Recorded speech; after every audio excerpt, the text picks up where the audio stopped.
Uh-oh. Uh-oh. Uh-oh. What up? What up? What up, though? What's popping? What's happening? What's going on? You're back in the lab with your favorite neighbor, your man Mark Nash. He is I am he. Another great episode of Breaking Beats. How you feel? What's the deal? Make some noise for yourself wherever you at. Absolutely, man. We're gonna have a good time tonight. We got a lot of things to get into, and we got a lot of things to unpack. Shout out to everybody who's pulling up, who's gonna see this video now, who's gonna see it later. And I really appreciate everybody, man. This is gonna be a good one, man. We got to talk about it. We got to talk about it. Bud Crawford exposes the PBC.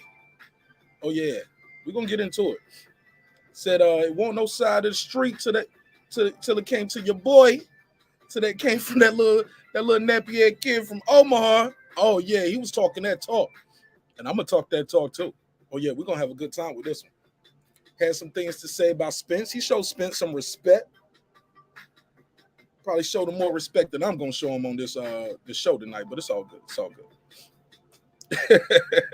But I appreciate everybody's time and energy. This is gonna be a good one, man. This is gonna be fun. I'm gonna open the phone lines up, I'll open the panel up. Y'all know how I do it. I'm gonna break down this interview round for round, the way only I can do it. Y'all already know. It's your man Martin Nash Breaking Beats. We're gonna have a good time with this one too. We also got to talk about young Devin Haney and what's going on with him and Bill Haney far as going over to Australia. It appears Bill Haney is not gonna be with Devin Haney. Again, it appears Bill Haney is not gonna be with Devin. Looks like Devin gonna be over there solo dolo trying to make this thing happen. So we're gonna talk about that as well.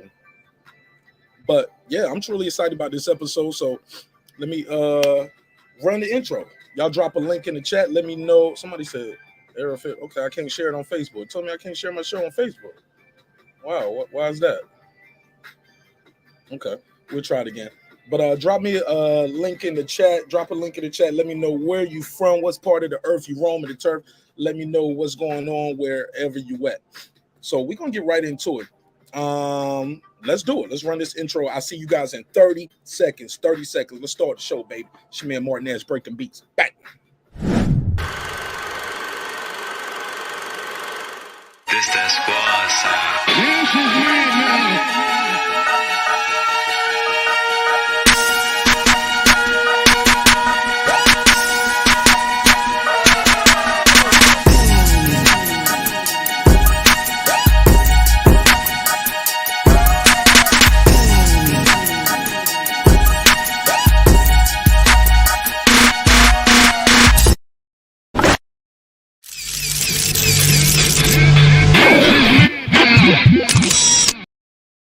Yeah, man. It's your man Martin Nash, man. We back here with another one, man. Feels so good to be back. It feels so good to be back. God knows it do. Now, I know some of you guys who follow this show know your man Martin Nash is a big Terence Crawford supporter over here. I like what the kid doing in that damn boxing ring. Left hand, right hand, mid-range, inside, counter punching, taking the lead. But man, this interview he does right here on the Portaway podcast, very candid interview. And it's not a long interview. It's about 13 minutes.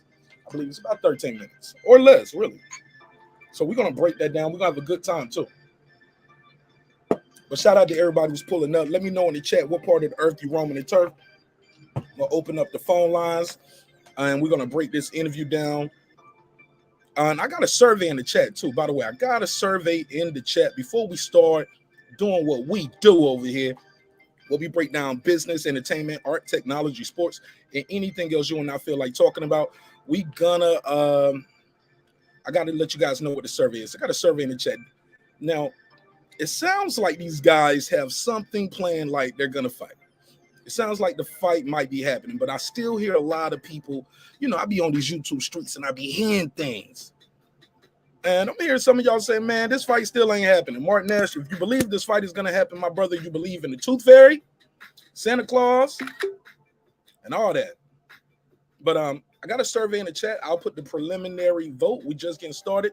Y'all try to make sure the likes in the survey, the answers are matching the likes. Now, if we get 27 likes over there. We probably need 27 votes. We probably need 27 likes. So help me out with that. Even if you don't like the title and the topic, it helps with the visibility of the show. And I'm gonna try to keep you entertained. We're gonna have a good time tonight. We're gonna crack some jokes. But this is the first, this is the preliminary. We got 27 votes, should have 27 likes. I said, will the fight happen in 2022? Some of you guys are saying yes, right? 63% say yes, and Crawford will win. 15% say yes, Spence will win. No, the fight is not happening this year, and no, the fight is not ever happening. So we're gonna break that down. I'm sure that's gonna change and fluctuate as the show progresses. So super excited about this episode. Let's jump right into it. Shout out to everybody who's pulling up. Let me see where they at. Let me see who hit early. Let's see who hit early. Shout out to my guy Scant Rants. It's a weird name, respectfully, but that's kind of different. Scant Rants. Okay. Sound like, matter of fact, sound like some weed. Sound like a strand of weed. But shout out to Scant Rants. What up, though? What's popping? What up? Shout out to my guy JR, aka Jonathan Richards. He said, "What up, Nash?" He said, "Bro, Spence / Uganda only did he didn't call him Ugas, he called him Uganda, only did 129,000. No more of that narrative." What up? Where you get your numbers from, Jonathan Richards? Shoot me an email. My email scrolling at the bottom of the screen. Shoot me an email. Where you get that from? Shout out to Jannard Hill. What up? What up? He said, Martinez, do you have a 50-50 or a draw on this poll? I got the fight 50-50. Now I just got who's gonna win, and also do you think the fight is gonna happen? So if you think the fight is gonna happen this year, some people say they don't think it's gonna happen this year because they're gonna try to get Crawford to fight one more fight prior to. So we're gonna talk about that. Shout out to my guy President Jafar. What up? Peace, King. Jonathan Richards, he said Rick Glacier gave an interview and his contact said Spence can't sell either. What up? Oh shit, Connie Nigma in the building. What up, Con? What up? Luther, PGH Big Dog. That's Pittsburgh. My mom's favorite team. My mom went up there for her retirement. That was her first time going to Pittsburgh, and she went all the way to Pittsburgh just to go to a Steelers game. So shout out to Pittsburgh. What up? He said Rick Glacier always lying on Black Fighter pay-per-view buys. Can't trust his numbers. Ain't he married to a black lady though, Pittsburgh? Don't that count for something? No? I guess. All right, we'll talk about it. What up? D Young in the building. Shout out to D Young. Is that my Uncle Destry? Shout out to my guy D Young though. My wife got an uncle named Destry. Well, I got an uncle named Destry too, because that's my wife. But shout out to D Young. What up? I think it's D Young from the box community though. But shout out to everybody pulling up. Appreciate your time, your energy. What up, gangsta? Oh man, we're gonna have. Matter of fact, I shouldn't even be saying no what up gangster because they might hit your boy with the Rico. Oh yeah, they locking rappers up. The Rico, baby. So maybe I shouldn't say what up gangster. My bad. Fuck around, put a case on your boy, and I can't have it. My wife told me I ain't getting no bail. She said she'll put something on the books, but no bail. Shout out to Connie Nigma in the building. He said, always good, great show. Yeah, man, we back, man. Gonna have a good time. Let's get right into it, man. Get right into it. I'm gonna start. I ain't gonna bury the lead on this. Let's get right into the Sean Porter interview. Before I start, let me ask you guys, have you all seen the interview yet? Has everybody in the chat seen the interview so far? Yes, no? Let me know. Because we're gonna break it down. I'm gonna skip through the fluff. I got some timestamps right here, and yeah, we're gonna flip right through the fluffs. So let me go right here to it, and we're gonna talk about it, man. Because here's the deal for real. This interview was very impromptu from what we're hearing, from the way they described it. It was very impromptu. They just saw him in Vegas, and Ant with two T's, Sean Porter's guy, who. You know, you could tell these guys have known each other for a while. They're real good friends. But he sees Terence and says, yo, blah, blah, blah. That's Terence Crawford. And he goes up, changes numbers, they do the interview. So that's how we're gonna start. Shout out to my guy Rodder of the Storm. He said, Martinez, what's up, Charlo? Shout out to you, my guy. Thanks for the love and support. Thanks for the donation. Okay, Raheem Soto said he's seen it. Let me put the drop up here. I'll give you the $2. You give him the $2. All right, pay him the $2. Oh, pay the $2. All right, so let me shout out to Rod of the Storm, though. Appreciate you, my guy. Let me do this right quick. Let me share this right here. Is it let me share it on Facebook? If you're watching on Facebook, leave me a comment. Let me know if it's pulling up. It's telling me the show is not sharing on Facebook. So we're going to figure that out as the show progresses. But it's a live show, baby. We got to keep it moving. We got to keep it moving, baby. Don't stop for nothing.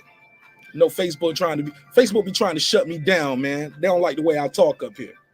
But I tell them I'm going to talk how I want to talk. You going to let me post it or not? It is what it is. Let's go. Let's get this thing started. Let me share. Am I gonna share the screen on this? I ain't gonna risk it. Shout out to my guy Raheem Soto, and shout out to my guy Ben Israel. What up, Benny? He said shalom to the CEO Martinez. Shalom to my motherfucker G, the CEO of Breaking Beats. Martinet. Whoa, Martinet. Hey, wait a minute. Martinez. Hey. That's what she said. He said, as for me, it's man down today, tomorrow, and forever. Oh man, this gonna hurt tonight, Ben. Pause. This ain't gonna be over quickly. You will not like it, and I'm not your king. Ain't that what my boy said in 300? You ain't gonna like this one, Benny. I promise you ain't. But I'm gonna drop the link. I'm gonna let you join the panel. Let everybody get their bars off. Y'all know how I do, man. I show love and support, man. I want everybody to do their thing. And I think Ben might have a big announcement coming up within the next week or so. So real proud of my guy, Ben Israel, making some major fucking moves out here. I'm proud of you, bro. Super proud of you. Words can't express how proud of you I am, yo.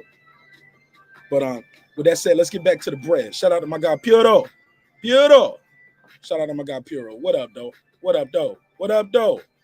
Shout out to I Know Boxing. What up? Puro. What up? Ben Israel. What up? Coach Malachi Williams. What up? Bruce Goals. What up? Lisa Bells. Peace Queen. What up? Girl behind the mic. What up? Lady Shan Dung Dum Season. What up, though? What up? Queen P. What up? My guy Reggie O. What up? Deuce Times. What up? Brandon Washington. What up? Joe hating ass. What up? Sir Senior. What up? King Asia Math. What up? Ricky Williams. What up? Clarence. What up? Everybody out there doing their thing. Everybody. Too many to name. Too many people to name off the top of the head. But if I missed your name, that don't mean you're not important. That just means I'm ready to start this show, baby. So let's get into it. You know, man, I just can't wait to. Okay, so they're gonna talk to Terrence. Now I found a couple things interesting in this too. Sean Porter kind of credits Terence Crawford for the reason why he's in broadcasting. Wow, we're gonna get into it. Trying to relax, okay? I said, yo, that Kendrick Lamar album. Let's get right to it. Okay, so yeah, they talking about why Bud is in Vegas. Bud is in Vegas for the Lovers and Friends concert. Shout out to my guy, the Fan Corner. Hey, look, I said your name. You was right there. I just said your name, Lady Shan Dun Dim Season. Shout out to my sister, Lady Shan, all the way across the pond in the UK. Subscribe to Lady Shan too, man. She got a big things going on her YouTube channel, man. I think she started members only over there too, so I'm gonna tap in and support her over there as well. But make sure you subscribe to her. Shout out to my guy, the Fans Corner, aka Liz Low. Hey, cause that boy always spoke some good gas, and them eyelids be low. What up? Shout out to my brother, man, Lance Myers, my brother from another piece. King, how you doing? What up, gangsta?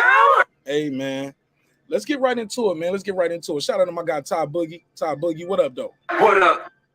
All right, let's get into it. Boom. So let's take it from the top. We're gonna play it, stop and go. I'm gonna drop the link, open the phone lines up. I'm gonna try to get through it as expeditiously as I can, so I can bring you guys on the panel and open the phone lines up. We got to get them likes up to get these phone lines open. Thank you so much in advance. Let's go. Do you want to tell him what you just told me? Well, let me ask him this real quick. Okay, all right. Once upon a time, I don't think you would have just stopped and came back into a studio and did an interview. Am I wrong by saying that or thinking that?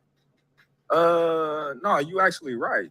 You know, but since you my guy, you know, I gotta show your network platform. Yeah, he didn't come from me. I dropped your name. You know what I mean? I slipped him a 50, but that was something. But even beyond that, the picture that I'm trying to paint, some of us catch it a little late. I'll keep it real and say I did. When I first turned pro, y'all do the promotion. All I'm here to do is fight and make money. And then I started to learn, like, yo, people like to hear us talk. People like to see us out there in TV land doing what we do. So Sean Zytel just pulled up. And Sean Porter's right. People want to see the fighters. They want to engage with you. They want to hear what you got to say.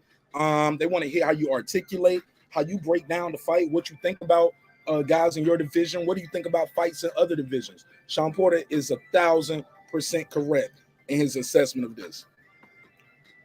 Let's continue, though. Let's continue. Shout out to everybody pulling up. Smash the like button on the way in the room. Let's go. Let's go. Let's go. Let's get back to it. But I feel like you one of the guys that realize, like, yo, I'm gonna just be myself, and people gonna dig with who I am. Yeah, I always was. He's wrong. Don't be yourself. Be somebody else. No, I'm joking. I'm joking. Nah, be yourself in the ring, but Terence Crawford is very subdued sometimes when he's in front of that camera. I think the more he talks and people get to know his personality, the more they like him. Like when they see him just yoking up boxers and big dudes and just see him out there real competitive, and whether it's basketball, whether it's table tennis or ping pong, whether he's wrestling, choking somebody out, people like, oh man, this guy's a cool dude. But yes, he has to you have to, what's the word? What's the proper word to use? Ingratiate. There we go. Look at me with an SAT word. Gold star for Marcus. Sometimes you got to ingratiate yourself with your audience and your fans and things of that nature. I think Bud is coming into that, but also Sean Porter is going to speak to the fact that, hey, you didn't, you probably wasn't in the position to do it before, but also if you don't like your promoter, you don't want to do it. You're going to do what Sean said. Hey, look, I'm going to fight. You guys promote the fight, and I'm going to go out there and try my best to win it. Shout out to Clarissa. What up, Clarissa? How you doing? Sav, what up? What up? Clarissa, what up? What up? Yeah, man, we just getting started. Y'all ain't missed too much. We just getting started. All right, let's get into it. So, Sav, it's just the title, my nigga. You gotta relax. We ain't even started yet. Crawford didn't expose anything or anyone but Al Heyman. He only exposed Al Heyman. He's the one holding these fights back. Man, let the show ride, man. Don't get so worked up over the title and the thumbnail, my guy. All right? It's all entertainment. Let's go. I just got my first dislike from Sav tonight. He was like, what? Now, who is this calling before I even started the show? I ain't even opened the phone lines up. Phone lines ain't open yet. Mackenzie, phone lines ain't open yet. Got to get them lights up, and I'm doing my breakdown right now. When I put the number on the screen, you good. Give me 1 second, Mackenzie. Fan of being authentic. Yeah. You know what I mean? I never wanted to change. Yeah, I always was a fan of being authentic. Yeah. You know what I mean? I never wanted to change who I was for anybody. You know, it's not me to go out there and go act foolishness and do the things that other people do because they want to be a superstar. Yeah. I feel like my skills and my talent speaks for itself. You know, I'm exciting in the ring, and that's what people pay, you know, us fighters for, is the excitement that they get from us in the ring. But also some of them pay for the lifestyle that we live. Yeah. Which is weird to me. Why do you pay somebody to watch their lifestyle? I never understood that. It's like, it seems like the more money you got, the more money people are willing to give you, which is always weird, right? I don't know, but he's right and he's wrong. I like the fact that, and I'll say why he's wrong at first. You have to be vocal though. When it is time to sell the fight though, when you on that stage and you're there to promote the fight, you can't just be sitting there all calm, be like, well, I'm gonna just do what I do, and I'm gonna go out there and win the fight, man. You know, we'll see. Let the best man. We'll see. Let the best man win. We'll see. Stuff like that, like real casual stuff. You gotta be in there talking that shit, man. In my opinion. Now, granted, you don't have to be out here doing buffoonery stuff. Especially if that's not in your nature and your character, you don't have to do that. But let's keep it going. But I'm the type of person that, you know, I got an exciting lifestyle, but I would like it to be private. Always. Same with me. Me too, bro. Me too. I got a lot of shit going on in my life that I choose not to share on social media. And certain things should be private, right? Something got to be held sacred, right? Last thing I'm going to say, I'm going to let these guys take over. The reason why I bring that into the picture is because the fight that is going to happen between you and Errol Spence Jr. is actually right on time. People feel like, oh, man, we've been waiting for this fight to happen, and Sean had to get in the ring with Terence, and It's happening actually right on time because this is going to be a great promotion. And I feel like you're in a position now to really promote yourself in ways that you may not have been in that position 2 or 3 years ago when people have been really starving for that fight. I think now this fight is happening on time. Yeah. Both these guys can talk to them when they need to. Absolutely. And I think that collectively, what y'all have done to this point I've been entertained. I feel like y'all ain't really gone overboard, and it's been what it needs to be to this point. And once the fight is made, we expect that fight to get made, and I'm just letting everybody know from a promotional standpoint, it's gonna be nothing less than stellar. Yeah, definitely. I'm excited about it. You know, man, I just can't wait till the contract gets signed. Yeah. And, you know, I get to go to training camp and, you know, just picture myself walking down that aisle to put on a great show. My man said he ready to visualize it. Because, you know, I know me, you know, and I've been waiting for this moment all my life, you know, and to show everybody that doubt me who Terence Crawford is. Yeah. You know, it's right there. And it's right there, man. It's right there. And he's not lying, yo. He's not lying right there. Because win, lose, or draw, many people don't either you rock with Terence Crawford and you already saying, yo, this guy got the goods, or you're still on the fence, right? You're still like, I don't know if he's really everything he said he was yet. Yeah, he Mr. 6 belts, but is he everything he said he was? Is he? We don't know yet. Some people don't know. But some people like, yo, man, I already know what's up with my boy Bud Crawford. He motherfucking true. But we're going to talk about it. We're going to talk about it. Let's keep it moving. Right there. I mean, Jim Gray asked. I'll just do the opposite. Now, here we go. So he's going to, Carson is going to ask him. He basically, Jim Gray asked Errol Spence, is it any stumbling blocks? Errol Spence says no. Terence Crawford responds savagely. Says, it's never been any stumbling blocks on my end. Some people might disagree with that. Some people are going to agree with that. But we're going to talk about it. And look, I appreciate people trying to call in, but use the chat right now while we do the breakdown. Use the chat. Use the chat. I promise I'm going to open the phone lines up and open the panel. I promise. Just we almost done already. It's a short interview. You guys want to fight? What about from your perspective? Any stumbling blocks? Anything at all? It never been any stumbling blocks. Never been any stumbling blocks for my. This is what he started talking about. So for my guy Sav say he didn't expose nothing to nobody other than Al Heyman. What does Al Heyman represent? PBC, right? That's what the thumbnail say. He exposed PBC. What about from your perspective? Any stumbling blocks? Anything at all? It never been any stumbling blocks. You know, like I said before, in the future, you know, there never was a side of the street till it came to Terence Crawford. You know, Terence Crawford divided, you know, a side of the street. Yeah. You know, all these. Notice Sean Porter is sitting right beside him. And we got to salute Sean Porter, first of all, for doing what he's doing with the broadcasting, but also no sour grapes. He had the guy on immediately after he lost, got stopped, and then he got him on right now, right? And he's right beside him when Terence Crawford is saying this side of the street stuff. Sean Porter don't correct him. Nobody in the room corrects him. Nobody said, nah, not really, bro. Hold up now. I've been trying to fight you. Nah, that's not how you saying it, Terence. Nobody's saying he's wrong. Nobody is saying he's wrong. But all right, Clarissa. She said, I never cared too much about a fighter's personality outside the ring. Yeah, but they gotta talk when it's time to sell the fight, though, Clarissa. They gotta talk, though, sis. We need more of this. This stuff that they got going on right now, doing the lead up to the fight. I need them to do that leading up to the fight for it to be a success. My guy Con Shonery, he said Crawford divided the streets. That's what he about to say as well. She said PBC fighters looked at Bud like Debo. Absolutely. Let's go.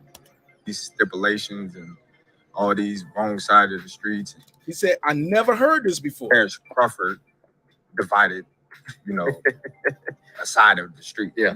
You know, all these stipulations and all these wrong side of the streets and different promotional companies and all these types of things, they made them up for Terence Crawford. You know, so it never, in my eyes, never was anything that will stop a great fight from happening, because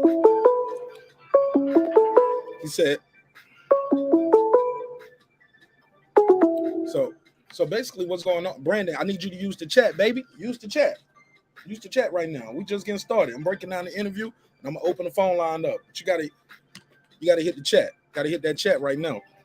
Let me finish breaking this down. So what he said was interesting right there. He's not even listening. So he's definitely calling just to cuss me out right now, because he's like, nah, I don't want to talk in the chat. I want to cuss you out. You cuss me out in a little bit, Brandon. But let me finish breaking this down. I promise I'm gonna let all y'all join the panel, call in and cuss me out. It's okay. It's okay. It's okay. You right, JC. He gonna knock him out. He gonna make that eyeball pop out his head. Spence gonna be up here looking like Sammy Davis Jr. Look right here. This eye already look like he has like something wrong with it. Shit look retina look disconnected right there. Look at his ass looking like Sammy Davis Jr. Shaboing.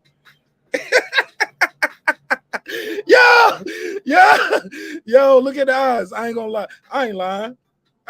The resemblance is striking. I'm gonna make somebody mad tonight. I want you to get mad. I want you to be so mad that you unsubscribe and say, I'm never coming back here again, Mark Nash. You hurt my feelings. You talked about my YouTube daddy, and now you're talking about my favorite fighter. I hate you. I'm gonna get you, Mark Nash. Yeah, that nigga got that shaboing boing ass eye right here. I look like it's popping out right now. What the fuck? Man, let's get back to this smoke. I promise y'all. I promise I'm gonna open the phone lines up. We almost done. I think we got about 6 minutes left in this interview. Actually, 5. Tyson Fury, and he got a good point. If Deontay Wilder and Tyson Fury can fight on this, and Tyson Fury got off the couch. It wasn't like he was packing out arenas nowhere. You know what I'm saying? But they were able to fight, and there was a cross promotion. Why couldn't we get this one done? It was anything that will stop a great fight from happening. So he got a good point right there. You heard me. I picked Spence.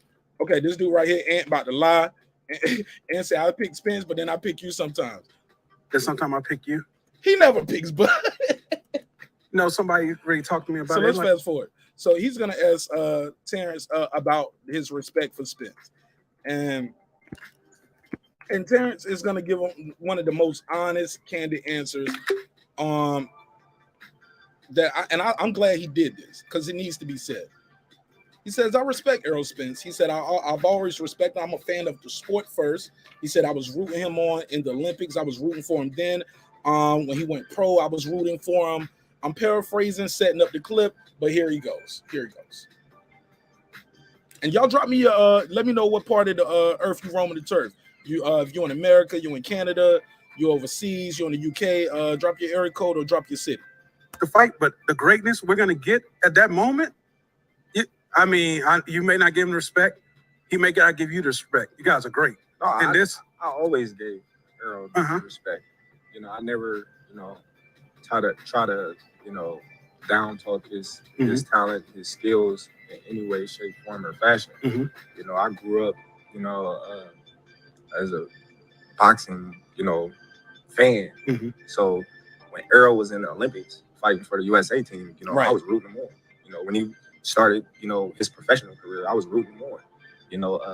Just like when I fought Gamboa, I never thought I was going to fight Gamboa. Gamboa was on the pound for pound list, and maybe Tyson. And once I got that, people forget that. People forget Gamboa they was calling him Baby Tyson. It was a bidding war for Gamboa. Remember that? Floyd, I think he was with Floyd. I think 50 Cent, he ended up going with 50, right? So this is pretty good. This is my guy Kev.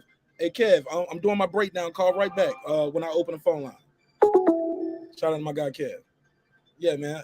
Leave it in the chat right now. Y'all got to use that chat, baby. I'm doing my breakdown. I promise I'm gonna open the phone lines up. Hey, these people who can't wait for the breakdown, they gotta be calling to cuss me out. Nobody, because I know these numbers. I know who the Spence fans are.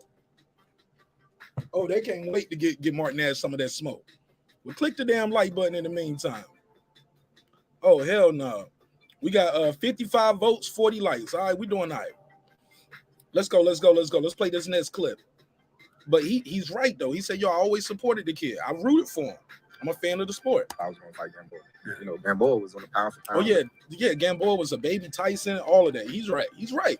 Look, when he fought Gamboa, they had the exact same record. Same fights, no losses, same amount of knockouts. It was identical. And then Bud went in there and said it's levels to this shit. He separated himself. Listen, Baby Tyson. And once I got that opportunity, I never thought I'd fight Gamboa. What's going on, so I'm a fan of the sport first. And he's right. Now, Sean Porter's going to jump right in. He's going to say, see, told y'all. And he's going to talk about how Terence Crawford was already going to other events. He was like, man, I ain't worried about that side of the street shit. I support boxing. I love boxing. So he was going to other types of events. And Sean Porter said he actually credits Terence Crawford for him getting into the broadcasting career. Listen to this. Told y'all. And that's what made me start going to the fights. I seen him at a PBC fight. Of course, side of the He had a street fake type mustache stuff. on and the glasses. I said, yo, what you doing here? He said, man, bump all that side of the street stuff, man. I'm a fan of boxing. If it's good fighting going on, I'm there. And when he said that to me, I literally stopped in my tracks and was like, so this is how this thing's supposed to work. You know what I mean? I think people really saw me in the transition that I made. That coming into my life in that moment was when I started to do commentary and stuff like that. I may not be who I am as a commentator without hearing him say, yo, be a fan of what you do, and not all the animosity always has to be there. You know what I mean? Wow. Wow. Wow. Wow. Make some noise for that. How about that? Sean Porter said, I probably wouldn't be the broadcaster I am today if it wasn't for Terence Crawford having that conversation with him. What do y'all think of that in the chat? Somebody said, what's good is being a baby. What's good is being a baby Tyson. They talking about his size, bro. He was knocking people out, and he was vicious like Tyson, but he was little. Talking about Mike Tyson. Yeah, that's what they mean, Conshana. And trust me, if they was calling you the white Mike Tyson, you'll be feared right now. Trust me, like, you know what that means, Conshanery. You know what I mean when I say these things. Let's keep it moving, though. Sean Zytel, man, you made it. All right, so let's fast forward. Sean Zytel gonna ask him a question. We'll fast forward through that because they're gonna clown working on boom. So and he said, hey man, this is gonna be a big pay-per-view fight right here. An international promotion. They should got okay, now this is why I don't know if they're gonna do this. It sounds good in theory. They said this fight should be an international promotion and they should hit the road and go over, do like Floyd, Conor did, like Mayweather did, like Floyd was doing. It sounds good in theory, ladies and gentlemen, but that money is coming out of somebody's pocket, somebody's budget. Somebody got to pay for their stage, security, the travel of the fighters, their entourage. That's expensive, yo. It sounds good. I know fans want to do it. Like, hey, let's do a tour. Let's go here, go to Dallas, go to New York, go to Vegas, go to Miami, and promote the fight. My G, who gonna pay for that?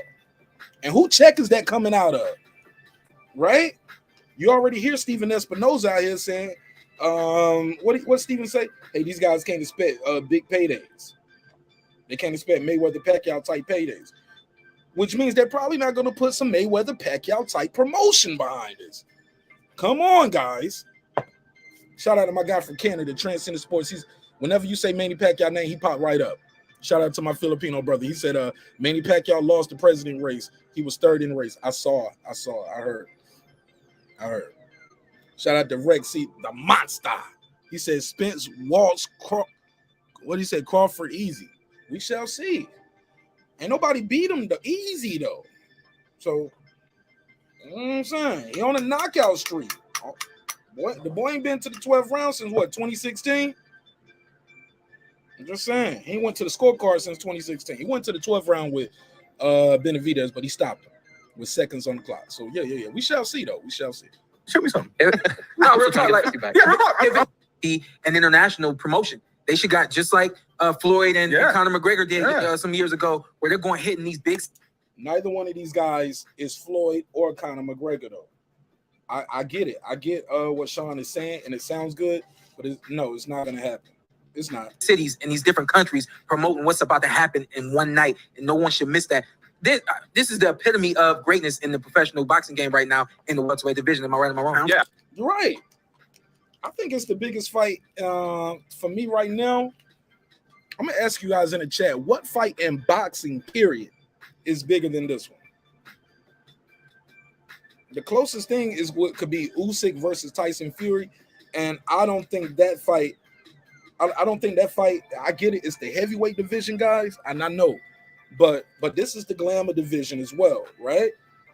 This is welterweights, and also you got these two guys right here, clean boxing lifestyle, no scandal when it comes to when I say clean boxing, like Spence be on their sauce, but I'm talking about no PEDs, right? also both of these guys, we've been waiting for this fight for years compared to Fury versus Usyk. Some people still don't even know how to spell Usyk name right in the titles to their videos. Come on, man. But this fight right here, man, we've been waiting for this one since shit. We got I think my boy shout out to CJ Goodfellow. CJ was talking about earlier today. He said, man, we got guys going in the Hall of Fame this year. We've been waiting for this fight since they were fighting. Like Andre Ward. Andre Ward going in the Hall of Fame this year. Andre Ward was fighting when we was trying to get this fight. Shit like that. Let's go. I mean, in America, you could hit up New York City, LA, Las Vegas, Omaha, and Dallas. You know, that would probably be a great tour. And since you said international, I feel like you got to go international. You throw all the bucks out for this. Well, he beat Ricky Burns to become lineal at lightweight, and Errol beat Kell Brook overseas to become IBF champ. So these guys, the fans in England, I think Terence even said he thinks they're like some of the best fans in boxing. So they know these guys. So why not take it overseas to the UK as well? If it's like that, shit, put the fight overseas, Sean. I'll tell if it was like that. Nah, I'm joking. Don't put the fight overseas. We're going to get into that part too, because we're going to talk about where the fight going to be at. But do y'all agree with them that the fight should be on an international tour? Shout out to my guy Butch Cassidy, the Can Man. What up, though? Shout out to DJ Black Charm Music. So do y'all think the fight should they be doing a world tour to promote this fight? Not me. I'm sorry. I just think as much as I think it would be great for the fighters, shit is expensive, yo. Shit is expensive. I'm sorry, it's expensive as fuck. And I just feel like that's gonna be money that these guys, they already, like I said, you already got Steven Espinoza saying we ain't got no money. Not for you two niggas. I mean, Canelo, we'll break the brink stroke for your ass, but y'all niggas, man, y'all ain't doing nothing. And I get it. It's a large risk, right? But I just don't see them doing that. Now, if they're gonna do a stateside tour, yeah, they could probably do some shit like that. But international, come on, man. Sean Porter, somebody don't mix some drugs with your drugs, man. Let's keep it going. We almost done. For the 5 locations in America, yeah, I would think New York City, LA, Omaha, Dallas, and Vegas. Nigga, you ain't going on. Bro, they're gonna set up a stage, or they're gonna have the music, the speakers, security, entourage, all of that shit. No, bro. I don't see it happening. Back me up at all, man. I said go international. United Kingdom. You back me up You want to go to Mexico too? You want to go to Saudi Arabia? Yeah, All right. Omaha's the biggest. See, even they just said that, like that. They just disagree with Sean. Like, nah, man, we're gonna hit some big. If we're gonna do that, hit the big cities in the States. Let's keep it moving. So I can get these phone lines open. On the list. Hey, Terence, you willing to go to Dallas? Beat him in his backyard? No. Here we go. That was a quick no. Terence, you really go to Dallas, beat him in his backyard? What do you say? All right. Omaha's the biggest one on the list. Hey, Terence, you willing to go to Dallas? Beat him in his backyard? No, we coming to Vegas. Oh, he said no. We're going to Vegas for show. Or did he say for show or something else? Let me see what he said. Let me rewind that part. Omaha's the biggest one on the list. Hey, Terence, you willing to go to Dallas? Beat him in his backyard? No, we coming to Vegas. Boom. Now we're going to Vegas or something. I dig it. You gotta have somewhere neutral. We gotta have it somewhere neutral. Why not? Now, I saw some people out there that took umbrage with the brothers saying, no, we need to have it somewhere neutral. Right? Let's be clear, too. Shout out to Blood Boxing. Texan ain't really known for boxing like that. It's not. Now, even when you put it in Jerry's world, the biggest gate, shout out to TJ, he broke it down. The biggest gate they ever did at Jerry's world ain't fucking with what the biggest gate in Vegas is doing. That's just facts. It's just a fact. The biggest gate in Dallas, what they did for boxing, ain't Mayweather Pacquiao. It's not Mayweather versus Oscar De La Hoya. It's just not. But some people, somebody said, "What about Atlanta?" I'm biased. Y'all already know me. I was like, Atlanta. Shit, let's go. I think, look, man, you got 2 black guys. Shit, maybe you should put it in a city like that. But it got to be in Vegas to generate that money, man.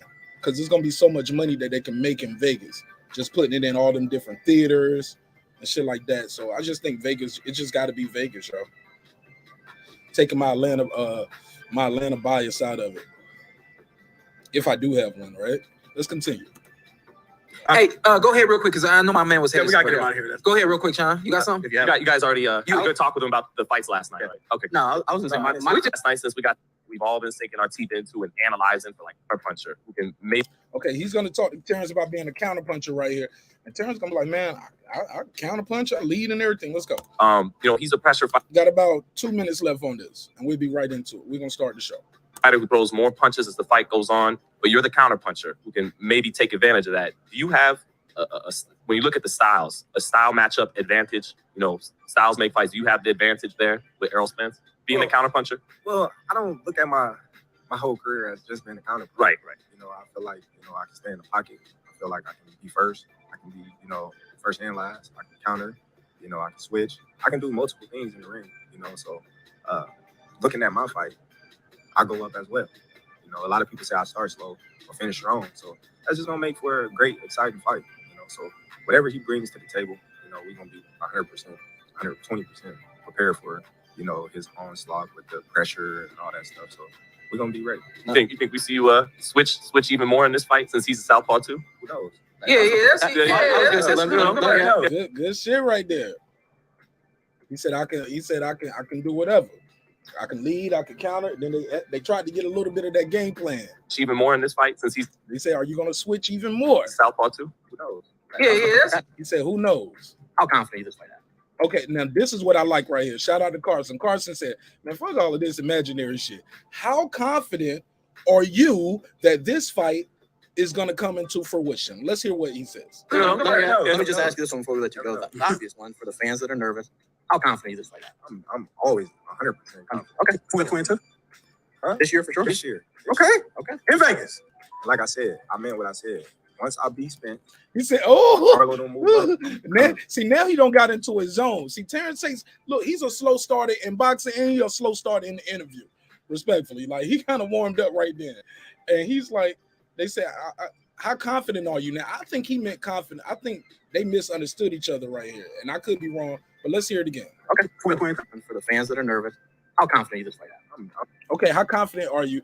Then he mumbles this fight happens. So and then Buzz says, I'm always 100% confident. And he said, I'm always 100% confident. He's not talking about the fight. He just how confident are you? So that's when Ant doubles down and reiterates Carson's point. Listen to it. Okay. 2022? And that's when he said 2022. Huh? This year for sure? He said, huh? And that's when Carson said, this year for sure? This year. Okay. And he's like, this year. In Vegas. And like I said, I meant what I said. Here we go. And look, let me hold on. Let me take a screenshot. Look at Sean Porter's face like. This motherfucker serious. Let me give you a screenshot of what Sean Porter looking like right here. Sean Porter like, hold on. Sean Porter, when Terence said, like I said, I meant what I said. He started tapping on the table, pointing to the table like, I got a hit list. I'm beating Spence. I'm going up. I'm beating Jamel. Look at Sean Porter's face like, this nigga right here is serious. And I believe him. That's that look when you looking at your homie like, I believe him, yo. Once I beat Spence, if Charlo don't move up, I'm coming for him. Ooh, I'm coming for him. If he don't move up, I'm coming for him. You didn't see the fight last night? No, I didn't see the fight. I was here, but I heard he won. He did his thing. 10 round knockout. Yeah. Congratulations to Charlo. Congratulations to Charlo. The whole camp. But he on my hit list. He on my hit list. Ooh, I love it. I love it. That's the energy we need, yo. That's the shit right there that's gonna help. That's the talk that shit, bud. Now that's the shit he need to be doing to sell the fight, yo. That's what we need to be doing. Hey, look. Ah, man, we got to do it. We got to see it. My man said, I don't believe this dude. Shit, he don't done it before. He been undisputed. He was the first person ever in 140 to get undisputed in the Fort Bell era. Then Josh Taylor. And then undisputed became cool. Oh, yeah, all these dudes want trying to get undisputed. No. It's all fat. Not cap, man, Israel. Let's go to the next part. We're almost done. Ooh, who's third? Sean again. No. Hey, hold on now. I ain't got. That's two pretty big. That far. Yeah. But hey, who got two people on my? He said, I ain't got that. They was like, who's next? Sean. He was like, I ain't got that far. I got two people on my hit list, and it's Spence. And if Jamel don't move up, he coming to take his shit too. Hit list, and that's Jamel and Spence. Well, Spence first and then Jamel. Spence, man, bro, if Terence Crawford is able to achieve this goal, this some legendary shit. This some all-time great shit, yo. This some all-time great shit. Undisputed. Hey, man, y'all act like this. Y'all act like Martin Nash said he gonna do it. This nigga don't really did it before. That's the crazy part. Errol Spencer's getting lapped in legacy by some of these dudes. He needs Bud Crawford, bro. He needs this fight. It's a legacy fight. It's a legacy fight, man. It's a big fight for both of them. But Bud has accomplished so much. 3 divisions, 2-time lineal, 2-time fighter of the year.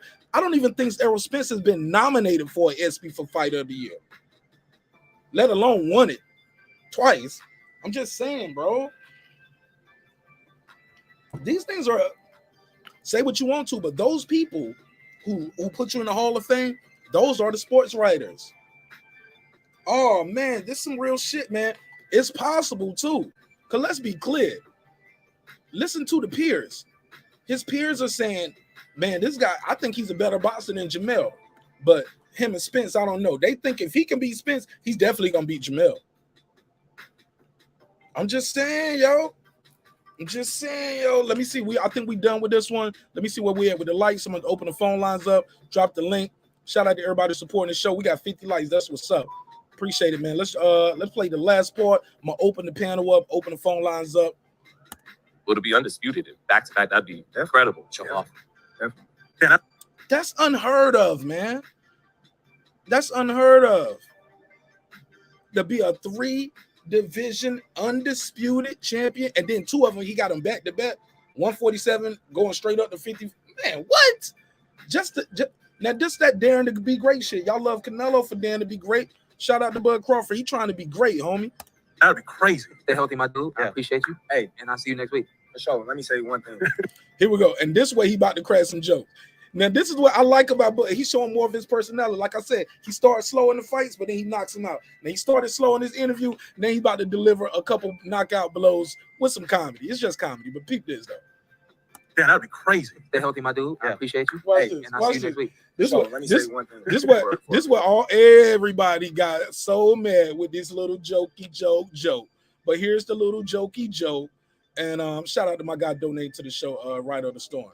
I'm gonna play your super chat in 1 second. Let me play this part. Matter of fact, let me do Rider of the Storm super chat first. Shout out to Rider of the Storm.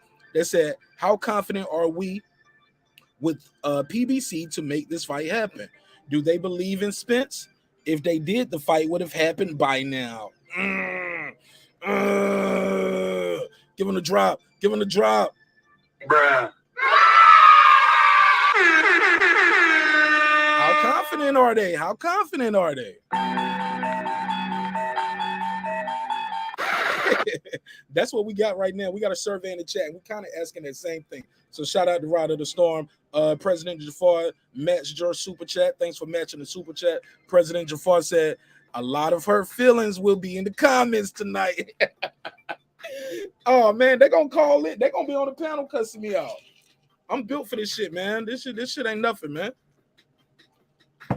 Told you I used to battle rap and everything. I used to smoke niggas' boots on this stage. I ain't even got a rhyme talking to y'all. This going to be easy work. Whoever wanted. Lottie-dottie, everybody. Let's go. Let's play this last little part of the little jokey joke that made the niggas mad. Let's go. For all the people in the world that keep saying this Texas stuff. Spence is from New York City. Charlo and his brother is from Lafayette, Louisiana. Stop saying y'all from Texas. Y'all talking about Texas boys. Y'all Illinois boys and from New York, Spence. Tired of y'all. We Texas. Try y'all. State. So New York, we can take Errol Spence. New York got it. He said, take your ass back to y'all own state. Yo. One more time for the people who really mad. Spence is from New York City. Charlo and his brother is from Lafayette, Louisiana. Stop saying y'all from Texas. Y'all talking about Texas boys. Y'all Illinois boys. Where you get Illinois from, though? My boy ain't Punch Drunk easy right here. Shout out to Punch Drunk. But where he get Illinois from now? Hold on. Let me get it together now. He said New York. And then he said Lafayette. Now, hold on. Did I hear this wrong? Am I tripping? What hold on. Let me hear it one more time. Let me get it together now. Harlem Hospital giving beds out. Harlem Hospital giving beds. Let me hear. Stop saying y'all from Earl and his brother is from Lafayette, Louisiana. Stop saying y'all from Texas. As y'all talking about Texas boys. Y'all Illinois boys and from New York. Man. Tired of y'all. Texas. Try y'all. Hey. So New York, we can take Errol Spence. New York got Errol Spence. They got definitely. That's where you from. Rep your city. Oh shit! Man. He said that's where you from. Rep your city. All right, man. Wow. All right, so that was the full breakdown of the interview. Only Martinez make a 12-minute interview about an hour long. Yep. That's how we do it. Let me do the drops real quick for the super chat. Shout out to again President Jafar. Let me give him the drop. Appreciate you, homie. Thanks for supporting the show. God knows we need it. I got 5 on it. And my guy Rod of the Storm, he said, how confident are you? Yeah, that's what the survey say in the chat, Rod of the Storm. I'm gonna check in on the survey. Let's see what they're saying over there as well. But in the meantime, in between time, I'm gonna open the phone lines up. I got 5 on it. And let me take a couple calls. And then I'm gonna drop the link for the panel. I take calls for about 10 minutes, and then I open and drop the link. Because some people are trying to call in, and I don't want people cutting off the panel. Because if I drop the link at the same time I open the panel, everything will be happening one time.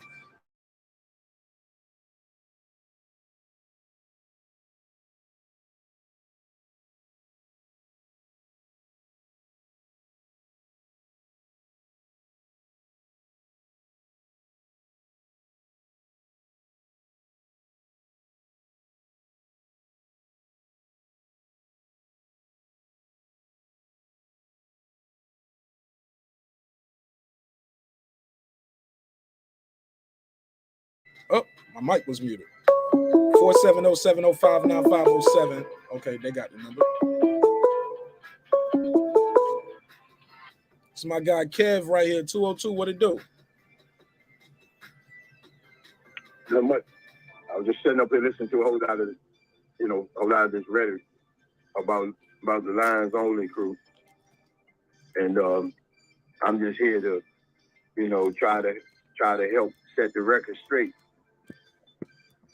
So, where you from again, Kev? DC, right? I'm actually originally from the nation's capital. Okay, DC. But spent a lot of time in the Carolinas, and now I'm back in the DMV.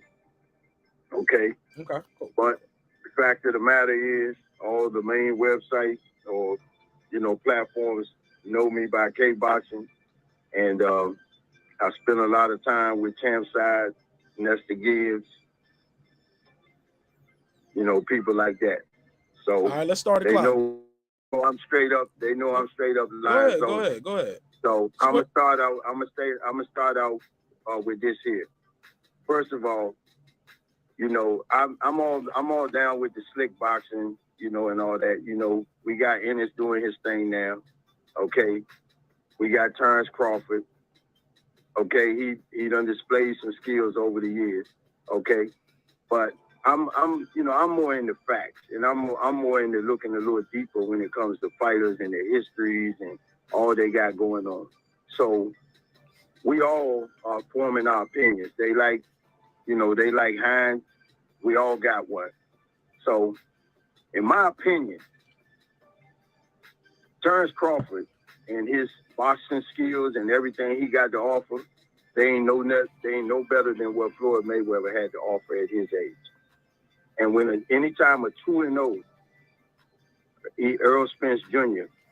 can walk into the doghouse with 30 or 40 of Floyd's cronies beating on the mats and dog walk his ass to the point where he leaves the ring with a towel over his head, with Roger throwing a towel over his head and escorting his ass to the locker room because he had the audacity to come out his mouth about somebody he didn't really know as well as he thought he did and call him a bitch. That's one fact right there. Another fact is this. You got 25 seconds, sir. If Gary Antoine Russell then could handle a guy like Boots and keep him out of the Olympics, then I feel very comfortable that Errol Spence could handle his ass also right now. Okay. Second of all, That's it. everybody all this Boston, that's your hype time, about bro. I Bud, got another. about Bud being so strong. He ain't stronger than ESJ. I guarantee you that. K Boston, I appreciate your call, my brother. Two in the weight room right now. Absolutely.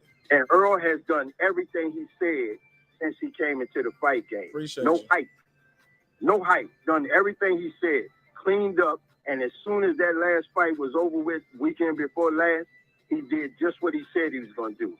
Terrence, I'm coming for that motherfucking belt. Bud can run all over. Silence.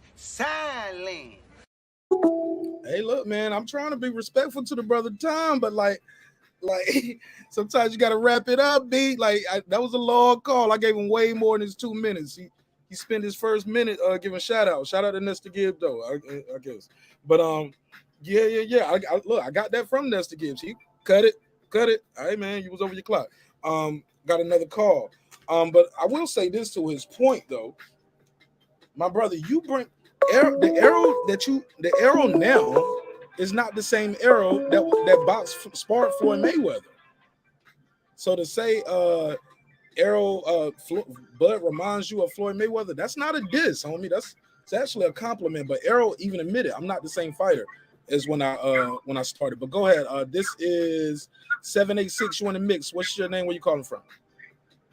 I'm calling from Las Vegas, Nevada. What's your name, family? My name is Bud Crawford. All right, talk to me, Bud Crawford. I want to let these DJ fans know that Bud Crawford is the #1 superstar of the world, bro. Yeah, you got your radio up in the background. Turn your music or the show down in the back. Go ahead. You're on the clock. Go ahead. Go ahead. Going once. Going twice. Hello? Yeah, go ahead, man. You got the clock. Go ahead. It's a live show, baby. This is a live show? All right, man. I'm going to see you on the next one, man. Hey, look, I ain't got time for it today, baby. I'm sorry. It's a live show. You talking to me now. Phone lines open 470-705-9507, 470-705-9507. Let me see. Who did I need to call back? Somebody was calling and couldn't get through. I believe this was no, that's not him. Is that the same dude who was trying so hard to get in while I was live? He spent all that time trolling? No, that's somebody else. Let me call this guy back. But this guy kept calling and calling. I gotta let him get his bars off.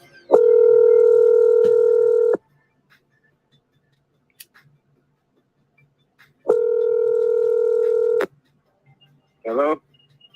What's good, my guy? It's your boy Martin Ash from Breaking Beats. I just called in to get my input on the fight, man. Let's go, baby. You live, man. Talk to me. 2 minutes on the clock. See, I'm a man of my word. I told you I was gonna hit you back as soon as I did my breakdown. Man of my word. Yeah. I just wanted to give an input saying I was on live on another YouTuber today, and he was saying that Terence Crawford was basically scared or whatever, basically scared of Errol Spence, saying he lying and stuff like this. I said, bro, you can't say that he lying because these guys have these janky promoters like Ice Cube and Mike Epps. They tell him to say anything. Al Heyman and who used to be Terence Crawford manager? Bob Aaron. Bob Aaron. Yeah, Bob Aaron, man. They full of shit, man. Full of shit. Bob Aaron could have been gave Terence Crawford that fight. You know what I mean? But I don't know what's going on, man. I just hope I hope the fight be made soon and Terence Crawford is gonna knock his ass out. You know what I mean? All right. Yeah, man. I appreciate you, man. What's your name again? Justin McKenzie. I got Jason Williams under my YouTube. But, what's your name? That's you. You Jason Williams in the chat. Yeah. Salute. But I'll say you as. Go ahead. My real name is Justin McKenzie. You don't say your real name, man. Oh, my bad. Yeah, man. You think my mama named me Martin Ash? No. Shit. But I appreciate you, man. I appreciate you. I'm gonna open the panel, man. I appreciate you, man, for your time, your energy. And you said you got Bud Crawford. What did you think of his interview on the Porterway podcast? Real quick, 30 seconds. I mean, I mean, I like how way Porter was interviewing man after they fought. You know, that was a beautiful thing. Like he didn't have no remorse, no rejection for him at all. You know, and Crawford, I feel like his energy was like, you know, I feel like he just woke up or something this morning. I guess he went all the way there. He wasn't sounding too excited, but that's the type of guy he is, though. That's the type of guy he is. I don't really show too much excitement for it or anything, you know. He definitely turned up at the end though with the jokes talking about they ain't from Texas. Oh yeah, they definitely. That's where I'm from too, Louisiana, by the way, man. I didn't know Charlo and them was from Louisiana. Right, because they don't claim y'all niggas, man. That's crazy because Texas is bigger than, you know, Texas is way, they say Texas is better, you know. Got a lot of more stuff going on, I understand, but you know, it's all good. That's why Terence Crawford gonna whoop his ass, man. For not ripping his city. And Charlo's scared of Terence Crawford too, by the way. Oh shit, we're gonna talk about it, but I appreciate your call, my brother. Thank you so much. All right. God bless. All right, good call, man. Good call. I got one more call back, and I'm gonna open the panel. It should be my guy, Brandon Washington. Should be Brandon Washington right here.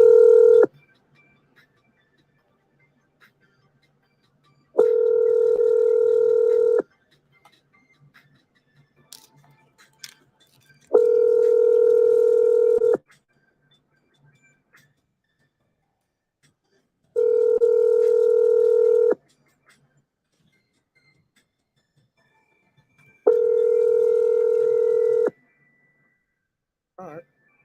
Well, I tried to call him back. Man of my word. All right. So look, let me drop the link for anybody who want to join the panel and give me their opinion direct. I'm sure my guy Ben Israel is gonna pull up. But yeah, for the most part, man, this was a great interview. We got to get into it's my guy D-Ray right here. 402, what it do? This is my guy D-Ray from Omaha, Nebraska. What up? What's up, Mark Nash? How you do, bro? I'm blessed, man. How you been, man? We missed you over here, man. Hey, I'm blessed, bro. Hey, but you know, I be catching the playback and catching it live, bro. Yeah, shit. And you cooking, hey, bro, and that's what I wanted to say. As far as the press conference go, they need to bring it to Breaking Beach right here. Come talk to the fam. They don't need to waste no money trying to get the New York media and the LA media to care about the fight. We care about the fight. You right, what? Bro. 100%, homie. You know, I ain't gonna call you on no bullshit. Only got about 500,000 people though. Yeah, but the numbers is gonna come, bro, because once the fight is signed, and then they just promote the fight, or they gonna buy it. Is what you saying? Yeah, absolutely, bro. They gonna because look, I'm gonna tell you this, right? As you seen when Bud was talking to Porter, at the end, like you said, all of a sudden he turned up. You know what I'm saying? Because Porter could get that little extra out of him. Mark Nash be able to get that little extra out of him. You know what I'm saying? Where, you know, we have a sound bite to promote the fight, bro. They ain't got to worry about that the old school way of trying to promote the fight anymore, I don't think, you know? I mean, if you got money to burn, yeah, but you know what I'm saying? We want these two young men to get paid so they can give us a great fight, bro. No excuse, just show Bud the truth. Appreciate you, Mark Nash. Salute, my guy, man. Shout out to my guy, D-Ray. Somebody in the chat said, y'all better not, he said, what did he say? You better not play with my dog, Ben Israel. Man, see, Ben Israel, man, it's hard to argue or debate with Ben Israel. For one, because Ben Israel is on record of admitting to just saying things to win the argument. He's like, man, Ma, you know I was just saying this shit. Same with Brandon Washington. They'll get proven wrong live on air. Same with Reggie Owens. Checkmate. All three of them. But they just be talking sometimes. My guys, though, I got love for them, but they be wrong sometimes. Y'all know me, Mark Nash. I'm a fact checker, homie. In the words of Right Side, and I may be wrong, but it's all good. But nah, I ain't got no problem with Ben Israel. I fuck with Ben Israel. I was talking to Ben Israel today, before the show. So I got love for Ben Israel, man. And he's a Spence fan.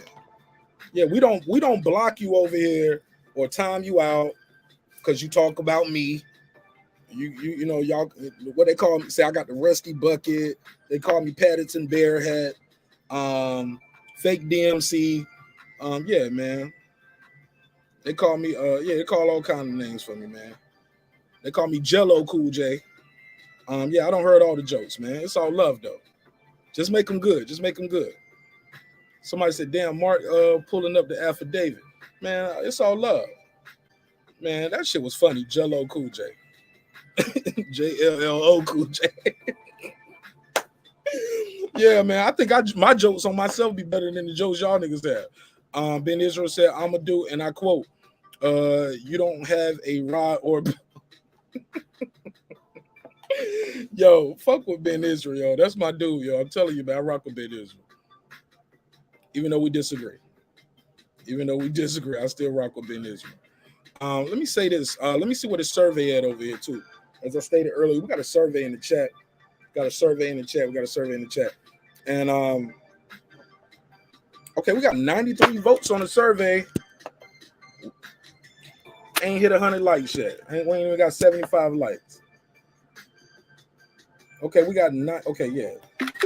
So 54% is saying Crawford gonna win. That could be me leading the witness. I get it. Put a case on it. Plus, Crawford fans know they got somewhere to come over here. Pause. Hey, look, this ain't no spin. I don't mean it how Spence do with the homies. You know what I'm saying? You know how Spence do. You know what I'm saying? You know how he do. I ain't gonna put the picture of Brandon Washington. Not gonna put the picture of him with Yellow Beezy. Not gonna put the Yellow Beezy picture up.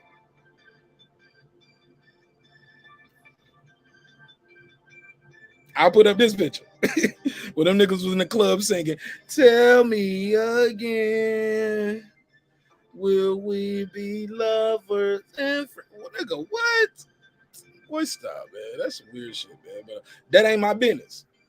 And you know what? I ain't judging you because you ain't on trial. Yo, let me read some of the comments and then we're going to get to the next topic. The link is out there if anybody want to join the panel, and the phone number is on the screen. The phone lines are open. And I appreciate everybody who's called in so far. Nothing is like having callers calling in. Like that's my favorite part of the show, taking calls. I promise. But I had to do my intro. But let's get to some of these comments, and then I'm going to go to the next topic. Y'all know we got to talk about Devin Haney is going to be fighting George Kambosos without Bill Haney in the corner. It appears he is having some hangups with the visa. They said it still might come through, but it's not coming through now. It just might be delayed. But I'm like, wow, is this a setup? Like, they didn't know this before they signed the fight? You ain't gonna have your father with you? Like, that's crazy. Shout out to my guy D-Ray. He said, not that anything wrong with that. Breaking beats with Martin Nash. Absolutely. Yeah, absolutely. Oh, he said Nart Nash. Damn. Nart Nash. What are we doing here? Hey, look, and I was a medic in the Army, so I was what you would call, I guess, with the show MASH. One day medics, right? So yeah.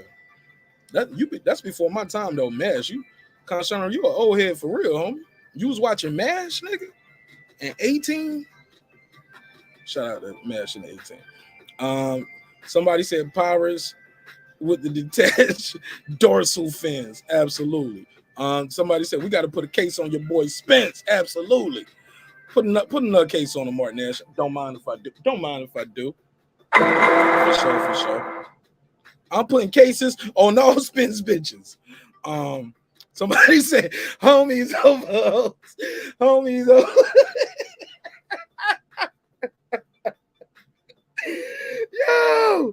Yo. Sir Senior, that might be joke of the night right there, homie. Yo, that is hilarious. Somebody said, damn, son, more suspect. Oh, y'all didn't know? It's a video, too. I played the video before. It's a video. It's really Usher's Lovers and Friends, but I can't play it on YouTube. I get a strike. But yeah, them niggas, tell me again. And then old boy who's sitting beside them two say y'all gay. And then the dark-skinned dude grabs him, rub his head. He said, now you gay. And dude take his glasses off and do like this. And Spence like, man, he does like this, like shoo him away, like, man, leave him alone, fuck it. It's just me and you, boo. And keep dancing, singing. And then dude's like, and he's like singing like this too. Cuddled up with Spence. I can't make this shit up, nigga. I ain't lying. Go to Martin Nash on Instagram. I got the video up. Matter of fact, they keep playing with me tonight. I'll play the video. I told you, President Jafar, they were just talking in the chat. They don't want that. They can't stand in front of this shit, man, because it's the truth. The real truth. They can't stand in front of that shit. Because then you gotta explain that. Right? Or you gonna be one of the people, man, I ain't see it. I don't know what's going on. You just turn your camera off, man. I don't got nothing to do with that shit. I'm talking about boxing. Yeah, yeah, no. They started this personal shit a long time ago.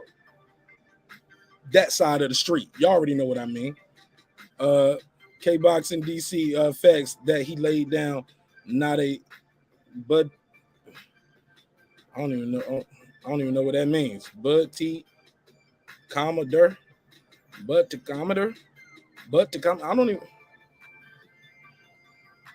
I think this dude got a troll account and he accidentally added himself. You got a troll account in here, homie? You accidentally added yourself? How you copy and paste your own name in here? Oh shit. He accidentally kept it under the regular account. He don't add it himself and told himself facts. Y'all see that? That's crazy. Why you typing your own name and saying facts beside yourself? He forgot to switch the account over to the other one, but make sure you click like on both of them accounts. Ben Israel, what up, though? What up, though? Let me give him the drop. All the kids love when Ben Israel come out to play. Everybody in the neighborhood say, yay. What up, though? Hey, shalom to Mark Nash, the CEO of Mark Nash Promotion. But, you know, I don't want to talk to Mark Nash. I want to talk to the CEO of Breaking Beat Promotion. I want to talk to Mark Nasty. You know he at? Do you know how? Mark Nasty. It never heard of it.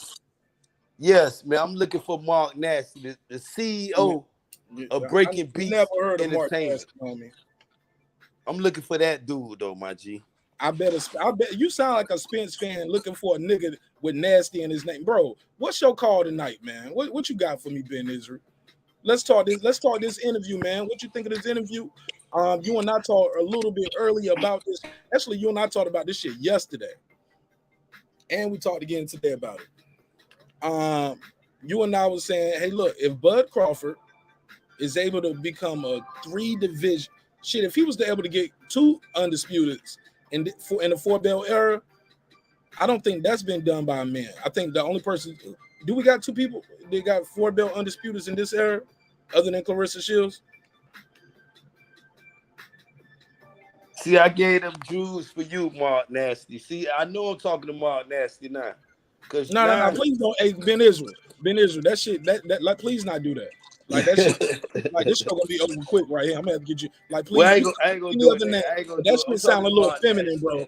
Yeah, that's a little feminine, bro. I don't want. No, that ain't feminine. Yeah, I don't want a dude calling me Mark Nasty on me. Like, hey, I'm sorry. Look, call me ugly. Call me big goofy. Call me a fat nigga. No. Call me whatever you want to call me. You a but please DJ. do not call me Mark Nasty. Let's move forward. Look, you a DJ, man. Come on, man. Get out your feelings now. What we not gonna do? No. I know I'm talking to Errol Spence fans. I can't be responding to that, homie. That part. Let me know. Don't put that picture up. You put that picture up. We gonna be up here tomorrow at 8:00 in the morning with you. Man, it's almost already. No. We ain't gonna be in that low. Come on, man. Talk to me, man. Don't put your picture up. Hey, look, I called you Ben Israel. I didn't call you Benny Bath Salts. I didn't call you Ben Isn't Real. I didn't call you I called you Ben Israel. Just because you disagree with me on the fighter, we ain't got to take personal attacks at each other, my brother. But right? But if you want to, I'm here for it. Let's go. Let's roll the dice, nigga. But what's going on? Let's roll the tape then, man. Roll the tape. Let's roll the tape then, man. No. But look, man. Let's get into the shit, man. What's your take on the Terence Crawford interview? What did you think of the interview as a whole? I kind of liked it though. You know what I'm saying? Because the more Terence talked though, the more he cornered himself. You know what I'm saying? I love the energy he get out. I love when he say, "Oh, what he gonna do to Spence?" And then Yoel Charlo, just like you said earlier, Mark. I told another dude on another platform. I said, if Bud's so confident, go ahead and fight EJ. Because if he beat EJ, that will make him the super duper quadruple A-side to Yoel Charlo.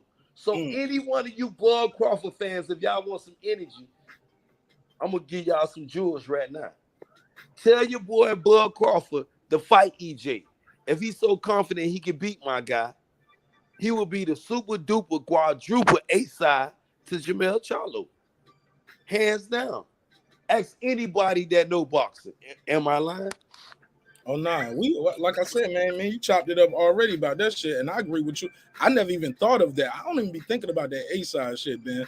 I just be wanting to see the fights on me. I ain't even gonna lie. I ain't even gonna hold that would shut everybody up from day one. If they want to talk A-side, I never talk A-side to a person. Only thing when Big Israel pull up, I pull up with my fighter credentials. That his capability, his ring IQ, Errol Spence ring IQ, Errol Spence would it make ring. Terence Crawford a bigger star? Would Terence Crawford be bigger than Canelo? Man, he will be damn near bigger. He will be on his neck. He would snatch all the pay-per-view buys, all the Errol Spence. I'm being. This not. See, when being Israel give facts, he don't give it from a fanboy perspective. Because Canelo ain't never fought no Errol Spence. Canelo last fight, right? I told you was a flop. The numbers are. I ain't gonna force your hand. I'm gonna let you. That's on the topic docket tonight. Go ahead, man. The panel is open. Go ahead. You know, and Canelo numbers flop, Ma. I told you, EJ is the big. That's the face of boxing. It's got another look now. I'm telling y'all, it got another look. And just like Bud said, I'm gonna just speak for EJ. I ain't gonna talk for them twins. You know, them dudes, I love them. EJ, yes, he from New York, Long Island. Shout out to my dudes up there. I got family up there, my auntie, my cousins. I got people up there in New York. That don't mean shit, Canfish Crawford. It's just like me, born in Baltimore. I'm in Miami right now. I be all over what the fuck that got to do with it. I could claim Miami just like I could claim Baltimore. I'm plugged in right now just like I'm plugged in up there. So what's the difference? EJ plugged in Dallas. Make that shit make sense, Canfish Crawford. That shit don't make no sense. EJ want to fight. Bottom line, he want to fight. So all that shit Webb dude from is where he at. Okay, you don't want to fight in Dallas. We'll agree to that. Okay, you scared. You don't want your people to be harmed if the fight go wrong. Neutral corner. Las Vegas, what you want. Las Vegas, so be it. You know what I'm saying? Just so you know, walking into the fight, ain't no you got 50% of shit. Bob Arum told you you're not worth 50%. Steven Espinosa told you you're not worth 50%. And to all you Bud Justin Lee fan, y'all president, y'all king is not worth 50% of shit. Ben Israel, who gives a fuck about a split, man? We trying to get the fight made. That's what I'm talking about. That's what I'm talking about. I did what. Forgive me though. Forgive me though. That's how we got here. Forgive me. But you know, I deal with the Bud Justice League and with 3 belts every day, minute for minute. I think that's fair. They in your chat right now, coming at being Israel.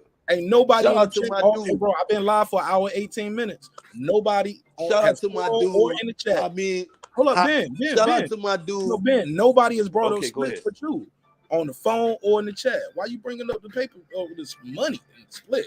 How much he gonna get and how much he gonna get? Who cares? As far as me and you go, as far as this conversation about boxing and who gonna win, you talking about who gonna get paid the most money. You ain't getting none of that money, nigga. Go ahead. I don't care. I'm landing my boat. I'm landing my boat before you Bud Crawford Justice League try to make any. I ain't giving y'all no room to run no more. Cause y'all gonna have to fight. The whole entire Bud and the Bud Justice League gonna have to fight.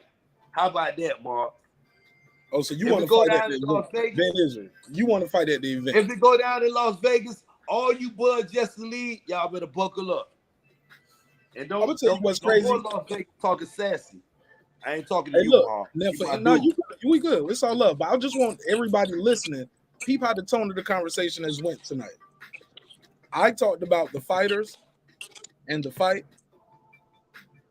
I didn't call Spence fans aerosexuals or nothing. On the flip side, Errol Spence that's fans, before Big Israel pull up. Yeah, you got a lot of background noise. Hey, look, but on the flip side, Errol Spence fan calls in. First of all, he wanted to call me names. Then he wants to call Bud fans. What do you call them? But what you call them? What you call Bud? I'm fans. What you call them? Damn, you just Which said one? Bud, Catfish Crawford, Bud, and Catfish the Crawford. Avengers. Okay, so y'all see what just Justice happened, League, right? The Justice League. Why? But look, why are you so emotional about it? I never called his fans. What, Bud Justice League? No, I didn't call you aerosexuals tonight, but I didn't call you out your name. So nah, I'm telling you, you guys are emotional about this shit, yo. No, y'all niggas gonna be you on guys. when Big Israel pull up on any play, I pull up solo. I'm gonna talk shit about the fight. I crack jokes. But when the fight is over, I get people crack jokes too. Yeah. You won or you lost. I ain't gonna be up here saying the water got spiked. None of that shit. I don't play none of that, homie. I'm keeping it a buck. You won or you lost. And if your eye popped out and you up there looking lazy eye like Sammy Davis Jr., we just gonna call you on it. I mean, it is what it is. You won or you lost, homie. Yeah, man. And that's how Spence gonna do Bud Crawford face. He gonna rearrange that. I'm telling all you Bud, it's announcement. I'm making an announcement.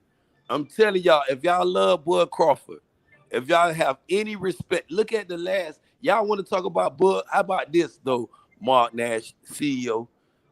Bud knocked out his last, what you said, 9-10, his last 9-10 people. Since 2016, bro.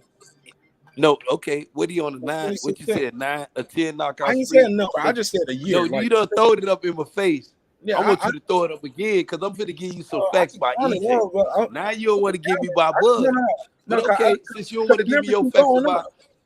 Since you don't want to give me your facts about your favorite fighter, I'm gonna give you facts about mine. I just know your dude just got his first knockout. Okay. I'm gonna give you all what you said, but I'm gonna tell you 12 knockouts. I'm gonna keep it 100 with you. How about that? Let's go, man. Talk about it. Okay. See, now we talking about it. That's what I love, my G. See, I'm gonna tell you since you don't want to give me your stats about your favorite. Right now, Kyle. I'm gonna do facts only. I ain't gonna guess. Okay. That's what we doing. That's what you told me to do. From Kell Brook. Since my dude went across the pond and beat the shit out of Kell Brook and made him retire. Look at all them other fighters. Retired. That's not true. He fought since then. Beat him into submission. Let me word. See, one thing I fuck with the CEO of Breaking Beats because he always tell me to put your word in perspective. Keep it right. He beat him into submission. How about that? I don't hear you saying nothing about that, Mark. Fair enough. Beat him into submission. Beat him in retardation. Beat him into matter of fact, what is his new name? The Bone Collector, the Eye Doctor. Yes, the orbital bone. No, I'm gonna start with Kell Brook. He can't be the Eye Doctor, bro. You did. You can't. You said you didn't want to land your play. I said no. I'm just saying that can't be true because do your stats. Go find your stats. I'm doing my stats. No. Being this, you said facts only, right? Facts only, and I'm telling you, he can't be the eye doctor. From Kell Brook, his up and took his eye and sparring. He was the orbital doctor. Right? He was the eye doctor from Kell Brook. No, but all the way but his to Uganda's Ugas. And if any one of you Terence Crawford fan love y'all favorite fighters, I'm telling y'all from Kell Brook to Uganda's Ugas, if he ain't broke their face bone, he sent him into a mental hospital. See, Ben don't want to ignore the facts. Ben want to ignore the facts. Okay, listen to the facts though. See, you don't want me to give the people no facts. Ben, but you told me you gonna let me talk though. Yeah. But I'm talking to you. It's a conversation. I know, but you ain't let me tell the people. You ain't let me tell the people. I said Kell Brook because you know what I'm gonna tell them. You know what I'm gonna tell them. See, you want to ignore your boy lost his eye in sparring. Not in the fight. Okay. Who? I'm gonna give you that. Nobody. See. Now let me address what Breaking Beat CEO talking about. the eye retina. He want to talk Why about the eye the eye doctor lose his retina. eye? Since he want to talk about the eye retina, the torn retina, let's talk about the robbery too, flipping out the car. Let's talk about all of it, man. Since you brought up the eye.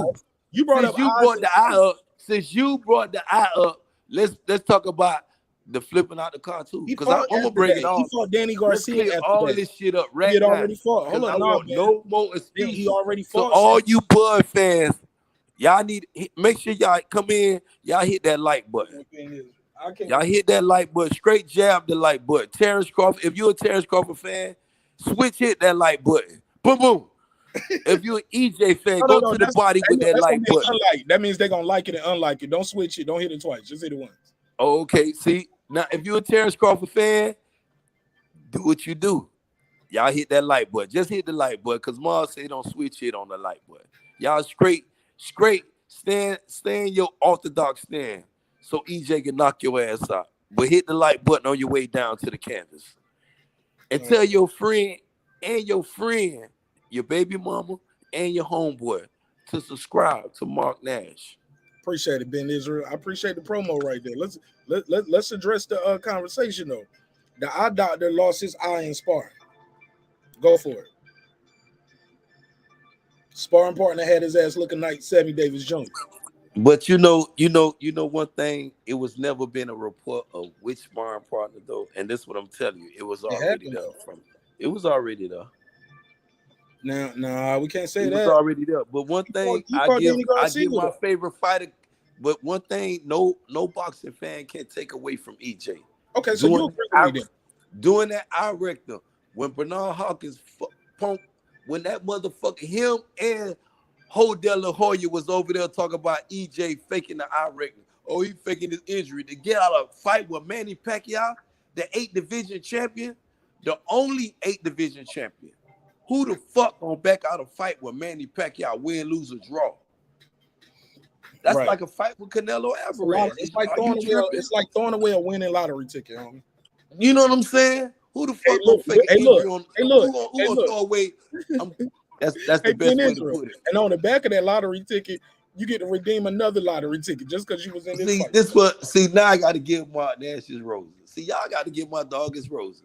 No, I'm good, man. I'm good, man. You gonna throw a lottery ticket, a winning lottery ticket, $100 million, $50 million, whatever that fight will gross. Just like I tell people, the Errol Spence and Terence Crawford fight gonna gross $1 million plus pay-per-view buys. I will bet anybody in the chat on whatever that fight when Terence Crawford put his thumbs on, take them thumbs off, whatever he want to do, because he got thumbs on.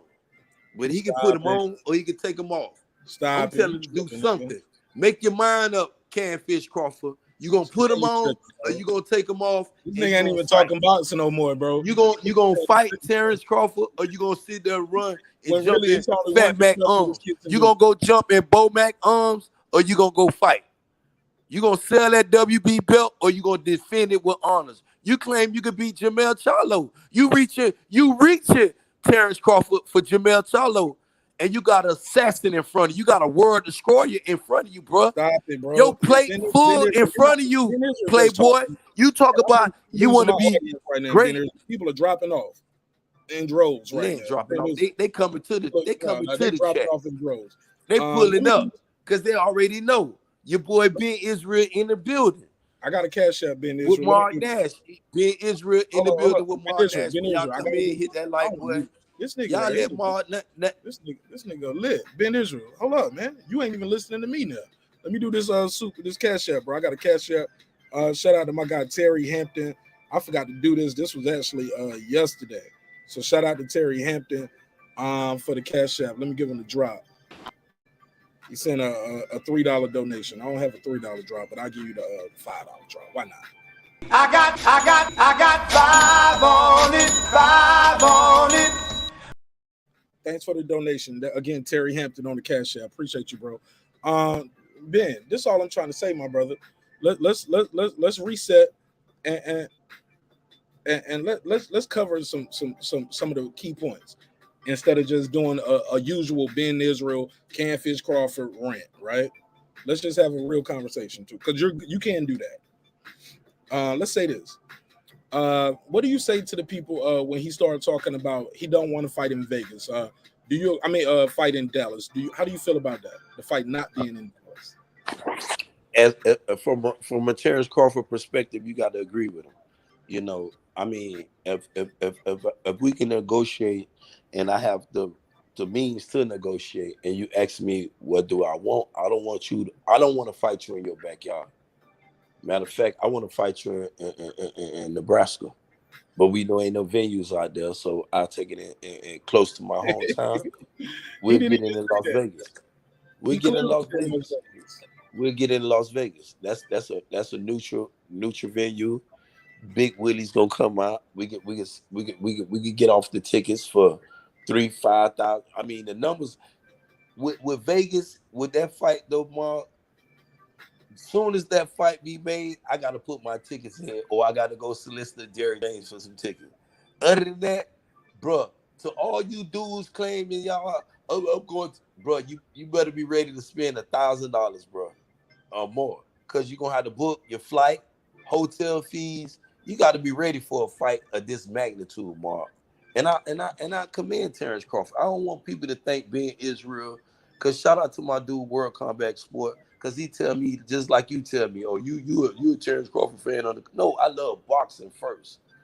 You know, and I commend Terence Crawford for wanting everything. If Terence Crawford, you gotta be. If you love boxing, you gotta be a Terence Crawford fan.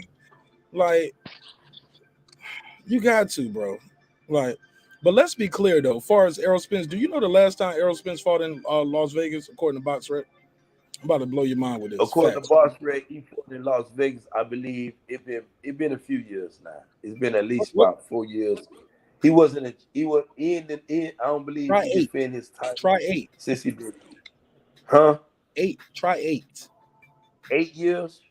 Yeah, and I'm gonna tell you where he was at on that card too. Just picture this in your mind. Now, his last 3 out of his last 4 fights were in his hometown. He fought Ugas, Danny, Sean was in LA, and he fought Mikey in Arlington. Then right before that, he fought at the smaller venue. It's still a Dallas venue. I think Jerry Jones on it too. The practice stadium with Campos. Yeah. So he fought Campos over there. Knocked them out in the first round. Yeah. All right, so boom. But look, you got to go back all the way to 2014 versus Francisco Javier Castro, and he fought at the MGM Grand. That was the last time he fought there. And he wasn't like high on the bill neither.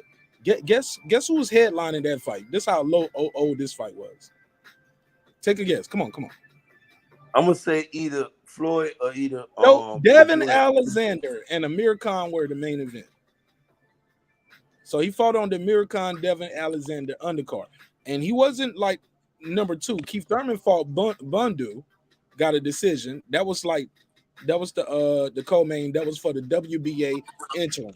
After that, who was after that? I mean, before that, Jamal Charlo was 19-0, fighting Lenny Botal. Abner Mares was fighting Jose Ramirez. That was probably one of the stacked cards from PBC. Look, Victor Ortiz versus Manuel Perez. Jamel Charlo for Alonzo. Smooth enough. Look, Errol Spence was the second fight, basically. So basically, last time he fought in Vegas, the arena was empty.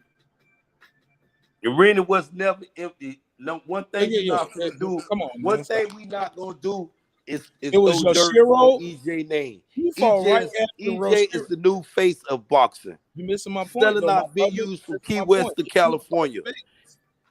EJ selling out. See what you just did right there? You got to address the facts that we're talking about. Can we address the facts first, or you want to ignore the facts? I'm addressing the facts. You just said when you talking about a dude coming up, that's an opinion, and that can be proven. Listen, what you doing? I could tell you to go look at Terence Crawford when he was coming up at lightweight. Yeah. No. You missed my brother. See what you're doing is you're reaching. You're trying to make you got maybe you didn't understand. I said reset. We got a call. Yeah. These are things that I'm just saying. It's Vegas, bro. Terence Crawford has headlined in Vegas. Spence hasn't. You get what I'm saying? Man, and he didn't sell out though. How about that? But let's get your call off the phone. We're gonna get back to this. I'm gonna Shout respect out, shout out to my guy Kevin Bauer from DC. What up? Hey, this is K Boxing DC again, man. I'm sitting up listening to you and your man. Your man, you talking about stating facts. Yeah, your man talking about a lot as outside of what's actually boxing. That nigga But, call him Can I Fish mean, Crawford, but I was like, fuck it, let's play. I can go there too. Earl, he repping Earl for real. He repping Earl for real, and I'm. I like loving Errol every bit of Spence. it You think I because hate he's Errol definitely holding Spence? it down. But when you talk about stating facts, okay, I stated a whole bunch of facts, but you didn't seem to have a whole lot of comments about them when I laid them down earlier. No. You just went right into. No, taking it I wasn't here. I wasn't here. No. Hold up, Ben Israel. Mute your mic, Ben. You didn't seem to be too interested in addressing the facts that I laid down. I did. About EJ's I did. pedigree. Rewind the tape. Maybe you didn't listen. Oh no, I've listened. Okay, well look, want me restate it? Want me restate it for you, sir? Let's start. No, hold on. Let's start addressing what I brought up about the 2-0 That's what I said. walking into the doghouse. My brother, I just said that. I can readdress it for you because I said it as soon as you hung up. But I'll say it again. You ready? You ready? Yeah, let's talk about a 2-0 young Spence. Listen, that's what I'm talking about. Sir. And let me ask you a question. See, he want. Let me ask you a sir, question. do you want to relitigate your call or do you want me to respond? Let me ask you a question. Do you think at his age right now? Let's go. Do you think that Terence Crawford is any better than Floyd Mayweather? Was at his age at 34. Look at the list of champions that Floyd continued to take it out. I gotta look at the Floyd age of 34. From that point on. Ooh, cook his ass. Do your thing, caller. Do your thing, caller. He's walking it. Ben Israel. He's walking himself down the plank. Earl came in that ring. Earl came in to get ready for Guerrero. So he took out Guerrero then and went on to handle Pacquiao and every other champion until he walked out of there with the exception of Berto. So do you think Terence Crawford, answer me that, is any better than what Floyd Mayweather was at that stage of his career? Answer him that, Mark Nash. I want to address everything that he said. Yeah, no, address it. I'm waiting. Okay, address that. Do you think Terence Crawford is any better than what let me talk, Money Mayweather was? Sir, am I gonna get to talk or no? They're both the same. I don't want to mute your mic. I don't want to mute your mic. I don't want to mute your mic, my man. I don't want to mute your mic. You gotta let me talk. Okay, go ahead. I'm gonna let him finish because he's not done yet. Yeah, they were both 34 years old. Now who? I gotta pull up. Hey, Mark, that's my uncle. Hey, that's Ben Israel uncle. Let me talk. Terence is over 34 years old now. Let me talk.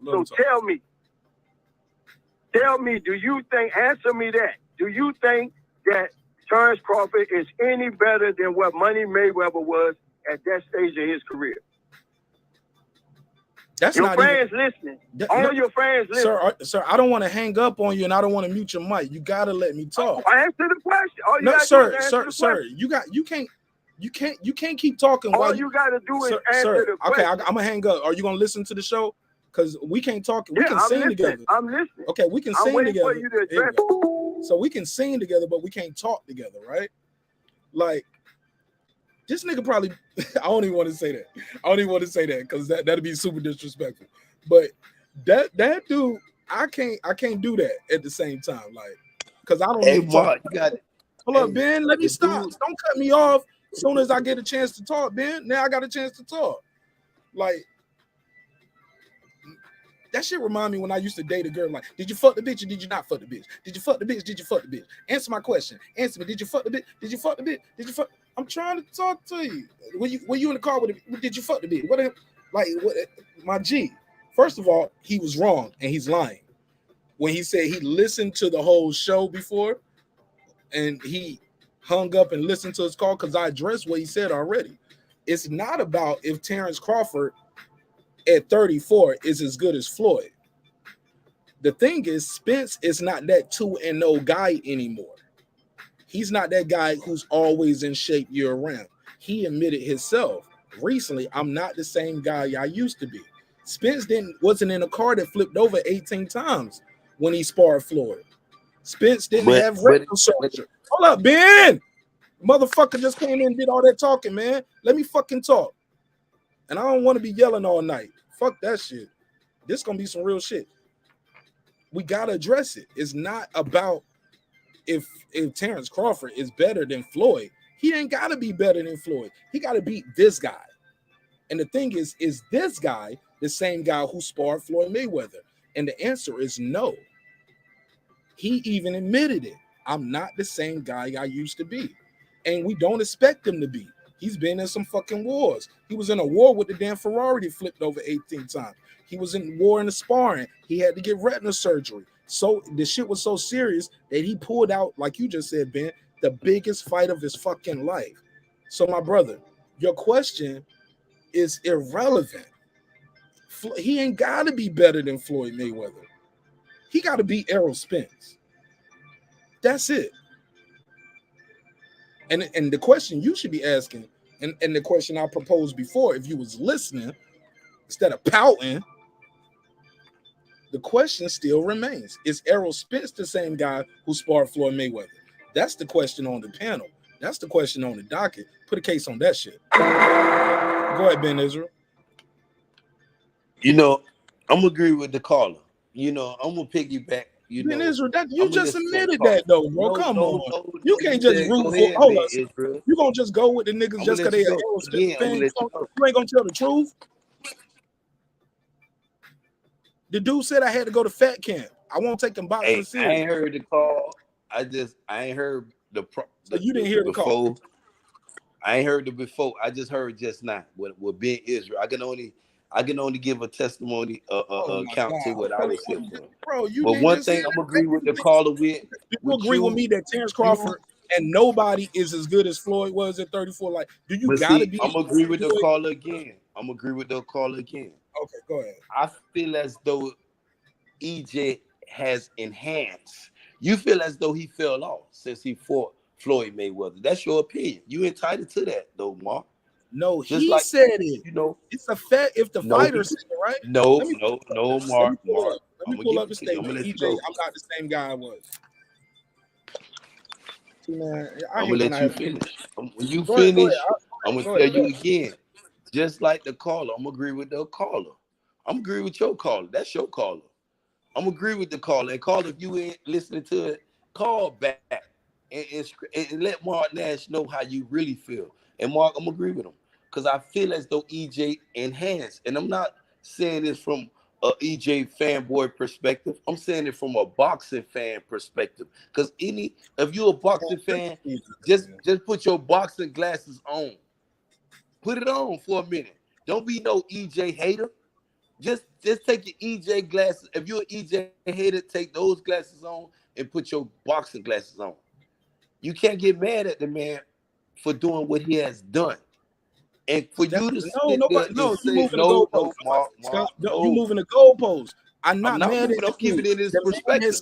I'm lining up for a field goal. You trying to call the time out. You can call the timeout all you want, but once you get through, that's why I'm still gonna kick that field goal. I like to have conversations. When you have debates, people shut down the part of their brain for rational thought and deductive reasoning. Now, when I tell you the guy don't say it, I'm not the same fighter. You just keep talking like. And now you didn't say, well, I agree with him. I disagree with him. You didn't even say whether you heard the statement or not. You just keep moving. I'm not moving. Do you agree with what the fighter said about himself? I'm telling you, if you want to do your eye assessment, you know how most people say their eye assessment, what they see in the ring, from the time he flipped out the car and the eye retina, both injuries, simultaneously, you can put them together at the same time. And you show me where he fell off at, where he almost lost everything in a fight. And he was asking for Terence Crawford coming out, flipping out the car. Then he moved forward though, Mark Nash, put on your boxer glasses, not your hater glasses, not your Errol Spence hater glasses, but a boxing glass. Put them on. When he flipped out the car, he still said, I want that smoke, man. What fighter gonna come out a life-threatening injury and then all your handlers, bro, you move your handlers, your advisors, your rants, bro. promoters, You ain't even speaking Al to the point Heyman, no more. Floyd Mayweather, You ain't even the speaking Brave to the Boxing, point no more. telling What are you talking EJ, about? won't you take a touch up? Don't go in there with no See, man, no see, heavy. Ben Israel. See, what you doing But see, is y'all don't want to address that. Now you want to cut why me do we off. gotta resort to name calling, my brother? Why we just can't have a conversation?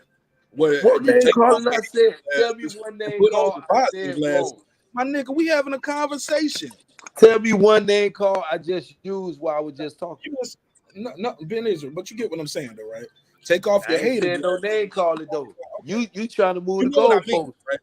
But you You know what I trying mean to when I move the say goalposts. I told you, if come you tell on, me Ben, let's to have a line it up, conversation. you Ben, better line it up. I get it. Ben wants y'all to think me and him don't like each other in real life. So let's keep doing it. Fuck you, Ben Israel. Hey, Ben for isn't all real. y'all think, that's my brother. I'm sleeping on this I ain't couch your right brother. now. I'm Yeah, reporting live. look, you my I'm brother just reporting like live Cain and from Abel, nigga. ATL. So all You my y'all brother dudes just don't like know. Cain and Abel, nigga. We I'm brothers like reporting live from the ATL, sleeping on Mark Nash's couch right now, being Israel. nigga, Yeah, you ain't sleeping on my good couch. You gonna be on the air mattress. I'm on in the air mattress in this couch. So y'all, he got me on the couch right now. But I guess he gonna put the air mattress out for me later. Yeah, man, with no pump.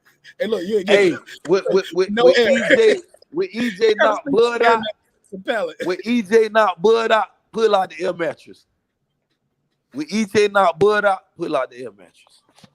Shout out to my guy Real Rap, man. But look, man, let me pull this up because shout out to Goodfellow because Goodfellow did a story on this. I think Spence was on ES News, and I think Bruce Vane was there, did an interview. I think somebody. Let me see. Not the same fighter. So let me see what date. Because I just want to address that because the caller made a big point about that, and I'm like I can't, bro. What he did to Floyd in sparring when he was 2-0. Do y'all think that's the same shit? Because by that same logic, Crawford's a better fighter. He's had more championship experience. He's been a champion longer, fighting at the biggest level, bro. Like, or championship rounds. Like, what are we talking about here? That like he wanted this dude's whole logic on this dude's winning is based off a sparring match when he was 2-0 versus Floyd Mayweather. That's his logic. Are you kidding me, bro? Now, Ben Israel, you don't think, because by that logic, he could have walked out the sparring match and fought Bud Crawford back then. Like, what are we talking about? 469, you on the line? Talk to me. What up, Mark? My bad, man. I was working hard trying to get my cho-chos, man. I couldn't. I had my hands full. But you trying to get some what? I said I was working. What up, Ben? Keep holding it down. Keep telling Mark that his favorite fighter is delusional and lost his stupid mind. That's why he's throwing by there because he don't know the business. There we go. There we go. See, y'all see what I'm saying? You guys got the same narrative. Nobody's even talking about the interview or the fight. What are we talking about with Bob Arum? What the fuck are we talking? Hey, Brandon, he don't want to make no sense. Man, Brandon, I got him till you get off. I'm going to hold him down till you get off. I got Mark in the chokehold till you get off work, Brandon. I got him for you, bro. I'm going to hold him down till you get off, man. He trying to get out the chokehold, but I'm using this shoulder roll, this high guard. I'm using a straight jab in my ring generalship to keep him at bay.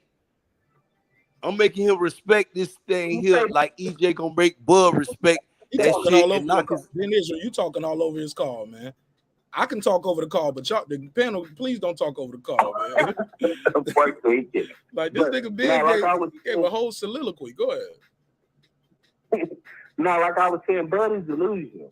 He thinks that a whole side of the street was created with him. He needs to go have a conversation with Tim Bradley and ask Tim Bradley about that side of the street that was there when Tim Bradley was there. That's how you know Bud is delusional, and he thinks that everybody is trying to avoid him. Nobody's trying to avoid you, dude. You did bad business with your promoter, and that's why you're suing him because you were a bad contract. Hey, Brandon, you got to stop doing that. Huh? You repeat the same talking point. I let you have that narrative. I let you have. You can't let me have my narrative. It's my show. What you mean you let me have it?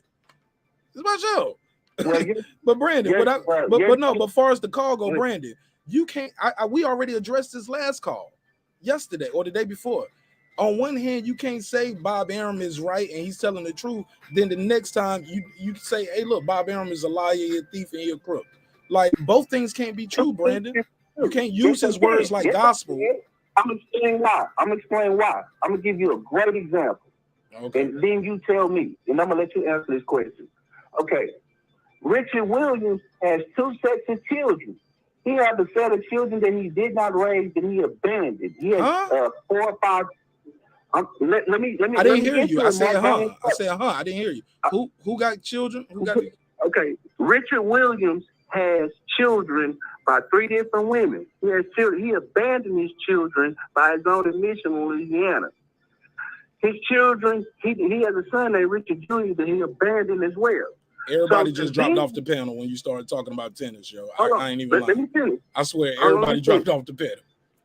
That's fine. Let me finish. So to them, he's a horrible father.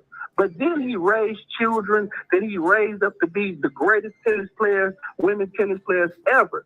So to them, he's a great father, which means 2 things can be true at the same time. So that is correct. So you're wrong, Mort. 2 things can be true. So Bob Arum can be a liar and a crook and be telling the truth in certain instances at the same time. What? You talk, bro? That went over your head. Oh my God! It went over your head. So you just compare Bob Arum and your beliefs and what Bob Arum says and does, and how you bring it up in arguments. Even though last conversation on Monday, you even admitted, right? So you had time to listen to the show and think of some new lines, and now you trying to compare Richard Williams to Bob Arum and his parenting skills. No. And a man who has children. That's what you're trying to make. No, I'm simplifying. I'm simplifying it. I'm trying to make sure I'm hearing you right. Don't do that. Let me explain. You just did that. Okay. No, I'm not trying to compare Bob Arum. I gave you a comparison to show you how 2 things can be true at the same time. What are the 2 things? Bob Arum. Bob Arum could be a liar. Bob Arum could be a liar in one instance, and he can be telling the truth in the next instance. So yes, 2 things can be true. He can be a liar in one context, and he can be telling the truth in another context. So how do you defer? So how do you defer the 2, Brandon? Because you bring them up, and on Monday you even agreed with me, like, yo, I don't fuck with Bob Arum, and I don't believe him. I believe he's a liar. Hey Brandon. Please stop cutting him off, Ben Israel, because no, I want to get somewhere. I want to just get. We get somewhere. Go ahead. I want to get somewhere with you because I know you gotta let him. You can't cut him off while he's talking in the middle. I ain't cutting him off. I want to talk to you. Hold up, man. I don't want to do that to you. Don't make me mute your mic. Go ahead, Brandon. Please finish. Well, the point that I was trying to make, and we'll just leave it at this, Mark, because I think Bud has done bad business. So he believes in his bad business deals with Bob Arum. He believes that there's a certain side of the street and that there only became a certain side of the street when he became a champion at welterweight, which is not true. Sir, and it shows the show me. Okay, well, let's end it like this, Brandon. Show me where Errol Spence said that about any other fighter. What did he say? The side of the street shit. Terence Crawford on the wrong. Okay. Hold up, Brandon. Show me where he said Manny Pacquiao is on the wrong side of the street. Where did he say Jeff Horn was on the wrong? I ain't talking about Tim Bradley. I'm asking you about Errol Spence and Terence Crawford. The point is Terence Crawford is delusional because he thinks it started with him when this Cold War in boxing was going on before him. But that shows his delusion. But they fought, bro. And that's because of his bad business deal. How did they make Wilder and Fury? They made Wilder and Fury. Fury was with. We're talking about. Listen, let's stay on subject. This is the subject. It was a cross promotion, Brandon. Was that not a cross promotion? Is that a different promotion? Okay. It was Top Rank. So Wilder was with Top Rank. Was Deontay Wilder with Top Rank? Was Deontay Wilder with Top Rank? What? Just follow me, Mark. No, you gonna follow me off a cliff, man. I'm asking you open, direct questions, bro. Like, What did you you know, ask me, man? and you moving the goalposts, and you saying I'm talking about different don't wanna shit. do that. This is the fact, bro. That shit was a cross promotion. You know it. I know No, it. it was The not. world. The first fight, no, it was not. That's not true. They fought 3 times, Brandon. Okay, let's explain how the cross promotion got to be. Since Terence Crawford and My maybe brother, your audience they don't fought. understand. Like, no, Let's we ain't got to explain talk about how it came to be. It happened. They fought. We know it. You know it. Deontay Wilder didn't have no rematch. After he got that draw, So he didn't have to Bud- fight. okay, No. so why did Bud These are say he facts. didn't- I can't See, with you because the fact that he I know doing you one of those bad guys that like to business, and that's argue. the reason he You didn't like to get the talk and fight. argue, and I already don't checkmate you before. This some real shit, homie. This is some real It's shit. Bud bad business. Yeah, That's see, the reason Bud that's your didn't get the thesis fight. statement. It's It not because sounds good. nobody was It's a one-liner. It's like saying you ugly. You got bad business. You ugly. You ain't seen one contract of that man, not one. But what you do know is his business was so good that he got a legal case, that he filed a court case. Because that guy didn't. I can file a court case. That guy didn't Illegal, live that up just to means that the Brandon. foul. See, Brandon. See, we had a whole paperwork party over here, and we all agreed, whether you're a Spence fan or Bud fan or Okay, not. what's the reason Bud said that he did not get the Errol You're Spence missing fight? the whole point, What did he bro. say? Now we go into why he didn't get the asking you fight. a question, Mark. Did- Why no, did you started Bud with say that he did? Bud, I'm gonna tell you why. these Bud guys. didn't get the These Errol guys Spence didn't want to fight cross the because street. according to him, his promoter didn't give it to him. That's why he's suing his promoter for bad That's false. business. That's false. There's no side of the street. It's just bullshit that Bud makes up Okay, for talking. so he's you can delusional. no. So Brandon, you missed the paperwork party. No, I was there. So Brandon, so what is that? What else is named out in that lawsuit, Brandon? That's not what we're talking about. We're talking about No, because that's what nigga. You just brought up the lawsuit. You keep bringing up the lawsuit, and he's suing his promoter because you got to look because you got these cute little one-liners. But it didn't have nothing to do with across the street, around the corner. None of that delusion that Bud speaks about. It's Bob violated what? Contract. Bob violated what? What duties did Bob violate? Fiduciary. Brandon, is that named in the lawsuit? Yes. Bob violated do you ever bring that up, or do I gotta remind you that every time? Or do you not know it, or you choose to neglect it? And he named the exact fiduciary duty that he neglected, which is to give him the big fight, namely Spence. No, that's not. It's true. Okay, I can't with you because now you lying now, or either you got a bad memory. But Brandon, that's not true. The violation of the fiduciary duties were him bad mouthing Terence publicly. You can't be my promoter. That's not true. Yes, bro, we did it already. That's one of them. Brandon, that's not his only fiduciary duty to him. That was just one of them. Okay, Brandon, I did this, man. I did this already. And but I realized I know I'm talking to a guy who's admitted to me that he'll say things who don't, and you ain't doing no fact checking, and you don't know. And then you'll just say, "Oh, my bad," after yelling and arguing for about 30 minutes. So how do we? You can try to take away my credibility. I'm just saying that's a fact. That ain't you taking away your credit. Did you do that? Did you say it? You can try to take away my credibility. That doesn't work. Brandon, what I said was a factor of what? I'm not lying on you though. Am I lying on you? Me trying to take away your credibility, or am I stating facts and evidence? You're embellishing because you're trying to take away my credibility because I was Brandon, it says something about your character, though. It goes to the character of the witness, sir. See, that's what you're doing. I know that's what you're doing. It goes to the character of the witness. Okay, if that applies to every circumstance, and I'm not lying on you. If you want to apply that in every circumstance, I'll take that. I'm not lying on you. Even tonight, you said something different about Bob Arum than you said on Monday. No, I said that it could be more. Two things could be true about Bob Arum. You don't like the fact that Bob Arum said that Terence Crawford don't sell, and he would know because he has first-hand business on him. Now, you just spoke on my state of mental health. Then did I say that? Have I ever said that? But you want to get online and copy. Did I ever say that, Brandon? You just made that up, Brandon. You literally just made that up. Okay. Now, have I ever said I don't like Bob Arum doing that? Or did I say Terence Crawford got a case because that is a violation? So do you think Bob? See, now you got another question. See how you just flipped it? See how you just flipped it? And I got other people. Do you think Bob Arum is lying on Bud? About what? About not selling, not being a draw. About not selling tickets, about losing money. I don't know that. I can't say that. What do you think? I don't believe Bob Arum. Oh, so you think about him? So that's why I don't you take believe the Bob position that you take. Because And that's why because I think you're gonna have to that's open. why you take the Because position Brandon, that you I take, just don't because you believe him. that he's lying about being in business with Bud. No, look, That's I don't why. believe. Look, I don't believe a guy who's already admitted to me that he's a liar. What I need, I just can't. And Brandon, let me finish. What I gotta say is this: I'm disappointed that you do. We need the evidence. Open the fucking books up. You can't just take that man on his word. No, open the books up. Let's see what you spent on the promotion, see what you made, and then you can say you lost the money. But you got to open the books up. It's called forensic accounting, Brandon. Like, this ain't rocket science. You ain't got to be no lawyer to know this. But you can't just take the man for his word.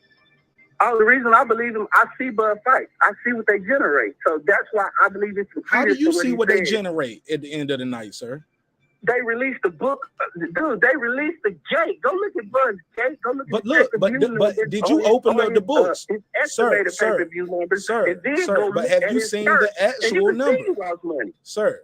Have you seen the actual numbers of what they put up and what they made? You got to know what was spent to know if you lost money. I've seen his promoter. I've seen his promoter who's in business with him. Hey, look, you sound like, bro, you got to stop this Fred Hawthorne Jr. This dick rider of Bob Arum, bro. You doing the most for Bob Arum. He does not sell and that he's not a draw. I've seen his promoter talk about how he put him on pay-per-view 2 or 3 times. And now, what else? But do you know what else is in the lawsuit, though? But you know what, I've seen his promoter say. But listen. But you believe that without evidence. You believe that without without the opening the books. There. The evidence is Bud's gate. You don't know the real numbers unless you open the Brandon. All you know is what somebody told you. Just like me and just like Bud. You gotta do forensic accounting, open the books. You do know that, right? I don't believe same Bud thing with sells. a record deal with rappers. Like motherfuckers got to tell them to open the Bud books. sells a lot. I don't believe that Bud is a draw. I don't believe that Bud has a high pay-per-view number in sales. So yes, it's credence to what Bob Arum says. So that's what makes me believe him in that area. Fair enough. Even without seeing the official that we have. But Brandon, even without seeing the official books, without seeing the official numbers, you just taking his word for it and what was posted. No. See, that's what you keep.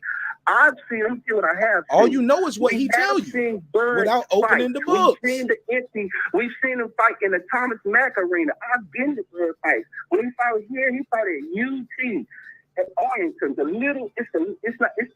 fought in that gym. They couldn't pack that out. When he fought here, he fought in American Airlines with Michael Garcia on the undercard, and he couldn't back that out. So anytime we see Bud fight, his fights are small and in small arenas. So that's not true. The dude. Okay, what's the biggest arena he fought in? Let's go. I think he fought. I don't, bro. To be fair, hold up. To be fair. Can I talk, Brent? You asked the question. To be fair, you're right. I know he fought in Madison Square. I know he fought at the time he met, but I don't know seat number. I don't know in the little room. Nigga, no, stop. He didn't fight in no Hulu room. Cause that's his bragging rights right there. He always say, I put more ass in the seat than Lomachenko. Cause Lomachenko fights in the little room, not Bud. So then that's a fact. We can pull that up. But to your question though, I'm not familiar with how many seats each venue holds. So one might have 1,000 more, two got like I'm be honest, I'm not. And I got 2 other people on the panel right now trying to get their ball. Okay, my bad. No, you good. You good. Thank you, Warren. No, you good. Thank you, bro. You know, I just want you to know this, bro. You know it's all love. I appreciate you giving me time. No. It's never all love when we talking about these topics. Y'all niggas hate me on this shit. Y'all niggas hate me when I do this shit. They was like, man, can we talking about current events, politics, or something, nigga, hip hop? I hate when you do this shit, Mark. Because you know the fan bases get divided. You know you divide black people when you do this, Mark. You working for them people, man. Bye. No, you working for Bob Arum tonight, nigga. He the only one up here trying to rub Bob Arum bald head. He sound like Fred Hawthorne Jr. up here. I saw a video that dude head Hawthorne. I had to turn it off. He said Bob Arum is the biggest thing in the world, or some shit like that. I said what? I had to rewind it, and then he said it. And then he said some shit like, then he said he's the biggest thing in boxing right after that. But he didn't say I meant to say the biggest thing in boxing. No, he said Bob Arum the biggest thing. I was like, Fred, why you? Let me get off this nigga show, man. I can't watch this channel, yo. I couldn't believe he said that. But we got Real Rap in the building. We got Ben Israel. Let me do this $5 drop. Shout out to President Fall. He said, my cousin gave Floyd good work in sparring. He got 9 losses. Dumb logic. Dumb logic. He said his cousin gave Floyd some work. 9 losses. I got 5 on it. Real Rap, talk to me.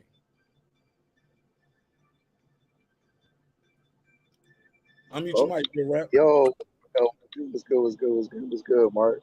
What's up, Shalom, Real Rap. Take off, my brother, because I know you come for Ben Israel. I know you better have your Israel, man. Ben Israel, let that nigga talk, man. He just got here.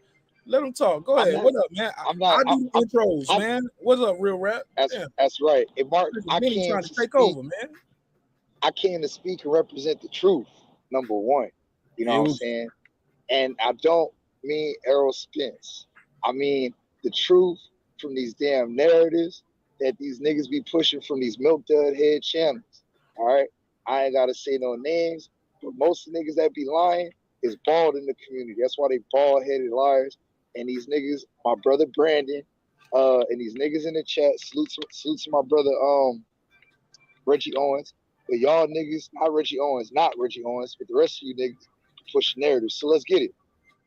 Number one, everybody knows, all right, that Steven Espinoza, you can find it on Google, said after the Floyd and Mayweather-Pacquiao fight, that he would never put out the official numbers unless it matched or surpassed Floyd Mayweather. And you can find that. All right. Number two, everything that Steven Espinoza puts out in reference to Errol is not the projected actual numbers. So when you niggas say that Bud don't sell, I got a question. Does Errol truly sell? Because when I saw the ticket sales in Dallas, they were giving tickets away. Not by the tens, not by the dozens, not by the hundreds. But they was giving, I ain't gonna say thousands, but I'll say more than hundreds of tickets away. And the ones that they didn't give away, you can get in for $25 to $40 a ticket and have some decent seats. So number one, number two, number three, and number four, a lot of what Brandon was pushing, a lot of what, you know, you Errol-sexuals be pushing. I'm not talking about Errol fans, but you Errol-sexuals, not to call Brandon one. He's got a natural bias because he's from Dallas. But you Errol-sexuals that have no claim or no hold or no ties to Dallas, you real true Errol-sexuals, y'all be making up lies and running with narratives. All right? Bud, to say Bud doesn't sell, why does Bud have the highest guarantee in the welterweight division? Last time I checked, Bud was making anywhere between $5 and $7 million a fight. That's why PBC has all these, 70-30 bullshit narratives going, because they don't want to pay that man what he's worth. And matter of fact, last time I checked, Errol Spence just made 1.5 to fight Ugas. Jamel just made a guaranteed $1 million, but you niggas is making all this back end money. Nigga, please. All right. 0.5 and 0.6. My dog Ben Israel. It's my last one as I land. My dog, because Brandon was kind of long-winded. Ben Israel, all right, he need to stop working on the Sabbath and respect the Sabbath and stop capping for Errol Spence on the goddamn Sabbath. Nigga, I will tell your whole camp, Israelite camp, that you've been working on Friday night going into Saturday, knowing damn well you're supposed to be supporting and respecting that damn Sabbath. You know you wrong, nigga, and you're getting paid pennies on the dollar, if anything at all, for all that capping you've been doing. Talking about man down today and forever. Nigga, stop. The only man that's going down is Errol. All right, and that lying ass, capping ass guarantee that you niggas want Bud to go down on. That's my piece. Any questions? I'm here. Ben Israel, go ahead. Are you sure? You sure? Because you've been muting my mic for the longest. Yeah, man, you was cutting my call off. You cutting people off while they doing their intro. And shout out to my homeboy Brandon. Doing the cash straps, the super chats. You cut me off while I'm doing those. I'm gonna let y'all go. Go ahead. I'm gonna mute my mic. I'm just saying. You said, "I'm not gonna let you go." I'm saying, Ben Israel, like, don't make no sneak shots on me. Like, I'm keeping it a buck. Like, you was cutting the caller off. You cut Real Rap doing his intro. You cut me off doing the cash apps. Cut me off doing the super chat. So, yeah, if anybody gonna cut you off, it's gonna be me. I'm sorry. I lost some friends on this show too. Cause they be like, you muted my mic. You damn right, nigga. I'm doing the cash app. So I got a caller. So yeah, I mute mics, man. But I appreciate you sticking around though. It's all love. Go ahead. All You right. know, I'm gonna address. I'm gonna start from Brandon. I'm gonna start to my dude Brandon. Shalom to Brandon, Texas, representing Dallas. You know what I'm saying? And Mark, you know, the same way you were just trying to what Brandon was telling you. Bud been lying to you. I'm gonna address your Real Rap. Just give me a minute, cause I know you ready to come off mute. I got you on the clock too, Bingers. I'm watching, man. I'm gonna start with Brandon, and I'm gonna address Mark. Then I'm gonna come around to you, Real Rap, cause it's my turn. All right, don't take 10 minutes. But see, the same way Brandon was trying to tell you, Mark, come at me with that buffoonery, and let me explain to you what he was trying to tell you. The same way, and I ain't gonna use what he used that word he said. I'm gonna use he was lying. I'm gonna go straight up to lying. Bud was lying to you, and the same way you said, oh, so you gonna believe, I ain't gonna quote him yet, but you said you brought up Espinosa. Then y'all brought up Bob Arum. And both of y'all, so I'm gonna just tell you, you still got Bud Crawford over there. I'm gonna use Bud Crawford being lying. That motherfucker. See, why you gonna blame Bob and you trying to blame Brandon for using Espinosa, I'm gonna tell you and Real Rap. I ain't gonna say Brandon. I'm gonna tell both of y'all that Bud was lying to both of you motherfuckers. Cause when Bob Arum was trying to tell you, cause this was what he was trying to tell you. When Bob Arum told you your boy Bud ain't want to sit down and make that fight with Errol Spence and that he hard-headed, then you got Espinosa repeating the same shit. Who lying? Bud lying, motherfucker. That's two different people, Mark. Explain that shit. Brandon couldn't tell you that way, but I'm gonna move it forward. You just go ahead, stay on mute, Mark. Now I'm gonna address Real Rap. The dude who came for Ben Israel, he ain't come to agree. We're almost at 2 minutes already, man. When Real Rap come out, let everybody say, Sherrod, I'm here to greet you, Real Rap, with the sword on the Sabbath. And treat this Thursday because speed it up, man. No. See, you told me I got my Real Rap. It's a live show, brother. Man, listen, man, Real Rap. Speed it up, man. Just speed it up. Go. Now I got to speed it up. But you gonna let you already at 2 minutes. Anytime you Bud Crawford fans get the flow, you let a dude hold the flow down for a million years. But when the EJ get ready to cook you dudes, you hurry up. But I'm gonna hurry it up. Yeah, just speed it up. You want to address 3 different niggas, and you took 2 minutes. Because that's what I do. I could tell. I cut heads off 3 and 4 at a time, but this is what I do for a hobby now. Real Rap used to know me. You know, a Real Rap used to say, "Mom, you're at your grandma's house with that old ass band in the ceiling." Tell him that, Real Rap. Tell him we used to talk about the ceiling. Ben, you don't took a whole nother minute now just because I said speed it up. Just speed it up. We ain't got to do it. We ain't got to spend a minute going back and forth. Just speed it up. Let me cook. See, you don't want. I don't cook you. You don't want me to cook your boy, Real Rap. Okay, how about this? Since I cook you, I'm finna let Real Rap talk. No. Since you don't want me to say nothing else, I'm gonna go ahead on mute. Yeah, because I just explained what Brandon was trying to explain, and you ain't gonna let me go back to Real Rap with all this narrative. But I'm gonna let y'all get the flow. I'm gonna roll me a good joint of this Purple Haze and Real Rap. You better not go nowhere, because you know this is Boy Crawford channel. Look, he trying to respond to somebody who agrees with him. He spent 2 minutes agreeing with Brandon. Let's get some of that Real Rap smoke. Let's go. Come on, man. Let's go. He called you an aerosexual. Big time aerosexual. And I got more smoke. And I've been cool. I ain't used the word all night.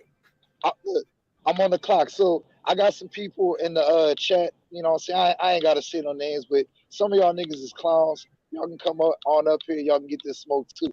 Number one, the whole thing about Bud, it's not that, niggas got to over defend Bud. No, niggas got to tell the truth and push back that narrative. Like I said, you milk dud head, lying ass, I'm not saying Ben, but the rest of you fake ass Hebrew Israelite niggas that like Ben don't respect the Sabbath. All right, we talking all this shit about getting money, and y'all niggas working slave wages for Errol Spence. You know what I'm saying? At the end of the day, this is what I said. The man gets a higher guarantee than a few of your fighters put together. You know what I'm saying? And I got Jamel, which I didn't get to speak on. I got Jamel in my top 5. Ben had him since a lot of you niggas. But let's talk about Jamel and Errol. All right. The man said that they not from Texas. All right. I disagree with parts of that. I give Errol, being from Texas. Jamel, he from my hometown, same town as me. Did you see it? And at the end of the day, he was joking, right? Yeah. When he said it, right? Of course, and that's what I'm about to get at. The body These language. niggas. This is why look. This is why I brought this up, Mark, because these aerosexuals ain't got nothing else to talk about. So when the man was obviously joking and helping to push the fight, because in my opinion, I believe the fight is just about done on the negotiations. Number one, they don't believe in their boy Errol. That's why all this fake ass Texas animosity coming out, because y'all don't want to travel.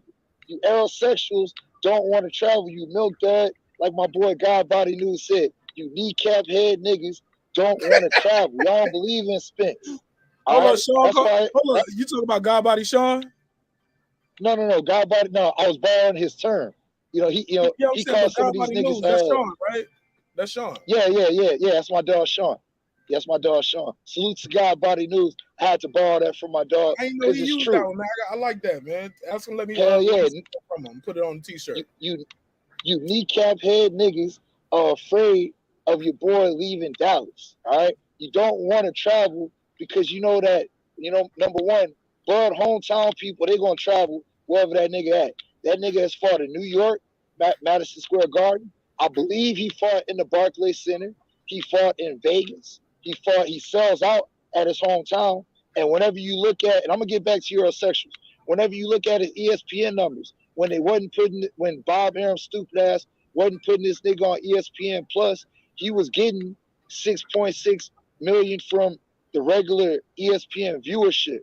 You know what I'm saying? Being on regular ESPN, the same shit that Shakur Stevenson and Valdez was on. All right, regular ESPN/ESPN2. All right, the man gets plenty of coverage when you promote him the correct way, and all he's been doing is promoting himself. So once again, let me go back on a point. You niggas is pulling at straws because the man said that your boy not from Texas. Whether he was joking or not, at the end of the day, it's verified when they met at the Maurice Hooker fight that Errol was the first one to say it had to be at a neutral ground site. All right? And we could pull them motherfucking facts out and receipts out too. All right? Because niggas want to say, Butt Bandits and all this other shit, but last time I checked, man, you niggas got Bucci cats. You know what I'm saying? You niggas got all kind of other disrespectful shit that I can get at, but let me keep it clean. Let me keep it clean on this turn. Yeah, I'll get disrespectful on the next too, because you kind of being long with it, respectfully. You gotta wrap I that got up. you, respectful. Let it. That's all I land my point. That's what I want him to touch on. Yeah, let him get I his want bars him to touch Go on ahead. those points right there. Yeah, see, because Ben Israel gonna be like, well, first of all, salute the Mark, jab the like button, and the breaking beat CEO, Mr. Mark Nasty. Like that nigga gonna call me all kind of nicknames I didn't agree to, like Mark Nasty. Like who the fuck ever called me Mark Nasty? I never agreed to that shit. I never said, hey, Mark Nasty. Never heard of it. Never heard of it. Damn, Ben Israel. This another Errol Spence supporter right here. This is my guy, K Boxing. Go ahead, K Boxing. Yeah, so I just want to drop a couple of more jewels on y'all, because my man Ben Israel holding it down, like I said. Okay, so you got your boy Bud. Want to keep on bringing up this thing about him, being undisputed, trying to compare his undisputed run to Jermell Jamel Charlo's undisputed run. Who did that? Man, Who stop did that? it. Nobody did that. You know what I'm saying? Nobody I want did to ask that. y'all a question. I want to ask the Hold on, panel a K-Boxing, question. nobody did that. How many of them? K-Boxing, you just made that up. K-Boxing, you just made that up. Dudes that Bird was wearing them sweatsuits K-Boxing. to beat K-Boxing, down. can you even hear wearing me? them sweats. Oh shit! Ooh, I was trying to mute his mic. I didn't mean to hang up on him. I'll call him back. But bro, real quick, nobody up here downplayed Jamel Charlo's undisputed. Ever. Nobody's doing that. Stop that. I didn't mean to hang up though. Yeah, man. So, I want to try. Hey, look, my brother, real quick. My brother, real quick. Question is this, hold on, K-Boxing. Listen, Okay, listen, I got listen. you. Go ahead. Listen. We can sing together. We can't talk together, bro. What I'm trying to tell you is nobody, not me, not you, not Ben Israel, not Real Rap, no, not even nobody in the chat all night. We've been here for 2 hours and 19 minutes, has compared or tried to disrespect Jamel Charlo's undisputed or compared their undisputeds. So you literally just made that up. Now, if you want to bring that, if you want to bring that up, that's cool, but you ain't gonna have no argument for me. Hold on. Your chat is addressing Bud Crawford. You're addressing Bud Crawford. Nobody said nothing about Jamel's. Everything that he's K-Boxing. laying down. K-Boxing. You calling Earl. Stop. You calling Earl a fraud. Nobody's called him a fraud. Trying to call Earl a fraud. I didn't call him a fraud. When the truth ain't doing nothing but laying down the truth. Look, this one y'all say I don't let Spence fans talk. I can't talk with them. They just want to filibuster. So I'll put the clock on for him. I'm gonna put the clock on for him, and I'm gonna give him the clock. I'm gonna give him the clock. 2 minutes. Chop up each other's favorite fighters. Give him 2 minutes on the clock. That's what we're gonna do. So your man trying to compare his run to Mel's run. Okay, because he the one that said that after he gets done with Earl, which Earl already said that, shit, that's a joke because he ain't getting by me. And even Mel said the same thing. Do you know how much work Earl done put in with Mel in the gym? You know the word is already out of how Earl been giving Mel the business in the gym. Why do you think Mel gives Earl so much respect in public all the time? Every time, because he knows everything that he's done. Earl could have done the same thing at 154 if he wanted to, but no, that's his stablemate. He gave him he got 154, so he gonna let him hold it down, and he let him ride it all the way to the undisputed. Now it's his turn to do his thing, okay? And you can't compare what Bud did. Bud been beating up on a whole lot of little guys, man. That's what he was doing for most of his career. Now he's in the big leagues, okay? And beating up on all Earl's old pedigrees, Porter, Kell Brook and all them, ain't gonna get him there. Because it's real now. It's real now, buddy. It's coming. And everything the truth laid down from day one, he done stood behind it. Everything he said, I'm going to clean up over it. When they met head to head, first off, the first thing he told him was, hey, why would I fight you now? Basically, he was telling them right in front of everybody, if you was in my shoes, would you fight me now? Hell no, you would go after Sean too. Why would that make sense? Who said that? And he said, when I get done here, I'm coming for your ass. And once he got done there, what did he do? He told the world, everybody knows what I want. Fuck all the hype, the rap, and all the nonsense that been going around in social media and everything. Silence. It's one belt left, and Terence, I'm coming for that ass. Take over the show. He let the whole world know. That's what you call the truth. Do it like that, homie. I can't. That's what you call the truth. And all. See, I can't let you just take over my show, my nigga. Like, we can have a conversation. And I gave you 2 minutes uninterrupted, but at some point you got to let somebody else speak, or you can just click the button and go live. How many of them you think? See, he's still talking. He don't even know his mic is muted. He just rambling. He ain't even trying. He's on the thing right now, and it's on 4 minutes and 20 seconds. 135, 140. All right. He's just going. And if I let him go, he gonna go and go. With people his side. He ain't even listening. Hello. Can you hear me? Sir, are you listening? I'm right here. Okay. So I want y'all to cook. I want y'all to cook on that. Okay, thank you. We will. Thank you so much. Wow. Good call, though. Good call, Wild Lester. And I would have kept him here. I want to keep him here. Like, you know what I'm saying? I had Brandon on the line for like, what, 15, 20 minutes. We went back and forth. Agree, disagree, whatever. But we gonna yell and scream. I'll yell and scream. But we got to be able to go back and forth. Like, you can't just put the phone down and just be talking up in the air. Like, it's like homie had the phone like this. He was like, hello, Martin Nash? Cool. Yo, and he just started talking in the mirror. Homie just talking in the mirror. Real rap, Ben Israel in the building. Ben Israel, I want to address what homie said, but he just said Bud never fought nobody his size. But I think that's crazy because Bud has been going up in weight.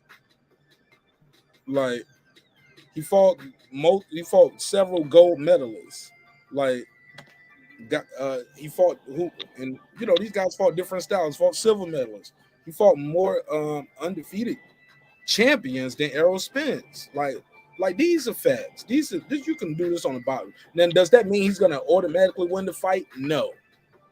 Because Canelo had beat more undefeated champions than Bivol. He still lost. I'm just being fair. But when we talking about what Bud beating up on little guys, bro, motherfucker Jeff Horn is huge. I think he ain't even that welterweight anymore. That motherfucker might be it. Jeff Horn ate his way out the division. Shit, when he beat up Molina was bigger than him. Molina missed weight. Terence still fought him and beat him. Just saying, you can't just say a guy beat little guys and he don't win up 3 divisions. At what point are they gonna be the same size then? Hey, Mark. Like, that don't make sense. I would love and we got Spence on the screen right now beating up on Lil Mikey. Like, that shit don't even make sense. Like, just be fair. Spence beat Lil Mikey, bro. Danny came up from 140. He beat his ass. Lamont Peterson was 140. Like, it's just be fair. That's all I'm saying. Be fair across the board. Like, if you're gonna nitpick a guy, nitpick everybody. You know what I'm saying? Like, that's why I don't like much into the nitpicking, because I really like Errol Spence. But shit, man, you gotta fix your mic. Like, it's clicking or doing something real rap. But hold up, let Ben Israel get his bars off. Go ahead, Ben Israel. Unmute your mic, Benny. Let's go. You know, I'm hearing all the narrative that you and Real Rap pushing. You know, I'm hearing all the buffoonery that y'all saying. Y'all playing tag team partners tonight. You know, you allowing Spence fans. You using your clock. You ain't talking about nothing. See, here it goes again. Go ahead. I'm gonna tell you. Last time I was off the mic, you gave me 1 minute and 59 seconds, not even 2 minutes. You gave the dude just left. I ain't even comparing them, but you gave Real Rap 6 minutes and 48 seconds. The vent, some buffoonery. Oh, Terence Crawford gonna do nothing but get his ass knocked the fuck out. I'm telling y'all, that's what gonna happen. But y'all don't want Errol Spence fans to tell y'all the real deal. Y'all, oh, stop. No, you ain't making no sense. Bro, no. Anybody tell y'all what EJ gonna do to Bud, y'all cut him off. Fair be fair. And I'm gonna keep mine brief and short. How about that? And I'm up back on mute. Lies, man. Lies, man. Hold on, let me get this call. 337, you got the weapon. What's your name? Where you calling from, neighbor? It's Real Rap, bro. To give us full time. So what? Go ahead, Real Rap. Give Israel full time. Nah, he said he done. He stopped. Go ahead, and then we'll pass the mic back to him. Bro. You ain't got to take You ain't got to take the whole time. I just put the time up because, like, man, you can go back and forth. It seems like I said, the Spence fans they literally will just keep talking and talking and talking like I don't hear you. And I was like, okay, well, fuck it. I got to put a clock on for y'all then. You know what I'm saying? Well, I just don't say shit for 2 minutes. But we can have like Brandon, but niggas forget how long Brandon was on the phone. Brandon was up here for like 15, 18 minutes. We went back and forth, had a conversation. But I'm not going to just let one nigga just talk forever. Exactly. And then be like, let me ask you a question. They answer their own question. Like, come on, man. Got to pass the mic. So let's have a conversation, bro. I'm going to cut niggas off. It's me. It's Martin Nash. It's the Martin Nash show, nigga. I'm going to cut some folks off. Bro. Yeah, they be like, well, you cut niggas off. I'm like, huh? Hey, it's my house. Like, you can't do what I do. I could drink out the milk carton in this bitch if I want to, respectfully. Right. You need a glass. Cookie interject as you please. Look, salute to everybody in the chat. You know what I'm saying? I just had to get that off because I ain't talked to my dog Mark all week. So I was trying to be, as quick as possible, but fuck, since we could slow it down and have a conversation. You're on the phone line, though, so now I'm going to have to put you on the clock so we can make sure we get other calls. But I don't know why you jumped off the panel. If anybody call, I'll just call back. Yeah, I'm going to miss the call. Which line you on? I'll call you on the other line, but go ahead. And I'll send a little super chat to make sure I can get my time. Man, you good, man. God is good. Thank you so much, though. Yes, sir. Praise to the Most High. Anyway, so now that we can slow it down, all right, we got a couple different issues that we're dealing with. All right, when boxing news is slow, niggas start to create all these narratives. That's what I was getting at. All right, and you get it from the aerosexuals, and I ain't gonna lie, you get it from the blood fanatics too. But the only thing about people that support blood, I tend to find less fanatics of blood than Errol. And I've been 50-50 in this fight. I feel that blood is gonna win. All right, so I can preface my comment, but I still feel it's a 50-50 fight, and we can break down the science in a second. Now, like I said, when boxing is slow, niggas start to lie. You know what I'm saying? I'm talking about the boxing media is slow. Niggas start to lie and make up these narratives. So the narratives that I brought up was saying that, Bud didn't want to have the fight in Dallas. That was one of the big narratives this week from the milk head niggas, all right? The kneecap head niggas. When I stated earlier, you can go back to when Bud and Errol met at that Maurice Hooker fight, and Errol was the first one to mention that it should be neutral. And Bud agreed, New York or Vegas. You can find that and pull that up and watch that receipt. And see, the problem is, these no dud head channels, they got the receipt, but they got a lot to their fanboys talking about, all this moonwalking and dancing and shit. When they be doing all the moonwalking and dancing. Point number one, made. Point number two, all right, whether these niggas are from Texas or not, the fight will not be in Dallas. Period. Everybody already knew that. All right. Point number three.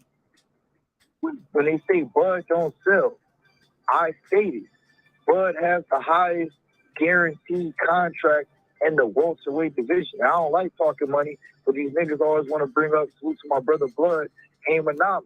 So let's talk about it real quick as I land my plane. Errol just made 1.5 mil guaranteed. All right. Last fight that I remember, Bud made $6 million. They're talking this 70-30 shit because they don't want to pay Bud what he's owed. You can go through his track record. Undisputed. 2-time lineage. Twice fighter of the year. On a 9-KO knockout streak. All right. And the list goes on and on. Number one, pound for pound. And I got Jamel above Spence. You know what I'm saying? Until Spence does what Jamel has done, Jamel will be above Spence. We'll talk about that later, maybe on the next show. So that's my whole thing about why, I came on the platform was to state those things. When y'all niggas talking about guarantees and who don't sell, the whole reason for the lawsuit is because things within the contract were not met. It had nothing to do with racism. That was false narratives reported once again by the milk dud head ass niggas. All right? When you go and look up the reports of the lawsuit, all right, you'll understand that Errol Spence was a part of the deal. That's why as I land my plane, when Bud said that, I'm leaving Top Rank because Bob couldn't secure that fight because Bob didn't meet negotiation contracts. So when my brother Brandon says that Bud made bad business deals, I would like to repeat back to Brandon, how, nigga, when Bud had the highest guarantee in the welterweight division. That's what I like to end on to my brother Mark. I'll patiently go back on mute. Go ahead, Ben. Let me start off with telling Real Rap the difference between guaranteed money and selling, because he addressed something, and I'm gonna start off where he left off at, because sometimes you don't give Errol Spence fans a fair shake. I'm gonna talk to you like Floyd Mayweather talked to Larry Merchant. He said, "You don't give me a fair shake, Mark Nash. You don't give no. Matter of fact, you don't give their Errol Spence fan a fair shake over here. You let this dude, what his name, Real Rap, just go on for another narrative. Ain't interrupt him, and you better not interrupt me. You, him, mute both of y'all mics. That's what y'all do. And let me give you some facts, Real Rap. The difference between guaranteed money and selling, that's two different. See, one thing you can't fuck with me now, Real Rap. I'm gonna give you facts now. Guaranteed and Real Rap, and guaranteed money and selling is two different things. No, Bud Crawford do not sell. Yes, he has a guaranteed purse. Let me explain the two different. When he signed his contract, he signed a guaranteed purse. That's different from you banking on yourself. You're a truck driver. You banking that you can haul cows from Louisiana to Georgia. You can do 2 loads, 4 loads in 4 days. But you might say, shit, I could do all them loads in 1 day. You're a workhorse. That's what EJ is, a workhorse. But you can't do that. But selling. I'm gonna keep it lined up with you. And guaranteed money is different. Your boy do not sell. He don't put no asses in seat. Real Rap. If you want to talk, your boy is his promoter, not you, not Ben Israel, not Mark Nash. Fuck what we talking about. Bob Arum is his promoter, his handlers, his investor, the one putting his money up for this motherfucker. So if the motherfucker say he don't sell, guess what? And then you got another motherfucker, Real Rap, Espinosa, if you want receipts, saying the motherfucker just don't understand business. And you around here running around telling you he sell. The motherfucker is a flop. And EJ is the new face of boxing, and this is what you Bud fans get mad about. Because Canelo just flopped. You want to talk numbers? Yo, look at Canelo numbers and look at EJ numbers with Ugas. How about that? Since y'all want to be reaching, I ain't ready to reach it. Nobody. I ain't looking for those sales, but Bud do sell. He don't motherfuckers where? In Omaha? In the corn pasture? You not going out there Real Rap. You don't got no load taking you nowhere near South Dakota, North Dakota, or Omaha, Nebraska, if you want to be Pacific. You don't got no load going that way. Nothing.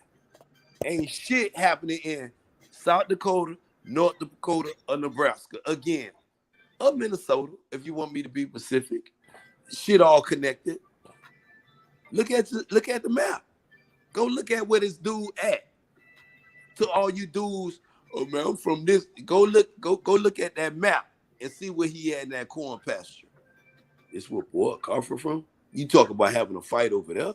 Man, fuck that shit. He don't sell shit. And I'm gonna land my plane and I'm gonna be real brief because I receipts. And just like he said he don't sell shit. I'm gonna pick up where he left off. And for the rest of the dudes that be trying to make their point on the Mark Nash show, Mark Love, he got a boy when the fight gets signed, Mark Nash got something for all y'all, include you, Real Rap, and Real Rap, and I want y'all to know, include you, Mark Nash. Real Rap used to be an Errol Spence fan. He jumped off the bandwagon. Ain't nobody throwed him out. That motherfucker talk about Bud Crawford the truth. When in lightweight, that's when he was the truth. Cause he ain't did shit. I'm not impressed. I love boxing. Love his body of work at junior welterweight. But when you move up to welterweight, the big boys, this is what the caller was just trying to tell y'all. Impress me, Catfish Crawford. That's all. Sign the paperwork. You can't tell me you don't got the paperwork. You can't tell me when you got Espinosa real rap saying they be in a negotiation before the Charlo fight. How the fuck you gonna talk about Charlo? If he want to be great, real rap, fight EJ. He'll be the super duper quadruple going into Jamel Charlo fight. Did you thought about that on real rap? And I'm gonna land my plane with that. To all you dudes in the chat and the panel, if Bud that dude, if he's so much of an assassin, go knock off EJ. Sign the paperwork real quick, and then go up there. You're going to the fight with Jamel Charlo, the super duper quadruple A side. Mathematically speaking, real rap no math. Ask him what I mean by that. Super duper quadruple A side if he beat EJ. But that's where his whole life gonna end at. Fucking with EJ. If he know what's best for him, stay the fuck with EJ. And I'm finna land my plane. Jaden, what up? Rod of the store, what up? HLD, what up? NMFI LLC, what up? Go ahead, fam. That nigga don't land in this plane 3 times. Nah, let him talk real rap. They said I don't let Ben Israel talk. Ben Israel been talking since 34 minutes. Nah, I ain't talk yet. I'm gonna let real rap finish because I keep go ahead, brief. keep going. I want real rap to defend what I just told him.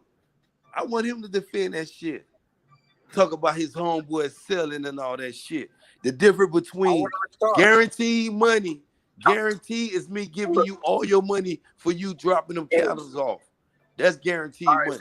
The back end, EJ making more than. Listen, hold up. He ain't done real rap. Let him keep going. Hold on. I'm they for the told me land let him talk. He been talking for let me get it all the way clear with real rap. Go ahead. Real rap know how to carry the one. He know how to work. He know how to work the perimeter. He know geometry. He do. Very intellectual. No, real rap. But one thing I want y'all to know, EJ is making more. EJ back end money. If y'all believe in it, Mark say he don't believe in the back end money. They gonna run off with the bag, bro. I ain't met nobody at PPC ran off with the bag yet. So the back end money must be good. Floyd Mayweather was the back end king. He got $300 million plus fucking with Canelo Alvarez. I mean, not Canelo, Manny Pacquiao. Let me be right. Let me be right. I don't need no help. He's the guarantee king. With Manny Pacquiao, he got back end. He got I don't know what the guarantee. He probably got $2 million guarantee. I don't know what up front. He probably didn't give a fuck about that up front shit. That back end, that check he went home with, that's what matters. And them people saying EJ is getting 50+% on his back end, and you see the numbers he talk about. Do the math. Y'all got a calculator in front of y'all. Pay-per-view, $75+. It all depends on what area you motherfuckers in. Simple as that. Now I'm finna just go ahead and let real rap make sense. Make sense of the guaranteed money and selling. Listen what he said, y'all. Guaranteed money is me giving you guaranteed hit $5 million. You don't get nothing on the back end. And I fuck around and sell $3 million, 3 million pay-per-view buys and make a fortune. Walk away with $400 million. And he talk about, I'm finna sue you. You ain't suing shit. You got guaranteed money up front. Listen to it. But go ahead, though. Sure.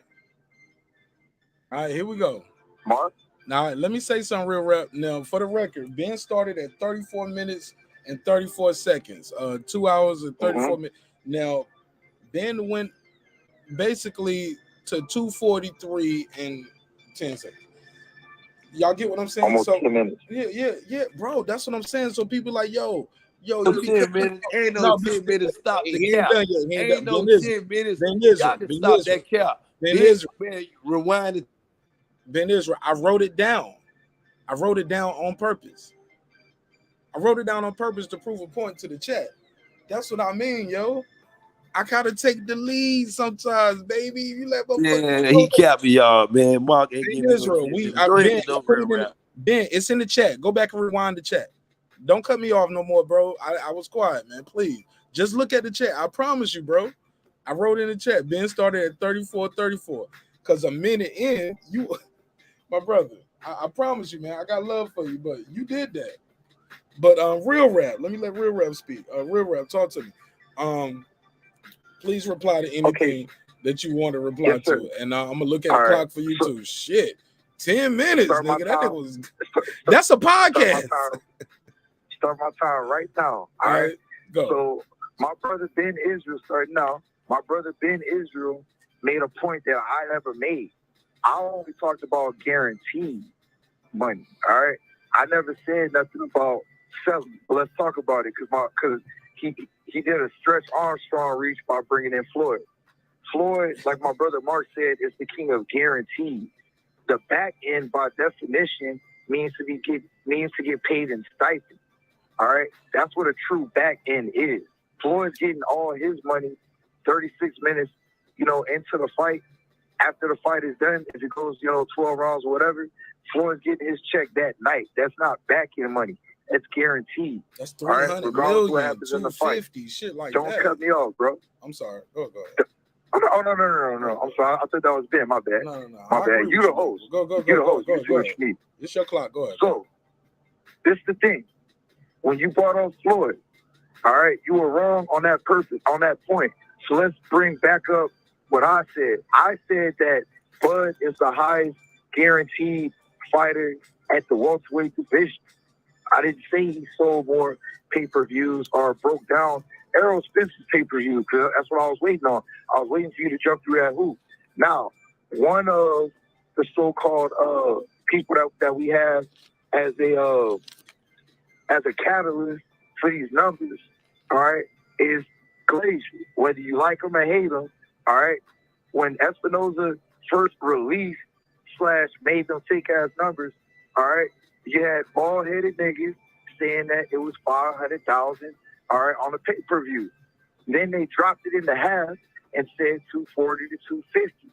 All right, then Glacier finally came on and said Ugas Errol did 130. All right, at the end of the day, I don't have my calculator out, but if you multiply 130, Mark, can you do that for me? 130,000 times, what was the average ticket sales? $50? $60? You said 138 what? 130,000 times. Let's just say 60. You said 130,000? Yeah. What did the pay-per-view sell? Was it 60 or 70? Shit. Who pay-per-view? Errol and Ugas. That was $75.99 plus tax. All right, so 75. And you got a cable fee, so that shit was about $85. Bro. All right, so 85 times, let's say 130,000. Give me that number first. Times 130,000 times 85 equals all right, 1.1 million basically. Wow. Okay. So let's do. No, I'm sorry. That's 11.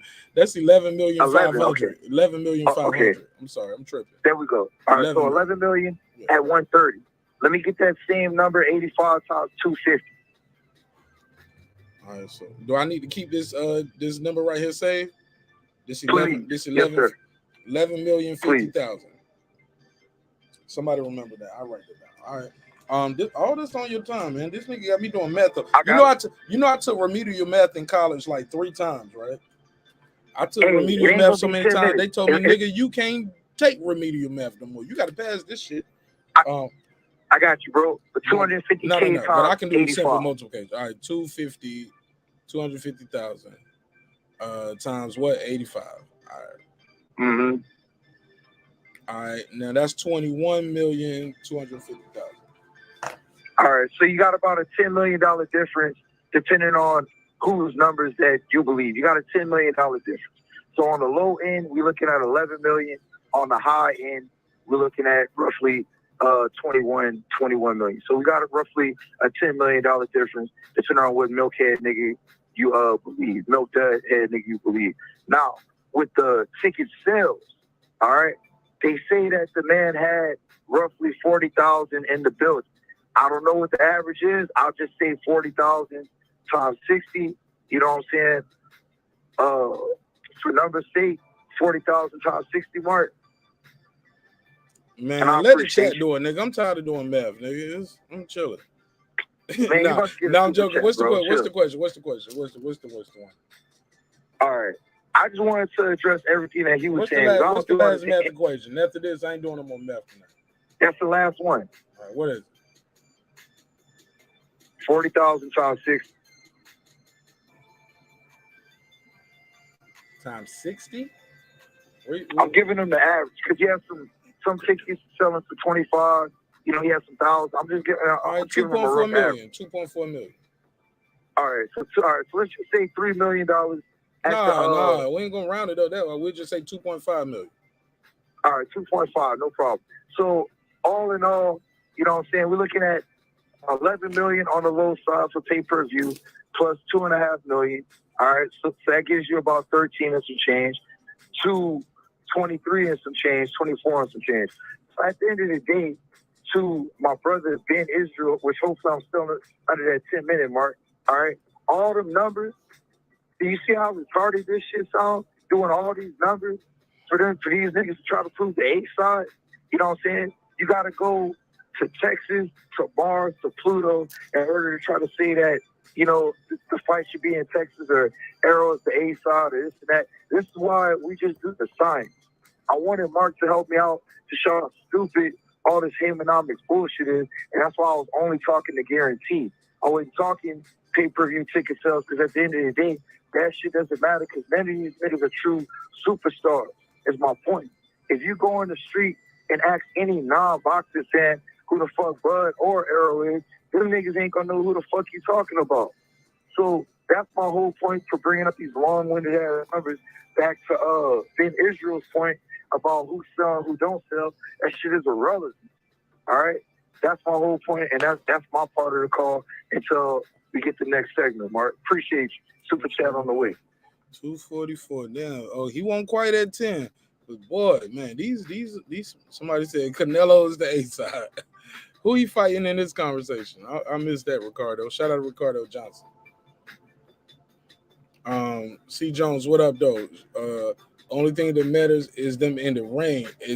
Thank you, family. Thank you, family. Let's bring it home. Let's bring it back to that. Let me ask y'all this, man. Let's move forward, man. Now that we got that out the way, hope everybody's satisfied. No, we ain't get it out the way. Ben Israel, no, Ben Israel. That ain't how I go, man. You gotta let me take the lead, homie. Gotta let me take the lead. We gotta move forward. Because we got to move forward on false numbers. The man just set up here and doing math. No. Some Ben numbers Israel. that you don't know. He just gave you Ben some Israel. false numbers. I was sitting up here doing notes. Let me speak. Well, I'll address the numbers. Talk about no, man. You can't overtalk the boss, man. What you doing, man? Let me get this off. We don't give a fuck about the numbers. He said all that to say we don't know the numbers. And if he going by some numbers, he going by just like his numbers fake. Remember how Brandon Washington had numbers? Like I said before, none of us will ever know the real numbers unless we do a forensic accounting audit. Like, you get what I'm saying? And we don't care about that. We want to see the guys in the ring at the end of the day. I think we all want to see that. We can all agree to that. Let's move the conversation forward, Ben Israel. Can we agree to that? We all just want to see the fight. We don't care about the numbers for the point of this conversation. Talking about the interview. Can we? Yes, no? Can you agree, disagree? Talk to them.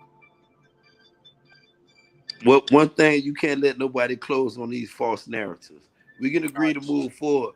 But one thing, when the dude sit there and talk about what the man just sat there and assassinate on Espinosa, talk about Espinosa reported EJ number at 130. Straight lies when people reported the numbers at 250. The world was saying that. It was reported at 295, but Espinosa and ESPN agreed at 265 pay-per-view. And Canelo came in at 300. What is this dude? 130. That's Bud numbers, bro. He ain't listen to the interview. That's let me know. You can't let people close on no note like that, bro. That's showing bias in the argument. You letting the Bud close on the argument with false narrative in a debate. And I'm gonna just close it like that. And this your show. Forgive me, my brother. No, I just want to say this, man. I think we all can agree at the end of the day, we just want to see the fights. And nobody, and I think we can all agree to this, nobody knows the real numbers without a forensic accounting audit. Can we agree to that? All we doing is regurgitating somebody else's numbers, bro, and what somebody else has said. You don't know for sure. And unless you're a stockholder in the company and you saying, yo, I need to open up the books because I got stock in CBS and Showtime. I need to know what my stock. Like, come on, bro. This is a process. But other than that, all you got is a press release. And then you might have an alternative press release. That might be 100,000 more, 100,000 less, 50,000 more. I mean, we ain't hearing nobody saying somebody sold 1 million buys though, bro. Like, that's You what see, we all you hear the question you want me to agree with. First, no, it wasn't even that. I kind of started. This is what you just said. I kind of started going on a rant in the middle of the question. I was trying to move. You said, let's agree that we want to see the fight. I was ready to agree to that. Then you went on to say, let's agree to that. We don't know. Let's get an audit. Let's get a what? I don't get no audit for shit. Okay, if you got all the people, okay, that's what we gotta agree on. No, we can't agree on that because everybody reported. They was at agreement with it. Why should the people? Why should the people, boxing fans, want them people to open their books up to an audit? If ESPN said nobody's asking them, ESPN, this their counterpart. You don't know not the people in their company though. You heard what you want to hear. See, but you ain't getting the facts. You just let him rant without disturbing him. Now you cutting me off crazy right now.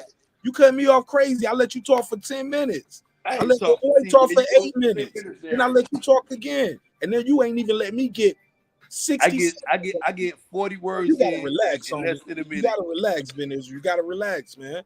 You gotta relax. You gotta read the room, man. Read the room, baby. Read the room. That's all I'm trying to say. Like, let me finish. God damn, man. You'll see where you gonna get to the store. I'm gonna take you to the store, but look. These are the facts, right? That's what you would take into a courtroom. That's when you know you got the exact real numbers. That ain't no we got to disagree and what fans agree with. No, nobody's going to ever know the real truth unless you open somebody's books. Go ahead, Ben Israel. I just want to make sure I'm being fair, but am I tripping here, chat? Y'all let me know. Am I tripping? You definitely tripping. Never been in boxing history. Am I tripping? Without tripping. The chat just that's said why you you niggas fight. Cause I'm talking. They said they never heard of it, never heard of it. Like now, I'm talking to the chat, and you talking over me, homie. Like that'd be the most right there. Like you said, Ben Israel. Then you said the chat. Right. But you heard me say Ben Israel. You heard me say, let me pose a question to the chat. If you heard me say your name, you heard me say the rest of it too. Come on, B. Come on, B. Don't be like that, bro. Let me lead, bro. Let me lead the show. I love my boy Kyle, but I ain't going to sleep, homie. I'm gonna be here for my show. Like a motherfucker. Shout out to Real Rap. Let me do the super chat. See, and you got a bad mic. That's what I'm saying. Niggas be wanting to cut you off with a bad mic. Fuck we on. It's a live show. Shout out to Real Rap. He said, appreciate Mark for helping me, helping to remind these remedial fanboys. It's about the science, not the numbers, unless you Larry June. And that's what he was saying. His whole point that I don't like the fact that he went around the book, ring around the Rosie. But his whole point was, see how we got to do all of that to try to do that. Like, you guys, that ain't your job, and you will never know the real numbers. But let me do this track. I got 5 on it. Guy is Mex. He said drop the link for sure, absolutely. But this is what I'm saying, bro. I gotta move this conversation forward. I know you a Spence fan, and I'm a Bud fan, but believe it or not, I support both guys. I like both dudes, but sometimes I just be trying to transition the conversation, homie. That's all I mean when I say, bro, you gotta let me lead. You don't know how much time I got left to do this show tonight, and I got 2 other topics. You know what I'm saying? I spent almost 3 hours on this shit. You know what I'm saying? Like, what the fuck? Like, we got another day this week, God willing. You know what I'm saying? We can revisit it. You know, we're gonna be talking about this shit until the fight happens. But at the end of the day, damn man, I just want to say this: we all want to see the fight. and I'll leave it there. Is that fair, Ben? We all want to see the fight. Is that fair? We definitely want to see the fight. We can leave it there, right? Definitely leave it there. We want to see the fight. We definitely want undisputed between the World Destroyer and Canfish Crawford. We definitely want that. I didn't even hear you. Canfish. Who? Never heard. Never heard of it. Yeah, it's a motherfucking piranha eating up a can. If anything, this motherfucker be buzzing these dudes up. Let's get into this next part. We got to talk about this. Have y'all heard about Bill? Yeah, man, Bill Haney. They deny Madonna access. Yeah. Did you? Australia. Yeah. What you think of that, Israel? What you got for that? I mean, you know, I love Devin Haney. I feel as though Devin Haney deserved this fight. You know, he did everything. Linares, Jojo Diaz, the list go on and on with what he did. He asked from day one, he asked for Lomachenko. Lomachenko bucked, and he went to the franchise. Then he asked for Tio. Tio cherry-picked George Kambosos. That shit went wrong. George and Kambosos beat Tio, say he gonna fight Devin Haney, but then all of a sudden he said he want Lomachenko. Then a fight in Russia. And your boy, I'm going through it. We know what we don't need to review. But this is the whole breakdown. We don't. In Israel, come on, please. Israel. Let me lead, my nigga. These niggas know who this guy is. If they Shalom, Mix. What's good, Mix, man? Come on, Ben. Just speak on this. Ben, you back at it already, man? The Lomachenko. What's good? See, they asked me, like, hey, Mix.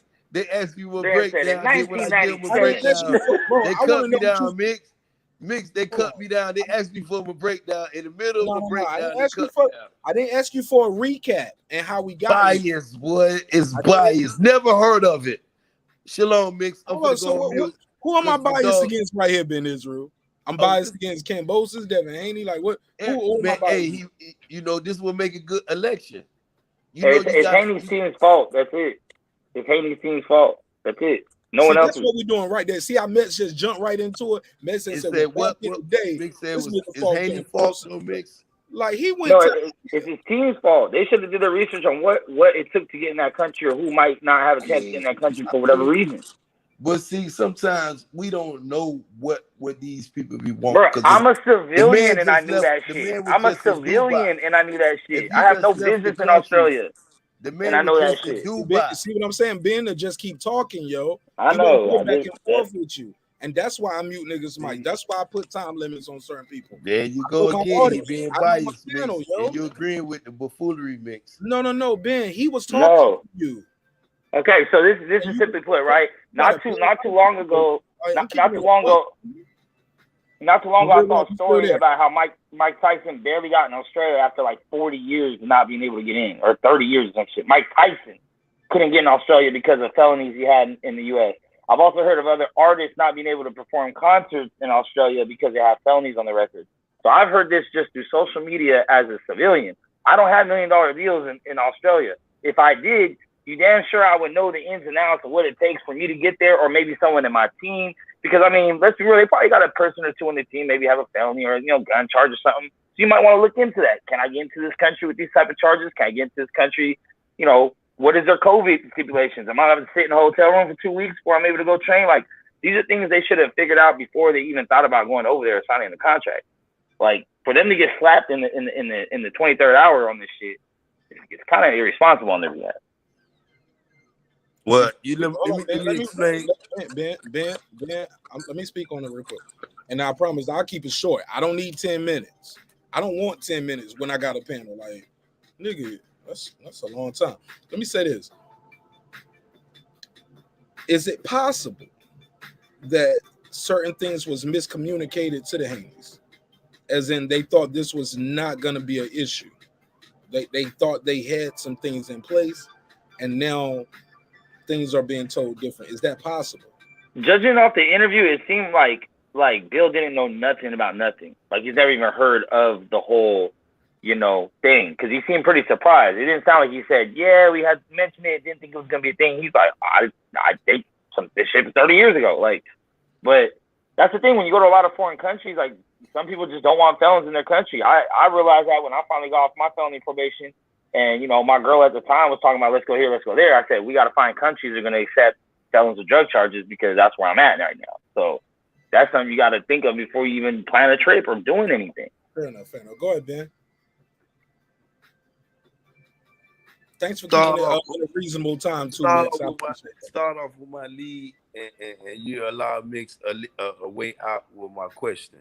But I'm gonna tell both of y'all something, that when you take a fight like this magnitude, Mix and Mark, the CEO, I ain't gonna call him his surname. I'm gonna just say the CEO of Breaking Beats. You know what I'm saying, Mix, and you too.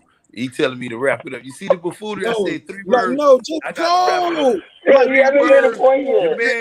man telling me to wrap it up. You see the buffoonery? You make it. You in the studio. 7 years ago. The bullshit. You and Mix on that Terence Crawford. It come back to this. Let me tell you something. One time in 4th grade, I was sitting on the playground eating peanut butter jelly. Y'all don't want to talk no Devin Haney stuff. That's just a little small dough to talk this shit with this Bud Crawford shit between both of y'all. You and me. Who said anything about Bud? Y'all using this Devin Haney. I said one word. You literally talking about wrap it up. Mix, but he go back to the topic. He in the private chat talking about, get his ass, Mix. Y'all can't get me. I'm turned all the way up. Hold up, look at the private chat. I ain't typed one word. I didn't even know niggas I said you did. I said y'all in y'all own private chat. I ain't got no private chat. I don't have his motherfucker's number. How about that? Yeah, I said don't let the bucket hat fool you. It ain't related. Mix, you looking on the screen, Mix. That's why you start laughing. You seen the man told me to wrap it up. I thought he said word. He like, you see what we doing right here? Ben Israel. The man with the telling me to wrap it up. Emotional shit, yo. I'm like, paranoid. I ain't even get with Bill Haney. I ain't even say there's a plot conspiracy to keep Ben Israel down. The man with the telling me to wrap it up. I said, Devin. The man told me to wrap it up when I said Devin. No. Ben, I'm telling you, Ben couldn't get in the country. You see what he did, yo? It's propaganda. You know why Bill Haney can't get in the country? I feel as though it's propaganda. With just, it could be Bob Arum shenanigans. But you got to let me make my point. At least let me land. How? There was someone from the Fury camp they couldn't get in Australia. Smith. Ben, just go. We don't got to do the CEO of Breaking Beat shit every time, bro. See, there you go. He just came in with his ad lib. You ain't said nothing to Mix. Now you coming in with your. Because he jumped right in talking about the topic. He didn't go up on the topic. Mark Nash and Breaking Beats and y'all in the private chat. Ben, just still ain't said shit yet. Ben, please, man. Y'all go ahead. It ain't funny no more. Y'all keep the cameras off and let Ben Israel go and float.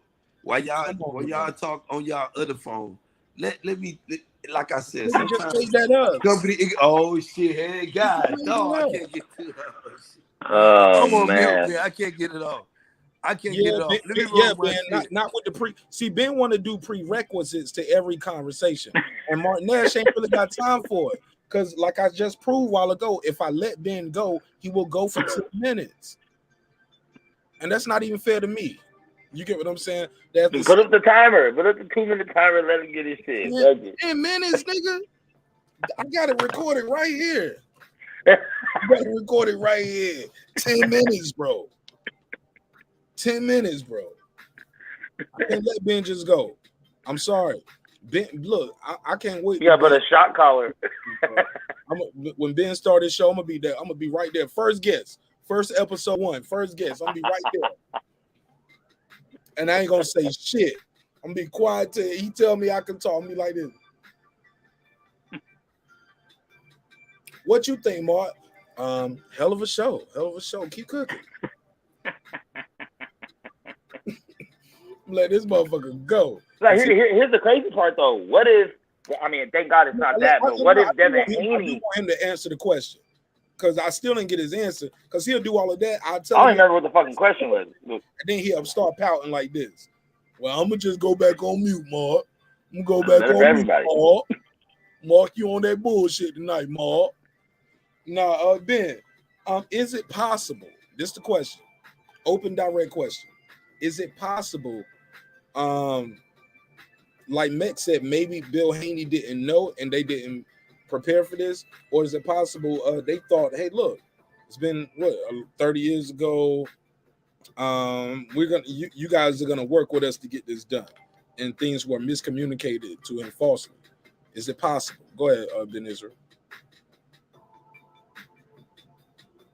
It's possible, miscommunication because he left the country before. That's the thing the point I was trying to make earlier. He just left and went to Dubai. He just was in Russia. I mean not Russia, but the UK. I mean, it's funny though, but different country, different laws, different rules and regulations. We got to abide by their rules and regulations.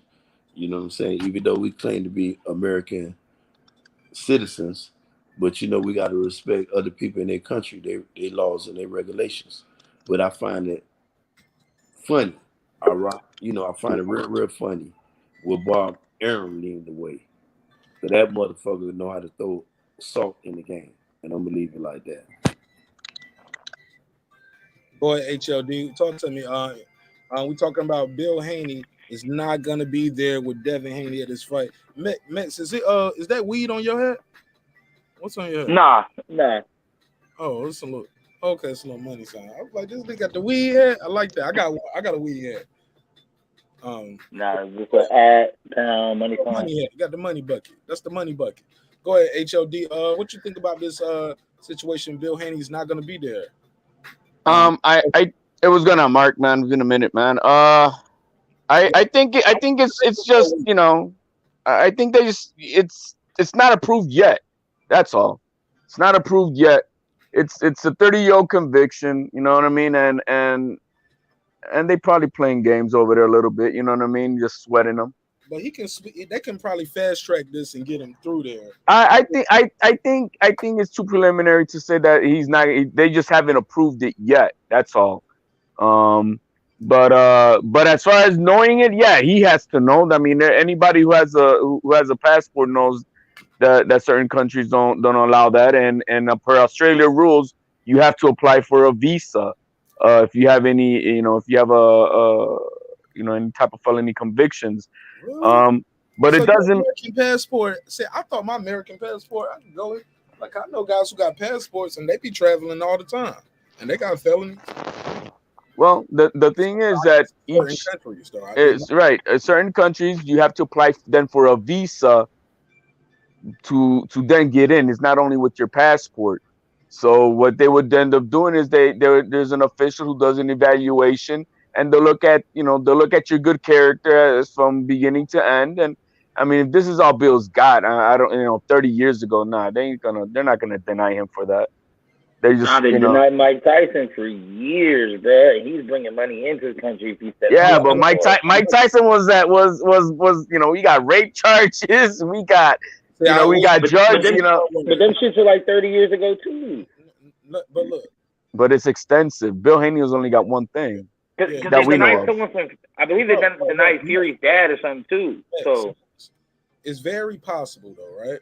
I'm just asking you: is it very possible? Especially they know how much money this fight is going to generate, right? They want to have the appearance of being fair, right? It's a 30-year-old case, drug case, not a violent crime like the R word HOD alluded to. And he's only going to be there for what? During the time of this, a couple weeks? Right. By this point, a couple weeks, he's not trying to live there and become a citizen he's there for this event.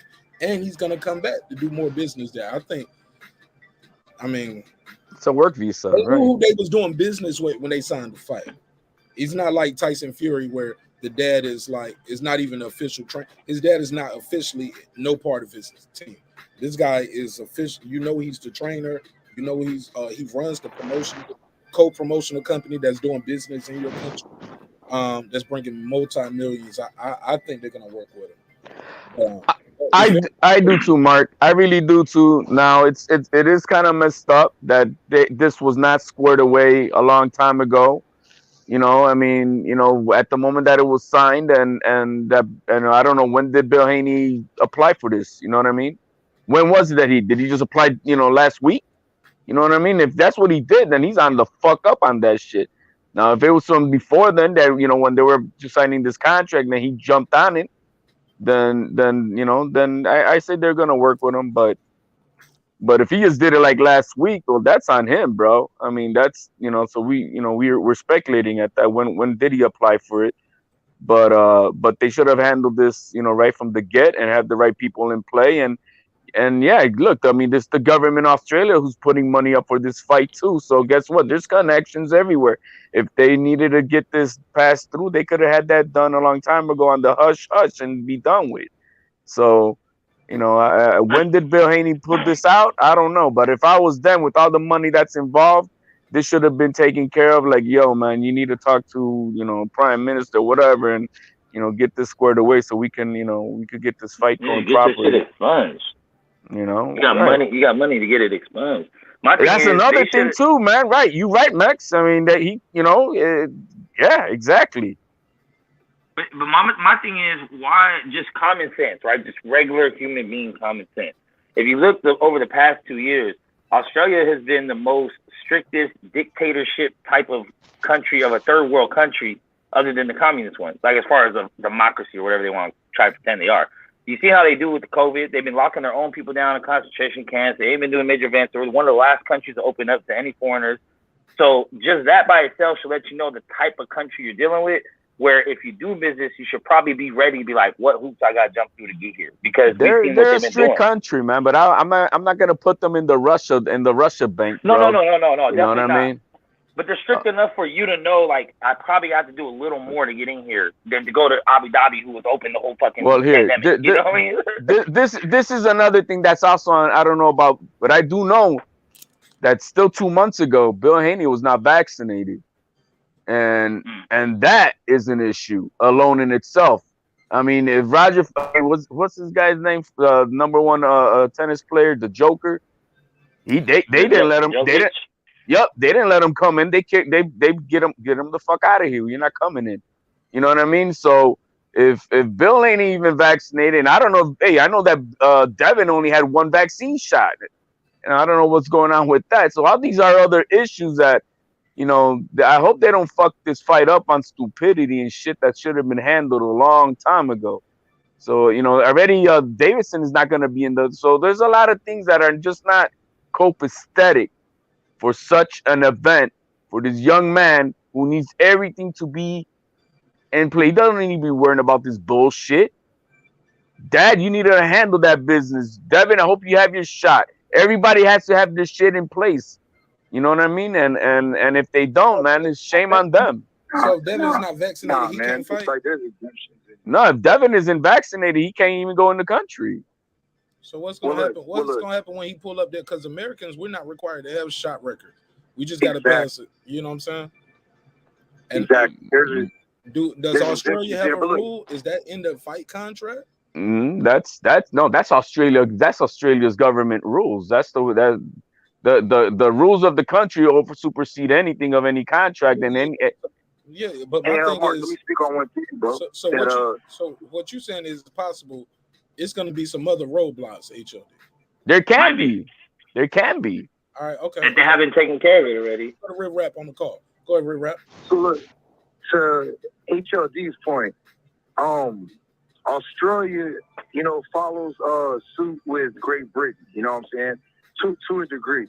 So if you ever visit, London or the so-called UK, well, what they have is known as a home office. So I'm not 100% understanding what he means when he says they should have did that applications are applied for such and such, because, if you have anything outstanding or anything in your past, according with the UK, which I would say is the same thing with Australia, they have a home office. And when you call the home office, that's like, for us over here, calling like the State Department in order to be able to check on, things like that. But if the man had an active passport and has had an active passport, I know he's traveled, he's been to London back and forth, there should be no reason why, he's declined entrance into Australia. Especially Yes, there is. It's a different country, man. Just because you're just playing, it's not the same. I got you, HLD. But also, like Reggie said, when you go into the country, when you leave the country, they always ask you, "Are you here? Are you going for business or pleasure?" They ask you before you leave. They ask you when you're coming back. They ask you, "What were you there for?" Like, yeah, because you have to tell them these things. I just know. Only reason I know that because they just asked me that shit when I left, and they asked me when I came back. Max right now just said it. We're just regular civilians, man. We know this shit. So come on, man. That's all I'm saying. I don't got millions of dollars on the line, and I know that. I mean, if you're gonna act like a dumb rock, then that's you, man. Shame on you. We ain't got to do name call. We ain't got to call him a dumb rock. But look, let me do this drop real quick. Shout out to Champion Art for the support to the channel, keeping the lights on, and keeping. I'm gonna slide out, Mark. I'm gonna come fuck with you later if you still on. Nah, I won't be. Okay. Well, shit. Night to you, Brett. Appreciate you. I'm gonna drop some shorts though. I'm gonna drop a couple more YouTube shorts. I got some good stories I saw. I'm gonna do some reactions to as well. So look for some good reaction videos tomorrow. All right, God bless. Champion Art said salute to my brother Martin Nash. He said the panel and the brothers in the chat. Thank you so much, man. Appreciate it. Let me give him a drop. A 10, a 10, a 10, a fucking 10. Yeah, but you're right, HLD. It could be other issues there as far as the vaccinations, because I don't believe they that goes with what their religion either. You know what I'm saying? If I'm not mistaken. Well, and then for that you have to apply for. There's certain exemptions that you could apply for. You know what I mean? But with as far as having the conviction, let's just stay on that. There is an officer of review. They check out your documents. They see what's it all about. You know, they take everything in consideration, and you know, it's not that they can approve you or they won't, but you have to go through like an interview process, and you know, so I you know, there could be some gamemanship. Maybe this could have been done, but they're like, man, sweat them. You know what I mean? And play the mind games. That could be going on too. You never know. That would lead to believe that the government is involved with, because it would behoove them for Devin and everything to go good, and they get what 2 or 3 fights there, right?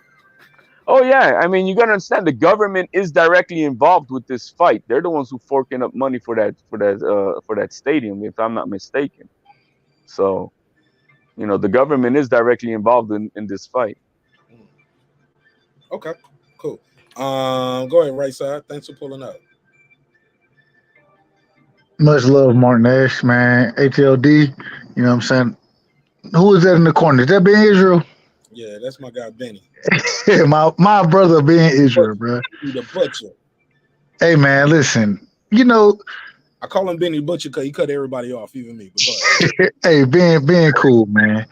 But now it's a situation that it's unfortunate, but you know, it builds character. It builds character, and I appreciate kind of what Bill said earlier, as far as, you know, I've trained my son and I've tried to put him in the best situation. I know as a father, that's what I look to do. I try to put my son in the best situation whenever I'm not going to be here for him to succeed. So this is with Dev being 23, man. Hey, yeah, this is the time. Show your maturity. You know what I mean? And go over and do what you got to do, you know, and you don't have to always have your dad right there beside you, but it would be a very good luxury. I'm not mad at it, but you know, just go show up and show out. This is your opportunity. This is what you've been fighting for. This is what you've been working for. So, man, go make it happen. He know what he's supposed to do. He know the drills. He know the routines. If anything, he need to have somebody in there that know how to hold the pads, know the drills. That's it. Mid routines that he gonna do, and have somebody who I think they got Yoel Judah is gonna be pulling up. Shoot, Yoel Judah that's somebody who's been in the game for a long time. He took his son to undisputed at welterweight, and that's his godfather. Well, Zab is the godfather, but you know. Yeah, but Yoel Judah know how to look at them damn raps, know how to look at them mix to make sure everything is right. So yeah, you just need somebody with some experience, because you definitely need an experienced corner. And look, we've seen guys win fights on the road with new trainers. Tyson Fury. Yeah, but that's an old man compared to this young kid, man. You know what I mean? He's lived like 10 lifetimes, Tyson Fury. You know what I mean? And so it's a lot. Look, man. I'm talking about the corner though, training. Yeah. Like this dude ain't about to go in there. Yoel Judah ain't about to tell him to change his style. Tyson Fury had a trainer fighting for the first time, and he changed his style. You get what I'm saying? Instead of you doing that dancing and jabbing, you going straight towards him. So all I'm saying is, let me finish, and I'll keep it short. Yoel Judah is just going to be there for the experienced corner, the calm, a guy who's not going to get blown away by the moment and is going to get a kid good advice. Because at the point, the kid, if you ready, you ready. You ready? Exactly. Well, you know what? The way I see it, order. You need somebody to make sure the gloves are right. Who knows what a clean wrap is and what's like. He could have had Virgil Hunter, could have had Ronnie Shields. Like he could look. Yoel Judah is not no spring chicken. these kids nowadays, they're not you, Mark. They're not me. They're not you, right side. These kids are fragile mentally and emotionally, bro. Devin Haney, they are fragile, dazzle little kids, bro. This kid is a champion, bro. Yeah, but they mentally fragile, man, and I don't see that. I don't see the dog in them to man up. Like, yo, man, take over this platoon and let's go. Let's get this. When is he cracked under the pressure yet? Exactly. Man, I see him cracking the pressure just in interviews, man. So let's not even. Hold on. Can I speak to that? This is and the that's thing. Not only him. I'm saying that to all these kids, man. They're very few and far between who got that like I gonna call it, man. That true lion in you, man. I'm ready to take over. I don't see that.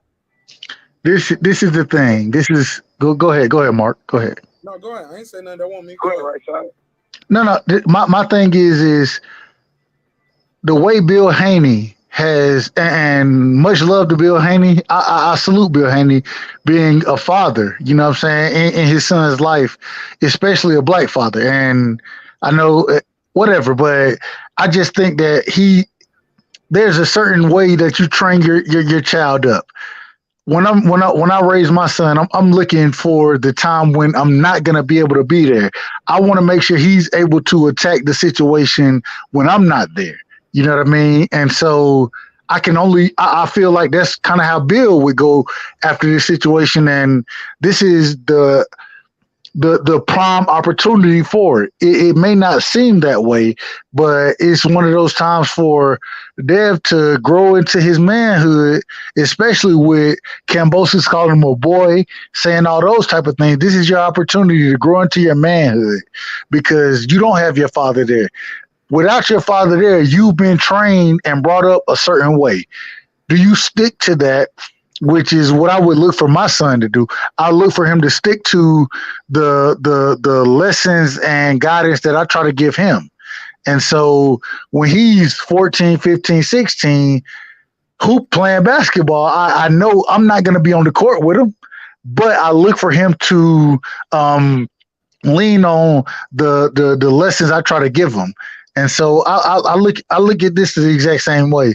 And so I'm excited to see it because although, Dev is behind the 8 ball in certain aspects, quote unquote, I look for him to grow into his own in this situation right here. You grow into your own, understand what's going on. You got a great trainer as far as Yoel Judah goes because Zab was undisputed so at welterweight. So you got a great trainer in your camp already. I look for Dev to grow into his own in this situation. Let me say something real quick. And if he's able to pull this off, not only able to pull it off, he's able to touch and go, swim without getting wet, make it look easy. I don't want to hear people say, well, Kambosos wasn't that good anyway. T.O. was damaged goods because he fought him injured with a shoulder and he had a hole in his esophagus. And like let's not do all of that. If this kid is able to pull this off, give him his flowers. Let's say, that's monumental. Yeah, he had some real adversity, not just going overseas. Terence Crawford did it. Errol Spence was able to go overseas. and beat somebody in their backyard to get the belt. Tyson Fury came over here and did it. Like sometimes people can pull it off. You get what I'm saying? I appreciate that this is a major opportunity for that. I'll wrap it right here. I promise I ain't gonna go as long as Right Side did. But nah, man, take your time. I promise I'm gonna keep it short. Cause I want to hear everybody else speak. But if he's able to pull it off, let's not say, well, he never had no tough fight. That won't easy, because history is gonna forget this part of the adversity that we're talking about. Right. So when we talk about he never had no tough fight, then this guy didn't have a tough fight, that guy was easy. You don't know what he went through in training camp. This guy us the hardcores who are knowing what you're talking about will remember this. Hey, hold on, bro. Not everybody knows everything, HOD. We know this because it's public. No, the casuals ain't gonna know it. You're right. Yeah. But look, hardcore is gonna forget after a while too, because we're gonna be old men. Exactly. We're gonna forget. People forget that when Jordan got that first ring against that Laker squad, they forget how that Laker team was all injured and banged up. People forget that. They just said Michael Jordan got 6 rings. That's all I'm saying, HOD. But all I'm trying to say is, if he's able to pull it off, we gotta stop saying, well, this guy ain't did nothing. We can't discount Kambosos. We can't say he never had no adversity. Can't say Kambosos was nobody. We'll get to that bridge when we cross it, but for right now, man, it's monumental. And I want motherfuckers on the record. Hey, Mark, I want to hold y'all feet to the fire. Hold your feet to the fire. Right side said it best right now. You know what I mean? Yes, it's a monumental opportunity for him to grow into his own. But has he been prepared for that moment? Like in the old days when they like, yo, you the young lion killer, you gotta go get me that lion head. I heard you. HOD. Go ahead, rap. Go ahead.